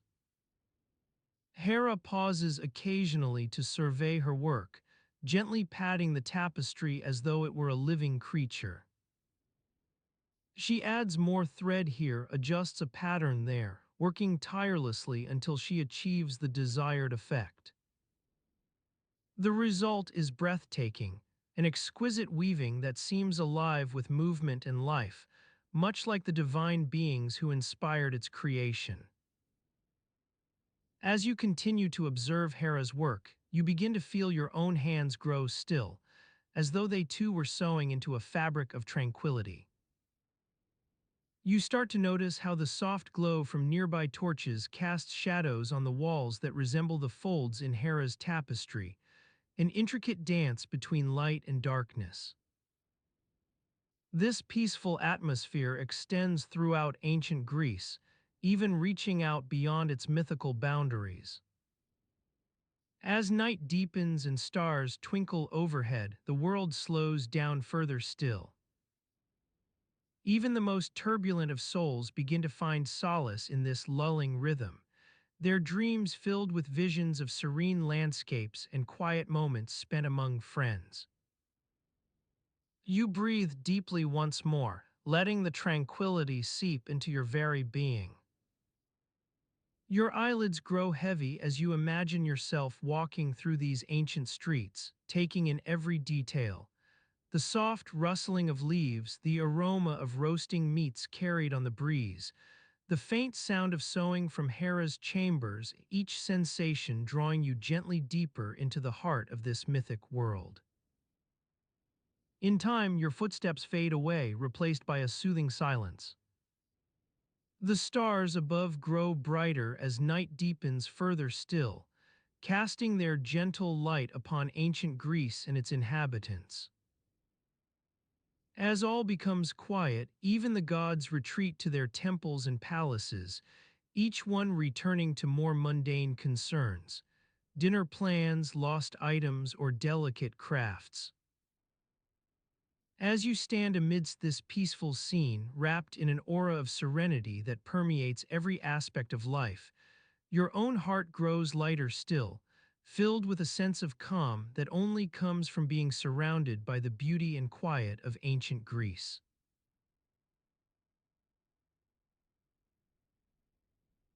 As you stand amidst this peaceful scene, wrapped in an aura of serenity that permeates every aspect of life, your own heart grows lighter still, filled with a sense of calm that only comes from being surrounded by the beauty and quiet of ancient Greece.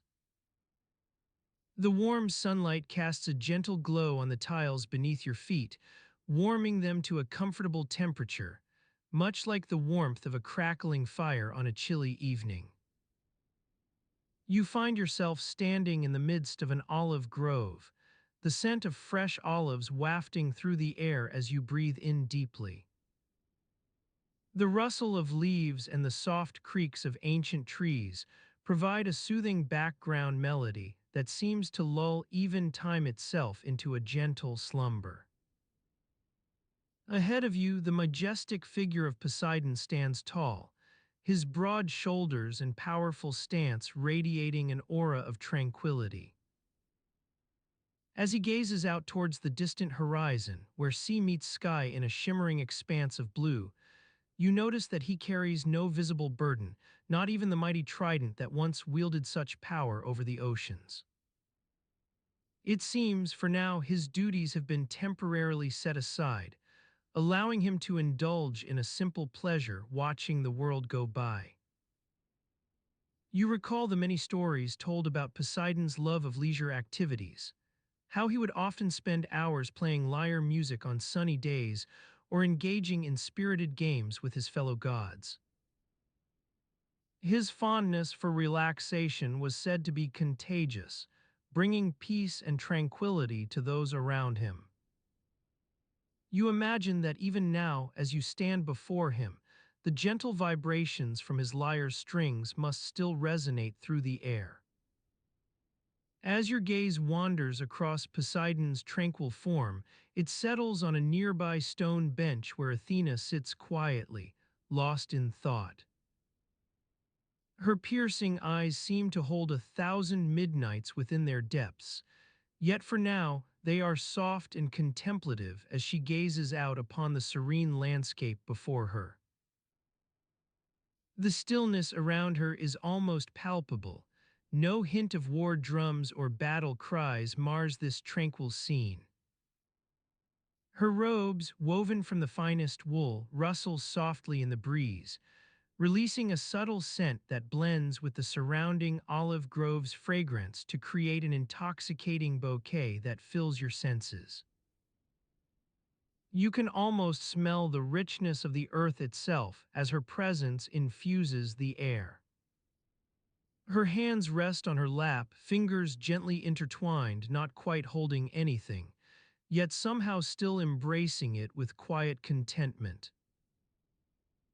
To one side stands Apollo, his radiance casting a warm light upon Athena's tranquil form.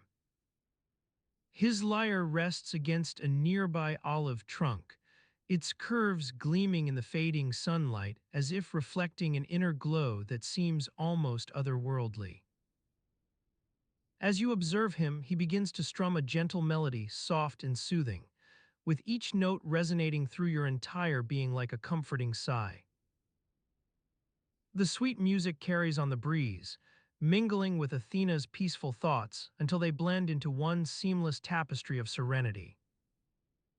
You sense that Apollo is also aware of this symphony, its harmonies weaving together threads of happiness, contentment, and release. In this serene setting, it seems as though even time itself becomes a fluid thing, soft and malleable. As you continue to bask in the warmth of this tranquil scene, your own worries seem to fade with each passing moment. The world beyond these ancient walls appears to recede into the distance, leaving only the soothing sounds of nature, the rustle of leaves, the creaking of trees, and Apollo's lyre music. In the midst of such serenity, even Poseidon seems at peace, his powerful presence softened by a hint of relaxation. His eyes remain fixed on some distant point over the horizon, yet now they appear less intense, almost contemplative. The stillness surrounding him has grown almost palpable as he stands there, lost in his own thoughts. You begin to sense that even these mighty gods and goddesses sometimes require time away from their duties. They must set aside their divine burdens and take moments for themselves, not unlike mortals who also need breaks amidst life's hectic pace. Perhaps, just like us, they too crave the simple pleasures, watching a sunset, playing music, or simply being still.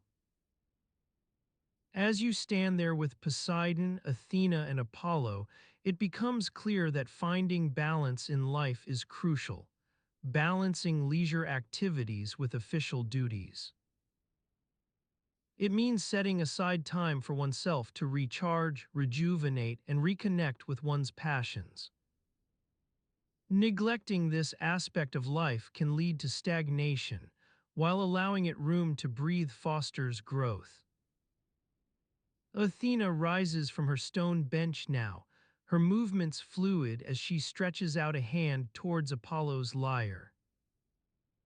The musician pauses mid-strum, his eyes shining with delight at the request. Together, they begin an enchanting duet, Athena playing an accompaniment on her own instrument, which seems to materialize in her hands, while Apollo weaves melodies that dance through the air like wisps of cloud. Their music fills your heart with a deep sense of longing for such moments of peace and companionship. As you listen, Poseidon's gaze drifts back towards the horizon, his intense scrutiny softening into something almost indulgent.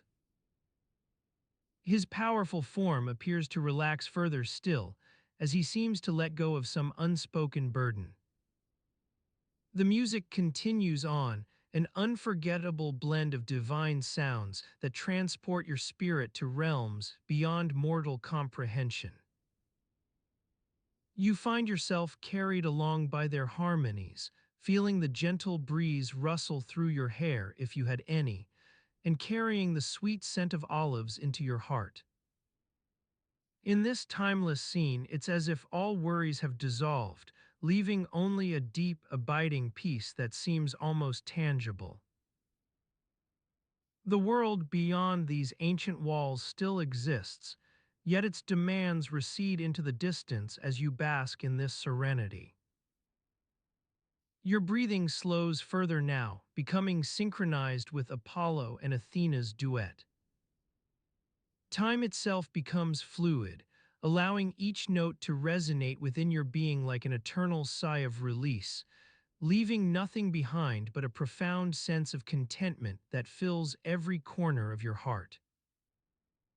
As the last notes fade into silence, Poseidon gently turns towards you, his eyes softening further still as he speaks in a voice barely above a whisper.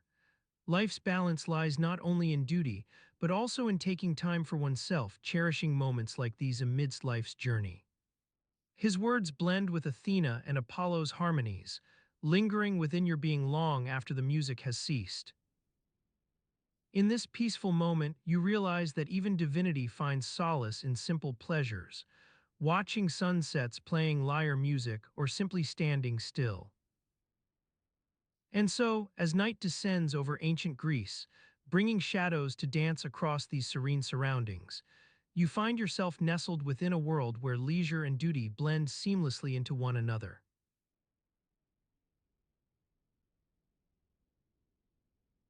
As night descends over ancient Greece, bringing shadows to dance across these serene surroundings, you find yourself nestled within a world where leisure and duty blend seamlessly into one another. The warm glow of torches flickers softly, casting a gentle ambience upon the tranquil scene. You are standing amidst a lush garden, surrounded by the sweet scent of blooming flowers and the soothing chirping of crickets. In this idyllic setting, you notice an elderly gardener tending to the ambrosia trees. The tender shoots burst with vibrant greenery, their delicate leaves rustling in the evening breeze. As the gardener gently prunes a particularly robust branch, he pauses for a moment to take in the beauty of his surroundings. You can almost sense his quiet satisfaction, as if the world has finally slowed down enough for him to appreciate its simple joys. As you watch this tranquil scene unfold, your thoughts begin to wander to your own ambrosia fruit supply. Managing these precious trees is no easy task, and with the gods' love of indulging in their sweet nectar, it's a wonder there's ever any left over for mortals like yourself. The ambrosial saplings are notoriously finicky, requiring meticulous care and an unwavering commitment to tradition. You remember a snippet from your conversation with the Titan god of agriculture, Cronos' own son, Phanes, who shared some sage advice on cultivating ambrosia trees in harmony with the changing seasons. A good gardener must anticipate the whims of the gods as much as they do those of their crops. This wise counsel resonates within you, reminding you to adapt and adjust your daily routine according to the shifting patterns of nature. Your mind meanders through the bustling marketplaces where ambrosia fruits are sold, their vibrant colors drawing in crowds of mortals eager for a taste of divine sustenance. You recall the tantalizing aroma wafting from nearby stalls, carrying with it whispers of exotic spices and the sweet scent of ripening fruit. The garden's tranquility begins to lull you into a state of relaxation, your thoughts settling upon the simple pleasures in life. Savoring a ripe ambrosia on a warm summer day or watching children frolic through fields of wheat swaying gently in the breeze. These gentle moments, unassuming and fleeting as they are, offer a soothing balm for the soul. As you drift further into this peaceful reverie, your gaze falls upon an elderly priestess who has wandered into the garden, her long white robes flowing behind her like a river of moonlight. Her eyes seem to be drawn towards something in the distance, perhaps the distant hum of a lyre or the faint scent of incense carried on the evening wind. The air is heavy with anticipation as she begins to move slowly through the garden, leaving behind a trail of quiet reverence. The gardener's tools lie forgotten amidst his work, and even the trees themselves seem to have stilled their leaves in deference to her passing.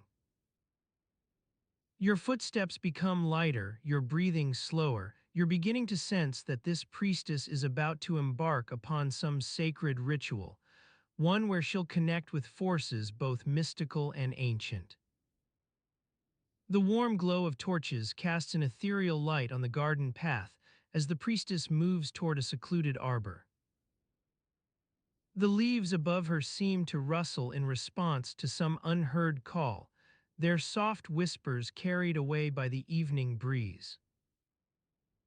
You follow behind, your heart beating at a slow and measured pace.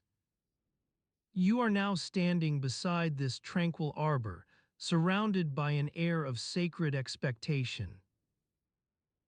A nearby urn overflows with delicate, star-shaped flowers that seem to embody the essence of ambrosia itself, their fragrance a gentle reminder of life's beauty and fragility. The priestess has reached out for one such bloom, her fingers weaving through its petals as if in silent conversation. Her eyes close, letting go of all worldly cares, and she begins to hum an ancient melody that seems woven from the very fabric of time itself. This lullaby stirs something deep within you, memories long buried begin to resurface, each one carrying with it a fragment of peace and harmony. In this serene setting, where even the trees seem content in their stillness, your mind starts to unravel its more pressing concerns about ambrosia supply management or other mundane tasks that often weigh upon your shoulders. It's as if you're finally letting go, embracing an evening spent free from worries of growth and harvest. With a gentle nod, the priestess begins her sacred dance amidst this tranquil arbor. Her steps seem to mirror those of ancient rituals, echoing through time in harmony with each passing leaf rustling above. The wind carries whispers of forgotten knowledge on its breeze, as if sharing secrets that have been hidden from mortal ears for centuries. In this timeless moment, when all seems right with the world and even the shadows appear content, you feel your eyelids growing heavy.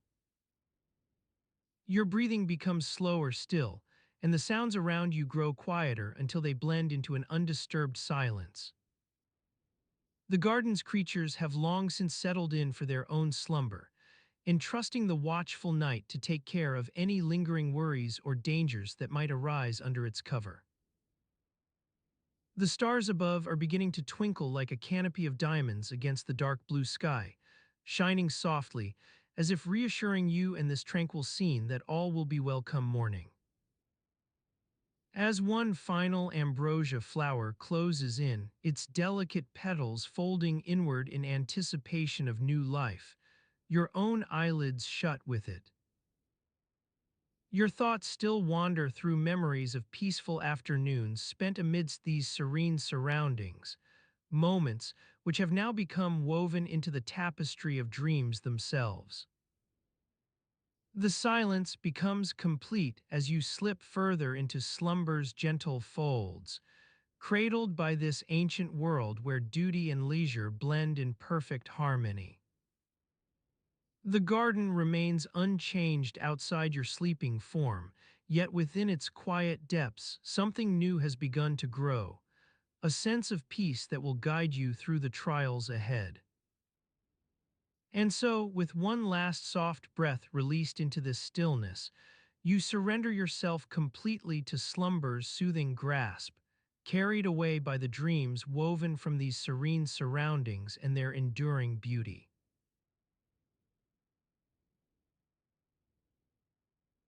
As you drift deeper into slumber's gentle hold, your breath slows to a barely perceptible whisper, and with each exhalation, your eyelids grow heavier, releasing the tension of another day well lived among the Titan gods and goddesses. In the stillness that follows, your mind begins to wander back to the mundane routines of life in Olympus. The memory of a particular task tickles at the edges of your consciousness, packing for a day trip to a nearby mortal village, one where you had planned to visit friends or acquire some rare goods from their markets. You remember standing before an open chest, surrounded by soft golden light that filtered through the high windows of your quarters. The air was alive with the scent of freshly laundered robes and baking bread wafting from the nearby kitchens. You breathed in deeply, feeling the gentle warmth on your skin as you began to prepare for the journey ahead. Your hands moved with a practiced ease, carefully selecting items from the chest's contents. A woven basket for carrying goods, a water flask adorned with intricate silver filigree, and a small pouch of dried fruit and nuts for snacking along the way. The soft clinking of the metal containers against each other as you packed created a soothing melody that accompanied your thoughts. You paused for a moment to adjust the straps on your sandals, ensuring they fit comfortably around your ankles before cinching them tight with a satisfying click. Your feet felt a little restless at first, but once settled into their familiar hold, you were ready to move. The memory of your outfit comes back to you, a lightweight tunic made from woven linen, its soft folds rustling against your skin as you moved. Over this, you wore an intricately embroidered cloak with patterns that seemed to shimmer in the fading light. Your hair was tied back in a simple knot, revealing a smattering of freckles across the bridge of your nose. As you continued to pack, you couldn't help but think about what lay ahead. The village's bustling markets were renowned for their exotic wares and colorful stalls, all vying for attention amidst the sounds of merchants hawking their goods in rich, melodious tones. You had heard tell of a certain artisan who specialized in crafting beautiful bronze figurines, each one intricately detailed with scenes from ancient myth. Your thoughts turned to your friends' villas on the outskirts of town, elegant structures made from sturdy stone and covered in vines that climbed up their walls like nature's own adornment. You recalled sharing meals under the shade of a sprawling olive tree, watching as children chased each other around its trunk with laughter echoing through the warm air. With one last check to ensure everything was secure within your pack, you closed the chest lid softly and rose from your chair. The quiet solitude enveloped you once more, but now it seemed richer, like a gentle shroud that wrapped around your shoulders as you moved towards the door. Your footsteps carried you through the corridors of Olympus, passing by the soft glow emanating from torches set into the walls at regular intervals. These illuminated intricate patterns etched into the stonework, depictions of gods and goddesses, along with scenes from mythological tales that had been passed down through generations. You made your way towards the central courtyard where other titans were gathered, some chatting quietly among themselves while others sat cross-legged on the stone pavement, engaged in a heated game of knucklebones. The sound of laughter drifted across the space as friends caught up with each other over coffee cups that seemed to glow softly from within. Your own departure was met with warm smiles and gentle farewells. A friendly gesture towards you carried the scent of roasting chestnuts through the air, a small token left behind in appreciation for your visit ahead. You smiled, knowing that similar offerings would be waiting for their return, each one imbued with love and thoughtfulness. As you stepped out into the open courtyard's bright sunlight, its warmth enveloped you like an old friend's caress. A gentle breeze rustled through the trees nearby, carrying whispers of conversations long past, faint echoes from the world beyond Olympus' serene realm. With your pack settled comfortably on your shoulders, you began to move towards the main gates that led out into the wider world below. Your feet made soft, crunching sounds in the gravel path beneath as you walked toward the promise of adventure and discovery waiting for those who ventured forth into the unknown. The sky above seemed a brilliant blue, a canvas painted with wispy clouds that drifted lazily across its surface like gentle brushstrokes. You felt your breathing slow to match the rhythm of this peaceful scene, allowing yourself to become one with the stillness as it wrapped around you like a cloak. Your thoughts continued their meandering path through memories and daydreams, lost in the soft haze that surrounded every waking moment spent among these Titan gods and goddesses. You moved closer to the gates now, feeling an almost imperceptible sense of anticipation building within you, even as your body relaxed further into the present's gentle flow. The ironwork on the gate creaked softly in response to the opening mechanism, a small sound that seemed almost out of place against the stillness surrounding it. You slipped through the gates and began walking along the winding path down towards the mortal village below, carried by an unspoken expectation for what lay ahead. Perhaps new discoveries or encounters with people whose stories would enrich your own. As you descended into this verdant realm, a gentle rustling sound announced your approach, leaves and vines responding to your footsteps as if welcoming you back. Every step took you further from the serene tranquility of Olympus, but also drew closer to the heartbeats that beat in harmony with its rhythm. For amidst all the mythical tales woven within these walls, there existed something more tangible yet, a shared sense of belonging among those who called this realm their home. Your thoughts continue drifting downward as your pace slows, lost in contemplation. As you stand on the marble balcony of your palace, surrounded by the tranquil night air and the soft glow of luminescent torches, your thoughts continue drifting downward as your pace slows, lost in contemplation. The city below stretches out like a dark tapestry, its sounds muffled to a gentle hum that carries no sharp edges or jarring notes. You breathe deeply, feeling the cool evening breeze fill your lungs with the scent of blooming flowers and fresh-cut herbs from the palace gardens. Your fingers brush against the delicate patterns etched into the railing as you lean forward, gazing out at the constellations beginning to twinkle above. The palace, a labyrinthine complex of corridors, chambers, and courtyards, has been your home for centuries. Its ancient stones have seen empires rise and fall, its halls echoing with laughter, tears, and whispered secrets shared among those who walk within its walls. You've lived through countless seasons, each one etching its mark on the palace's intricate narrative. As you ponder life as an immortal, a gentle breeze stirs your long silver hair, carrying wisps of sandalwood incense from the nearby shrine to the goddess Artemis.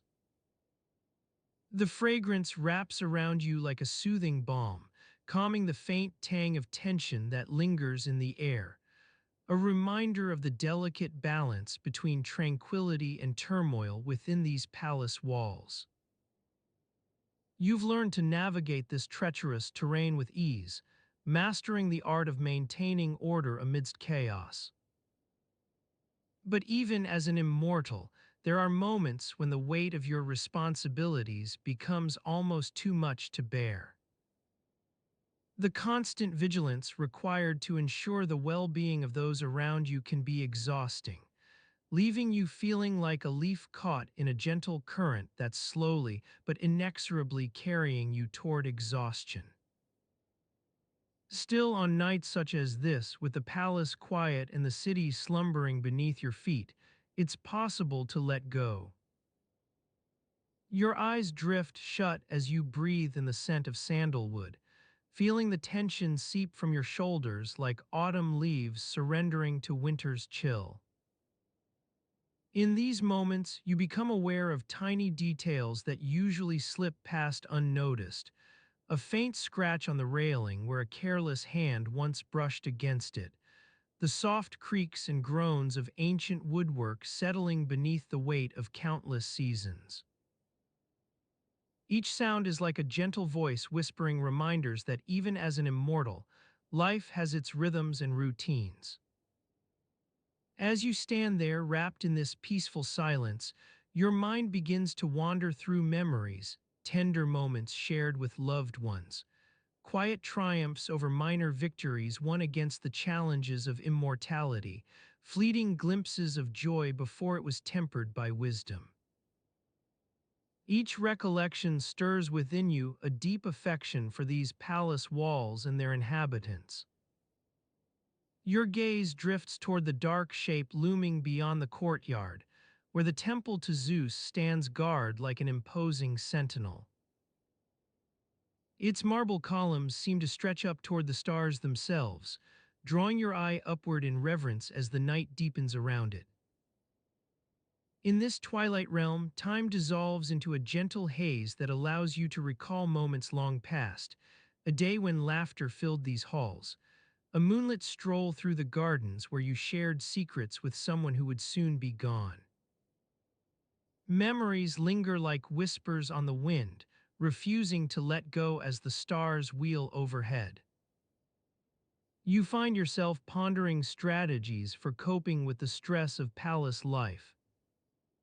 As one who has seen countless generations come and go, you've learned that it's not just about confronting challenges head-on, but also about learning to manage their subtler manifestations. A missed appointment, an overheard rumor, or the faint scent of smoke carried on the breeze. A gentle smile creeps onto your lips as memories surface. In times past, when duties threatened to overwhelm you, you'd retreat to the quietest corner of the gardens and lose yourself in watching petal fall and seed formation unfold within a delicate flower pot. An exercise that taught patience and the art of finding beauty amidst chaos. As night deepens, shadows cast by torches on the walls grow longer, dancing upon the frescoes depicting mythological scenes. You wander over to one particularly intricate mural, tracing with your finger the outline of Persephone's hesitant steps toward the underworld. The story still resonates within you, a reminder that balance lies at the heart of all things, and even in times of turmoil, there is always beauty waiting just beneath the surface. Your hand lingers on the cool stone as you ponder this ancient wisdom. Perhaps it is precisely because immortals walk among mortals for so long, witnessing their triumphs and struggles firsthand, that they come to grasp these fundamental truths: the importance of harmony within oneself, the power of finding balance in an unpredictable world. A stray thought drifts into your mind like a wispy cloud on a summer breeze, the notion that perhaps even immortality itself has its own subtle rhythm. You've lived through countless ages, each one teaching you something new about coping with the demands and joys of palace life. And as you stand here tonight, surrounded by shadows cast from flickering torches, it seems clear. The art lies not in avoiding challenges but learning to dance within their bounds. Your gaze wanders back toward the starry sky above, now a deep shade of indigo that presses down upon the city like an invisible cloak. You breathe deeply once more, letting go of lingering tension as your thoughts settle into the night's tranquility. In this peaceful silence, where memories and wisdom entwine with the scents and sounds of the palace, you come to realize something essential. It is not just about surviving immortality but embracing its intricacies, an ongoing journey through lessons learned from each fleeting generation. a dance between lightness and gravity that only becomes apparent when darkness falls. Your thoughts are almost completely still now as night wraps around you like a blanket. Shadows cast by torches grow longer, stretching toward the stars like grasping fingers.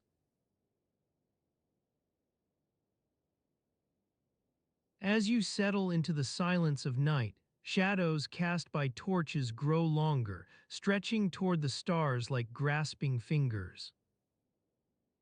The air cools slightly, carrying the scent of damp earth and the distant hint of olive trees swaying in the breeze. You're a traveler now wandering through ancient Greece alongside Athena, goddess of wisdom and war. You find yourself standing outside the entrance of the Parthenon, its columns looming above you like sentinels guarding secrets within. The moon casts an ethereal glow on the stone floor, illuminating the dust particles dancing in the faint light. You notice a small inscription etched into the base of one column: Phi Iota Lambda Omicron Sigma Omicron Phi Iota Alpha, Philosophy. Athena often pondered here, seeking balance between her duties as warrior and strategist. You follow Athena through the temple's entrance, your footsteps echoing off the marble walls. Inside, the air is thick with incense and the scent of burning candles. Soft chanting rises from the priestesses gathered around a central altar, their voices weaving together like threads in a tapestry. The atmosphere is peaceful, yet beneath it lies an undercurrent of quiet urgency. Athena navigates through this tranquil scene with ease, pausing to listen to a young priestess practicing her lyre playing. You notice the priestess's fingers moving deftly over the strings, as she attempts to imitate the haunting melodies Athena often composed herself. The goddess smiles warmly at the girl, offering words of encouragement that seem both gentle and piercing. You continue on with Athena, leaving the temple behind. As you walk through Athens' winding streets, you become aware of the sounds of daily life. Vendors calling out their wares, children playing in courtyards, and the distant clang of hammers striking metal at a nearby blacksmith's shop. The air is alive with an undercurrent of movement, people going about their business, preparing for another day. You stop alongside Athena at a small food stall, its vendor expertly juggling roasting chicken on a spit. The scent of sizzling meat wafts through the air, mingling with the smells of baking bread and fresh herbs from nearby stalls. Athena orders a few items, including some olives, flatbread, and an olive oil-drenched salad that catches your eye. As you wait for their food to be prepared, Athena notices the vendor carefully wrapping a small portion of leftover meat in a cloth napkin before tucking it into his apron pocket.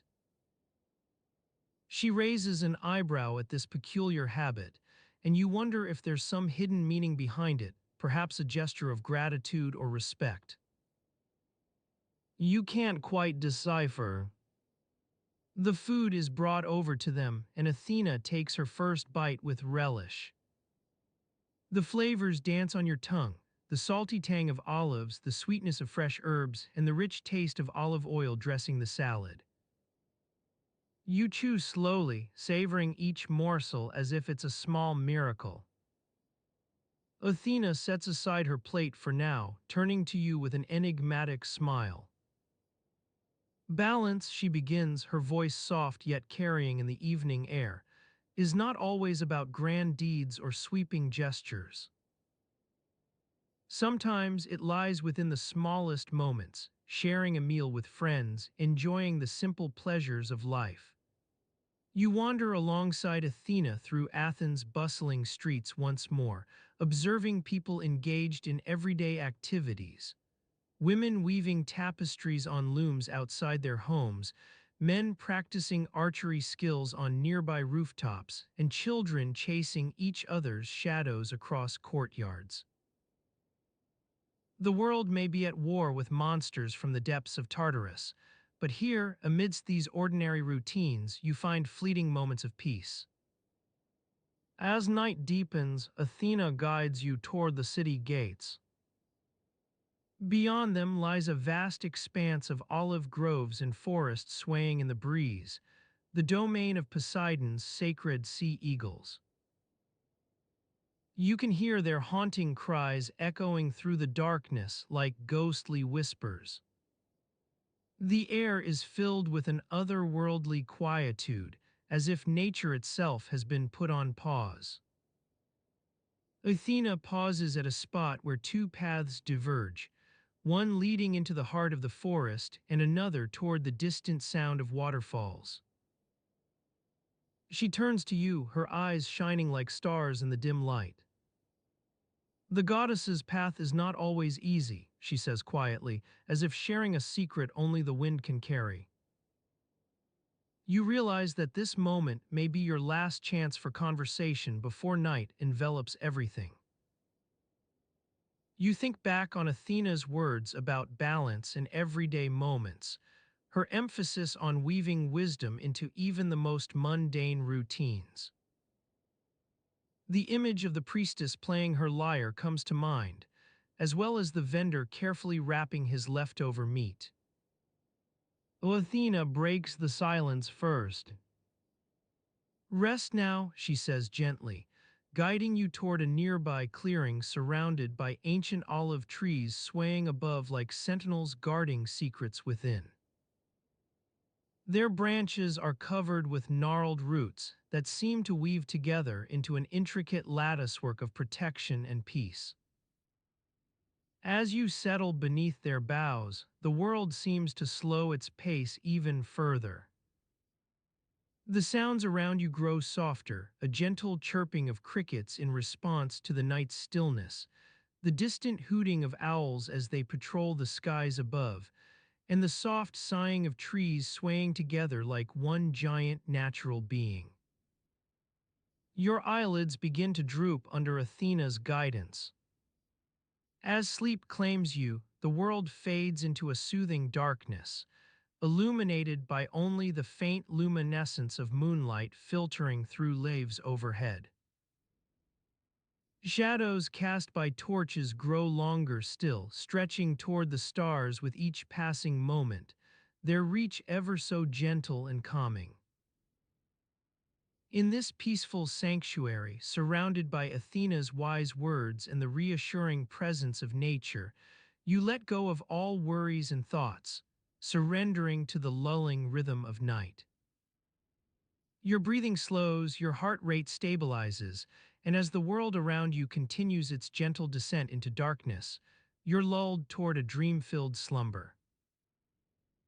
As dreams take over, visions of Athena's balancing acts blend with everyday moments, her walking alongside you through Athens' streets, laughing at the vendor's peculiar habit and pondering balance within those smallest yet profound moments in life.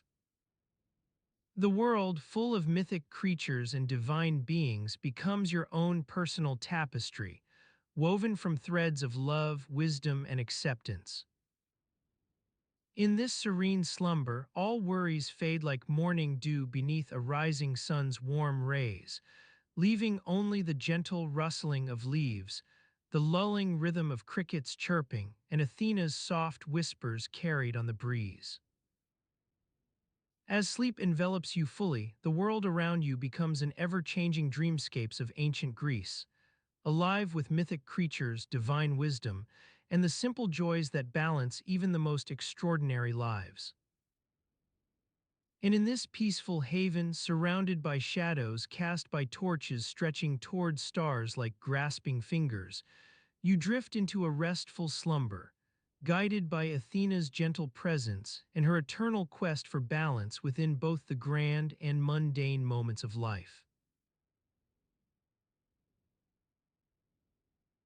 As you sink deeper into slumber, the warmth of Athena's presence envelops you, a soothing balm for weary dreams and forgotten worries. The flickering torches cast an eerie dance on the walls, their shadows stretching toward the stars like wispy fingers seeking to grasp the constellation's secrets. In this tranquil atmosphere, your mind begins to wander, and it finds itself in the midst of ancient Greek palaces, where the intricacies of social etiquette were a code as complex as any mythological prophecy. You are standing at the threshold of a grand entrance hall, surrounded by marble columns that seem to whisper stories of their own. The air is alive with the scent of myrtle and rosemary, herbs carefully chosen for their fragrance rather than their flavor, for in these palaces taste was merely an afterthought. The aroma wafts from delicate glass vases placed at intervals along the walls, releasing a subtle perfume that hints at the perfumed oils used by the nobility to mask the pungency of sweat and leather.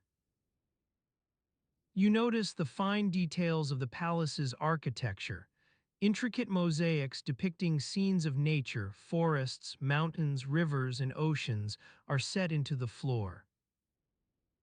Each square inch is a testament to the craftsmen who spent years perfecting their art, creating an illusion that transports you from the confines of this grand space. The sound of hushed conversations drifts through the hallways as guests mingle with courtiers and servants.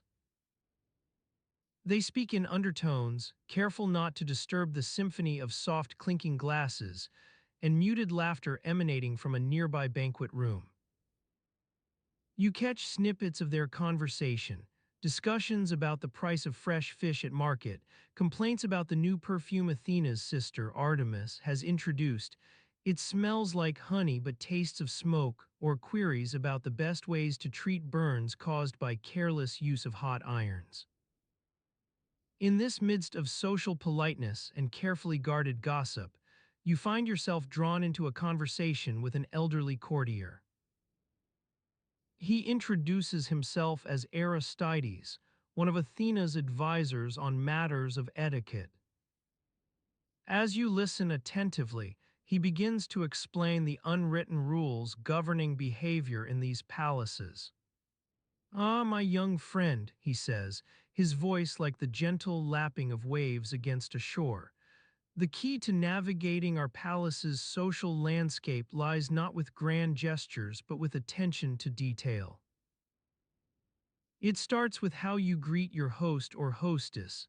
Never touch their hand unless it's offered first, and always acknowledge their position in society by addressing them with their title." He pauses for a sip from his cup, the liquid within its delicate rim glinting like moonlight on rippling water. "A gentle art is the use of perfumes," he continues. "The right scent can elevate your station or lower it. Remember that myrtle is for men, rosemary for women, and lavender. Well, lavender is a bit of an oddity, even among those who wear it." You listen intently as Aristides delves into the intricacies of dining etiquette. How to handle your fork with three tines or one, which dishes are considered appropriate for each social rank, and the art of politely declining seconds without offending the host. "Of course," he says with a wry smile, "there's also the matter of timing. Never arrive late unless you're sure you can make an immediate impression. And as for leaving, remember that it's not merely about your departure, but when you choose to leave." As Aristides finishes his tale, the palace seems quieter now, its inhabitants lost in their conversations or busy with preparations for the next grand feast. The torches continue their dance across walls and floors, casting an ethereal glow over everything. You feel a slight chill run through the air as your attention turns back to Athena's presence. She is watching you from afar, her eyes like stars shining in the darkness of night. Her gentle smile encourages you forward into this dream world, where ancient traditions come alive with every step and every choice. As you wander further into the palace, the soft rustle of silk beneath the feet of ladies-in-waiting signals that a group has begun to prepare for dinner. The murmur grows louder as guests find their places at tables set with fine linens, silverware polished until it shines like moonlight on water. The air thickens with anticipation. Though no one speaks directly about it, everyone knows tonight's meal is more than just sustenance. It's a moment to bond over shared interests and gossip. In this space where etiquette reigns supreme, you notice how the tension between social ranks subtly shifts as conversations turn from formal courtesies to veiled hints at long-standing rivalries. You see yourself caught in the midst of such tensions, though your presence remains unnoticed by those around you.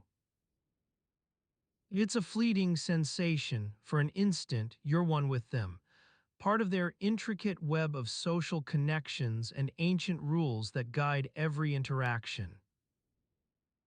This momentary connection is lost as quickly as it arrives, leaving behind only a sense of longing to be more than just an observer in this grand dance of etiquette.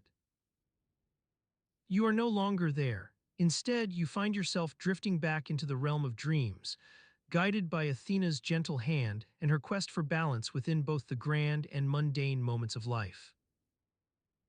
As your mind begins its descent back into slumber, the palace recedes like a fading dream, leaving behind only whispers of courtiers' conversations and the quiet scent of myrtle in the night air.